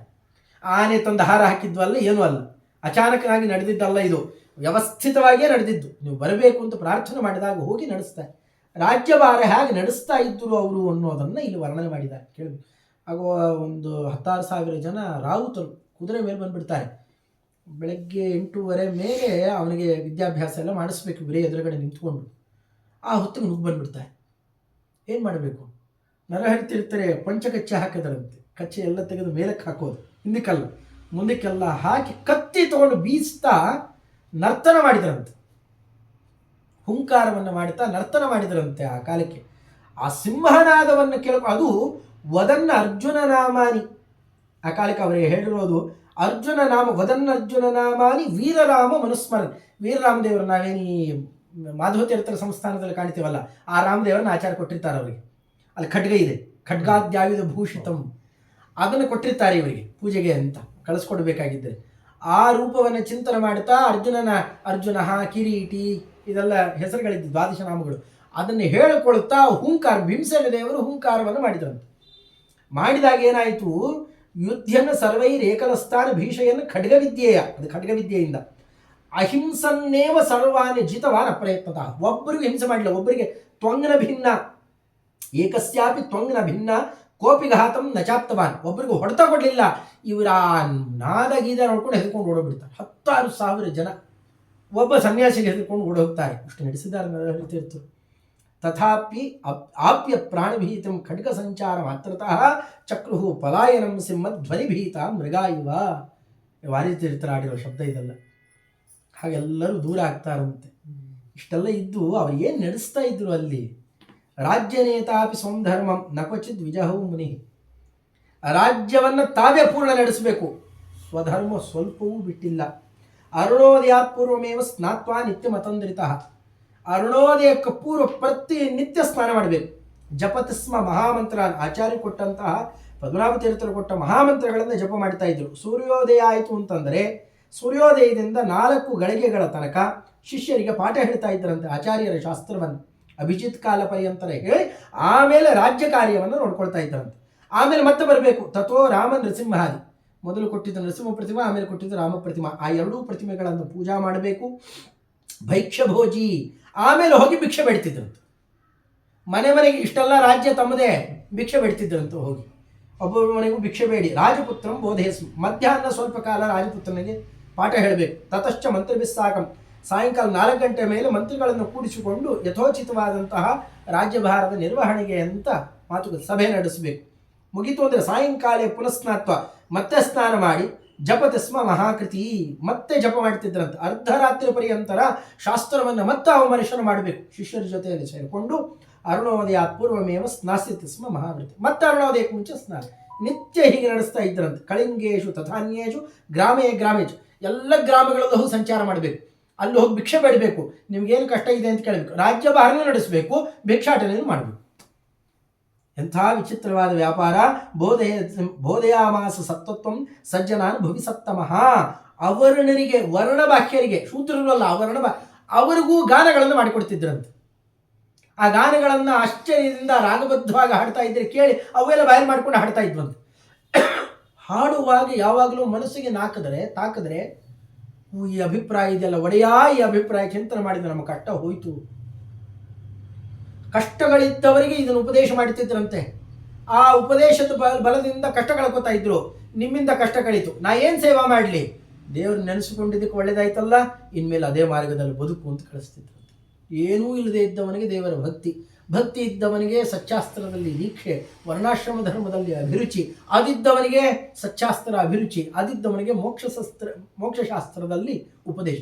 ಹೀಗೆ ಕ್ರಮವಾಗಿ ಬೆಳೆಸಿ ಉದ್ಧಾರ ಮಾಡ್ತಾ ಇದ್ರು. ಹೀಗೆ ಈ ದೇವೋತ್ತಮೋ ನೃಹರ್ಯಾರ್ಯ ಮಧ್ವಾರ್ಯ ಕರುಣಾಬಲಾತ್ ಯತೇರ್ಧರ್ಮಾನ್ ಗುರೋರ್ಧರ್ಮಾನ್ ರಾಜಧರ್ಮಾಂಶ್ಚ ನಿತ್ಯಶಃ ಚಚಾರ ಸುಲಭೇನೈವ ದೇವಾಹಿ ಚತುರಾಶ್ರಮಾಃ. 4 ಆಶ್ರಮಗಳನ್ನು ನಡೆಸ್ತಾರೆ ದೇವತೆಗಳು ಅಂತ ಕೇಳಿದ್ವಿ. ಇಲ್ಲ, ಆ ಧರ್ಮವನ್ನು ನಾವಿಲ್ಲಿ ಕಾಣ್ತಾ ಇದ್ದೇವೆ. ಎಷ್ಟು ವಿಚಿತ್ರ ಅಂದರೆ ರಾಜ್ಯಂ ಯಸ್ಯ ವಶೇ ನಿತ್ಯ, ಇಡೀ ರಾಜ್ಯ ತಮ್ಮ ವಶದಲ್ಲಿ, ಏನು ಬೇಕಾದ್ರೆ ಮಾಡಿಬಿಡ್ಬೋದು. ವ್ಯಾಸರಾಜರು ಒಂದು ಮುಹೂರ್ತ ಕೂತಿದ್ದಷ್ಟೇ, ಆದರೆ ಇಡೀ ರಾಜ್ಯ ಎಷ್ಟೋ ವರ್ಷಗಳ ತನಕ ತಮ್ಮ ವಶದಲ್ಲಿ ಸಮಗ್ರವಾಗಿ ಇಟ್ಟುಕೊಂಡಿದ್ದವರು ರಾಜಾದ್ಯ ಪಾದಕಿಂಕರ. 3 ತಲೆಮಾರಿಂದ ನೋಡ್ತಾ ಇರೋರು ಎಲ್ಲರೂ ಇವರ ಪಾದಕಿಂಕರರು. ತಥಾಪಿ ಸ್ವಯಮೇವ ಅನ್ನಂ ಭಿಕ್ಷಿತ್ವ ಭುನಕ್ತೆ, ತಾವೇ ಅನ್ನ ಭಿಕ್ಷೆ ಬೇಡ್ತಾರೆ, ತಿಂತಾರೆ. ಇಷ್ಟೆಲ್ಲ ರಾಜ್ಯ ತಮ್ಮದೇ ಆದರೂ ಅಲ್ಲೂ ಭಿಕ್ಷೆ ಬೇಡಿಯೇ ತಿಂತಾರೆ. ಆ ಧರ್ಮವನ್ನು ಬಿಡ್ತಿರಲಿಲ್ಲ. ರಾಜಾಸ್ಥಾನೇ ಸ್ಥಿತಶ್ಚಾಪಿ ಯುದ್ಧನ್ನಪಿ ಚ ಶತ್ರುಗಳ ಜೊತೆಯಲ್ಲಿ ಯುದ್ಧ ಮಾಡೋರು, ರಾಜಾಸ್ಥಾನದಲ್ಲಿ ವ್ಯವಸ್ಥೆ ನೋಡ್ಕೊಳ್ಳೋರು, ವೈಶ್ಯರನ್ನ ನಿತ್ಯ ಕಪ್ಪಗಳನ್ನು ತಗೊಂಡು ಪಾಲನೆ ಮಾಡ್ತಾ ಇದ್ರು, ಶೂದ್ರರನ್ನು ಬೆಳೆಸ್ತಾ ಇದ್ದರಂತೆ. ಗಾನಾದಿಗಳಿಂದ ಅವರು ಬೆಳಿಬೇಕು, ಹರಿಭಕ್ತಿ ವರ್ಧಕರಾಗಿರಬೇಕು. ನಜಹಾತಿ ಸ್ವಧರ್ಮಂ ಸಹ ವೈರಾಗ್ಯಮಿದಮೇವಹಿ. ವೈರಾಗ್ಯ ಅಂದರೆ ಇದೇ ಅಲ್ವಾ? ಎಲ್ಲ ಇದ್ದರೂ ತಮಗೇನು ಬೇಕೋ ಅದನ್ನು ಮಾತ್ರ ಸ್ವೀಕಾರ ಮಾಡೋದಷ್ಟೇ ವೈರಾಗ್ಯ. ಅಹೋ ಮಧ್ವಾರ್ಯ ಶಿಷ್ಯಾಣಾಂ ಶಿಷ್ಟತಾ ಧರ್ಮಶಕ್ತಿತ. ಏನು ಮಧ್ವಾರ್ಯ, ಅವತ್ತಿನ ಜನ ಮಾತಾಡ್ತಾ ಇದ್ದಿದ್ದು ಆಚಾರ್ಯರ ಶಿಷ್ಯರು, ಏನು ಧರ್ಮನಿಷ್ಠರಪ್ಪ, ಏನದ್ಭುತ ಅಪ್ಪ ಇವರ ವ್ಯಾಪಾರ ಅಂತ ಇತ್ಯೇವಂ ಕೀರ್ತಿಯಂತೆ ಸ್ಮ ಸಭಾಸುಚ ಬುಧಾ ಜನ. ಜ್ಞಾನಿಗಳು ಹೀಗೆ ಕೊಂಡಾಡ್ತಾ ಇದ್ದರಂತೆ ಸಭೆಗಳಲ್ಲಿ, ಅಪಾರ ಅವರನ್ನು ಕೊಂಡಾಡ್ತಾ ಇದ್ದರು ಅಂತ. ಕಲಿವರ್ಷ ಇಂಥ ಕಾಲ ಅಂತೆಲ್ಲ ಹೇಳ್ತಾ ಜಯನಾಮ ಸಂವತ್ಸರದಲ್ಲಿ ಮಾಧವ ತೀರ್ಥರಿಗೆ ಎಲ್ಲವನ್ನೂ ಕೂಡ ಒಪ್ಪಿಸಿಕೊಡ್ತಾ ಕೃಷ್ಣ ನೈವೇದ್ಯಾದಿಗಳನ್ನು ಭೋಗ ಮಾಡಿ ಮಧ್ಯಾಹ್ನ ಕಾಲದಲ್ಲಿ ವೀರಾಸನದಲ್ಲಿ ಕುತುಕೊಂಡು ಭೂದೇವಿ ತನಯಾಸಕ್ತ ರಾಘವಂ ಪ್ರಾಣನಾಯಕಂ, ನಾವು ಹೇಳುವ ಚರ್ಮಶ್ಲೋಕನೂ ಅದೇ. ಭೂದೇವಿ ತನಯಾಸಕ್ತ ರಘ್ವೀಶ ಪದಮಾನಸಃ. ಅದೇ ಕಾರಣ ಪಟ್ಟಾಭಿರಾಮದೇವರ ಮಂತ್ರವನ್ನು, ಇದೆಲ್ಲದಕ್ಕೆ ಕಾರಣವಾದ ಪಟ್ಟಾಭಿರಾಮದೇವರ ಮಂತ್ರ ಉಪದೇಶ ಮಾಡಿದ್ದಾರೆ ಆಚಾರ್ಯರು ಅವರಿಗೆ. ಅದಕ್ಕೆ ಭೂದೇವಿ ತನಯಾಸಕ್ತ ಪಟ್ಟಾಭಿರಾಮದೇವರು. ಅಲ್ಲೇ ಮನಸ್ಸನ್ನು ಇಟ್ಟು ಸಂಸ್ಮರನ್ನೇವ ತತ್ಯಾಜ ಶರೀರಂ ಪಾರ್ಥಿವಂ ಯತಿ ಪರ ಮುಖ್ಯ ಪ್ರಾಣದೇವರನ್ನು ಚಿಂತನೆ ಮಾಡುತ್ತಾ ವಿಶ್ವಾಜ್ಞೇಯವ ಯಃಪ್ರಾಪ್ಯ ಸುಧೀ ಜನ್ಮ ಮಹಾತ್ಮನೇ ಸನ್ಯಾಸಂ ಪ್ರಾಪ್ಯ ರಾಜ್ಯಂಚ ಚಕಾರ ಸುಮಹಾಯಶ. ಅದು ಎಲ್ಲಿ? ತುಂಗಭದ್ರಾ ನದಿ ತಟೆ ಭವಿಷ್ಯತ್ ಕಾರ್ಯಸಿದ್ಧ್ಯರ್ಥಂ. ಭವಿಷ್ಯತ್ ಕಾರ್ಯಸಿದ್ಧಿಗೋಸ್ಕರ ತುಂಗಭದ್ರಾ ನದಿ ತಟದಲ್ಲಿ ಇವತ್ತಿಗೂ ತೇಜೋ ರೂಪದಲ್ಲಿ ಇದ್ದಾರೆ. ಅವರು ನಮ್ಮಲ್ಲಿ ಇಲ್ಲೇ ಇಲ್ಲ, ಅದು ಹಾಗಾಯಿತು ಹೀಗಾಯಿತು ಅದು ಏನೇನೋ ಹರಟೆ ಸ್ಪಷ್ಟ ಈ ಮಾತನಾಡಿದ್ದಾರೆ. ಎಷ್ಟು ಹೇಳ್ತಾರೆ ಅಂದರೆ ದೇಶ ಕಾಲ ಜನಾಂಶ್ಚೈವ ಮಹಾದೋಷ. ದೇಶ ಕೆಟ್ಟು ಹೋಗಿದೆ, ಕಾಲ ಕೆಟ್ಟು ಹೋಗಿದೆ, ಜನಗಳು ಕೆಟ್ಟು ಹೋಗಿದ್ದಾರೆ. ಇವರನ್ನೂ ಕೂಡ ತಿದ್ದಿ ಉದ್ಧಾರ ಮಾಡಿ ಆಚಾರ್ಯರನ್ನ ಅವರಲ್ಲಿ ಕೂಡಿಸಿ ಪವಿತ್ರೀಕೃತವಾನ್ಯಶ್ಚ ತ್ರೈಲೋಕ್ಯೋದ್ಧರಣಕ್ಷಮ. ಇಂಥವರನ್ನೇ ತ್ರೈಲೋಕ್ಯೋದ್ಧರಣಕ್ಷಮ ಅಂತ ಇವರನ್ನೇ ಕರೆಯೋದು. ಆಚಾರ್ಯರ ಶಾಸ್ತ್ರವನ್ನು ವ್ಯಾಖ್ಯಾನ ಮಾಡಿ ಆಚಾರ್ಯರನ್ನು ಸಂತೋಷಪಡಿಸಿ ಶ್ರೀಮನ್ ಹರಿತೀರ್ಥಸ್ಯ ತಸ್ಯ ಯೋಗೇಶ್ವರಸ್ಯ ಇಷ್ಟೆಲ್ಲ ಮಾಡಿ ಪರಮಾತ್ಮನ ಸಂತೋಷಪಡಿಸಿದ ಆ ಮಹಾನುಭಾವರಿದ್ದಾರಲ್ಲ, ಇಂಥವರು ಗುಣವರ್ಣನೆ ಅದು ನಮ್ಮ ಕೈಯಲ್ಲಾಗೋದ. ವಾರಿಸಿತೀರ್ಥರಂತಾರೆ, ಮಹಾತ್ಮ್ಯ ವರ್ಣನೆ ಶಕ್ತಿ ಮಾದೃಶೇ ನೈವ, ನನ್ನಂಥವರಲ್ಲಿ ಇಲ್ಲಪ್ಪ ಅದು. ತಥಾಪಿ ಕಾರುಣ್ಯ ಗುರುಕಾರುಣ್ಯ ಯುಕ್ತ ಕರುಣಾಯುಕ್ತ ಮದ್ಗುರೋರ್ ಗುರುವನುಗ್ರಹ. ನಮ್ಮ ಗುರುಗಳು ತುಂಬ ಅನುಗ್ರಹ ಮಾಡಿದ್ರು ರತ್ನಾಕರ ತೀರ್ಥರಾದ್ರಿಂದ ಅವರು ಹೇಳಿದ್ದನ್ನು ನಾನಿಲ್ಲಿ ದಾಖಲೆ ಮಾಡಿಡ್ತಾ ಇದ್ದೇನೆ. ಕಥಾಸ್ತು ಕಾಶ್ಚಿದೇವಾತ್ರ ನಿಬಂಧಾ ತದನುಜ್ಞೆಯ. ಅವರ ಅಪ್ಪಣೆಯಿಂದ ನಾನೊಂದಷ್ಟನ್ನು ಸಂಗ್ರಹ ಮಾಡಿದ್ದೇನೆ ಅಷ್ಟೇ. ಇತ್ಯಶೇಷ ಪಂಡಿತ ಮಂಡಲಿ ಸಜ್ಜನ ನಿಕರೋಪಾಸಿತ ಚರಣ ಶ್ರೀಮದ್ ವಿದ್ಯಾ ರತ್ನಾಕರ ತೀರ್ಥ ಗುರುರಾಜ ಪ್ರೋಕ್ತಾಯಾಂ ತಚ್ಚರಣ ಕಿಂಕರ ಶ್ರೀ ವಿದ್ಯಾವಾರಿಧಿ ತೀರ್ಥ ವಿರಚಿತಾಯಾಂ ಗುರುಮಾಹಾತ್ಮ್ಯ ಮಂಜರ್ಯಾಂ ನರಹರಿತೀರ್ಥ ಮುಕ್ತಿಕಂ ನಾಮ ತೃತೀಯೋಧ್ಯಾಯ. 3ನೇ ಅಧ್ಯಾಯದಲ್ಲಿ ನರಹರಿತೀರ್ಥ ಬಗ್ಗೆ. ಆಚಾರ್ಯರದು ಮೊದಲು, ಪದ್ಮನಾಭ ತೀರ್ಥರದ್ದು 2, 3ನೇದು. 35 ಅಧ್ಯಾಯಗಳಿದ್ದಾವೆ, 7,000ಕ್ಕಿಂತ ಹೆಚ್ಚು ಶ್ಲೋಕ ಇದೆ. ಅದರಲ್ಲಿ ಈ ಮಾತನ್ನೆಲ್ಲ ದಾಖಲೆ ಮಾಡ್ತಾರೆ. ಎಲ್ಲೆಲ್ಲೋ ಅಲ್ಲಿ ಇಲ್ಲಿ ಕೇಳಿದ ಒಂದಷ್ಟು ಸಂಗ್ರಹ ಮಾಡಿಕೊಂಡಿದ್ದನ್ನು ಇಂಥ ಅದ್ಭುತ ಚರ್ಯ ನರಹರಿ ಬರೇ ಕಶ್ಮಲಗೊಳಿಸಿದ್ದಾರೆ. ಆ ಚರಿತ್ರೆಯೆಲ್ಲ ಹಾಳು ಮಾಡಿಟ್ಬಿಟ್ಟಿದ್ದಾರೆ. ಅದರ ಬದುಕಿದ್ದಂಥವರು ಇವರು ಸಾಮಾನ್ಯರ ದೇವತೋತ್ತಮರು ಅಂತ ಕರೀತಾರೆ. ಸಾಮಾನ್ಯರು ಹೀಗೆ ಬದುಕಲಿಕ್ಕೆ ಸಾಧ್ಯವೇ ಇಲ್ಲ ಅಂತ. ಆಶ್ರಮ ಕೊಟ್ಟ ದಿವಸದಿಂದಲೇ ಇಂದ್ರದೇವರು ಪ್ರವೇಶ ಮಾಡಿದರಂತೆ. ಆಚಾರ್ಯ ತಲೆ ಮೇಲೆ ಕೈ ಇಟ್ಟ ದಿವಸದಿಂದ ಇಂದ್ರದೇವರು ಇಷ್ಟೆಲ್ಲ ನಡೆಸಿದ್ರು ಅಂತ ಅಂತಾರೆ. ಅಂಥ ಅದ್ಭುತವಾದ ಮಹಾತ್ಮ್ಯ ಕಾಣ್ತೀವಿ. ಅಂಥವರೇ ಇವತ್ತು ಉತ್ತರಾರಾಧನೆ, ಗೋಪಾಲದಾಸರ ವಿದ್ಯಾರಾಧನೆ, ಒಳ್ಳೆ ಶುಭ ಸಂದರ್ಭದ ದಿವಸದಲ್ಲಿ ಭಗವಂತನನ್ನು ಬಗೆ ಬಗೆಯಲ್ಲಿ ಪೂಜಿಸಬೇಕು ಅಂತ ಕೇಳಿದ್ದು ಕೂಡ ಬಹಳ ಪ್ರಾಯ ಅವತ್ತು ತಪ್ಪಿದ್ದೆ ಒಳ್ಳೆಯದಾಯ್ತು. ಇವತ್ತು ಸಂಯೋಗ ಮತ್ತು ಪರ್ವಕಾಲದಲ್ಲಿ ಇದೆಲ್ಲವೂ ಕೂಡ ನಮ್ಮ ಆಚಾರ ಹಾಕ್ಕೊಟ್ಟು ಮಾರ್ಗದಲ್ಲಿ ಒಂದೆರಡು ಅಕ್ಷರ ಹೇಳಿದ್ದು. ಅವರ ಗುರು ಪರಂಪರೆಗೆ ಅಂತರ್ಯಾಮಿಯಾಗಿ ಶ್ರೀಹರಿ ಮಧ್ವೇಶೇನಿದ್ದ ನಮನ ಪಾದಕ್ಕೆ ಜಗನ್ನಾಥ ವಿಠಲನಿಗೆ ಗೋಪಾಲ ವಿಠಲಿಗೆ ಅರ್ಪಣೆ ಮಾಡಿದ್ದೇನೆ. ಶ್ರೀಕೃಷ್ಣಾರ್ಪಣ ಮಸ್ತು. ಹರೇ ನಮಃ.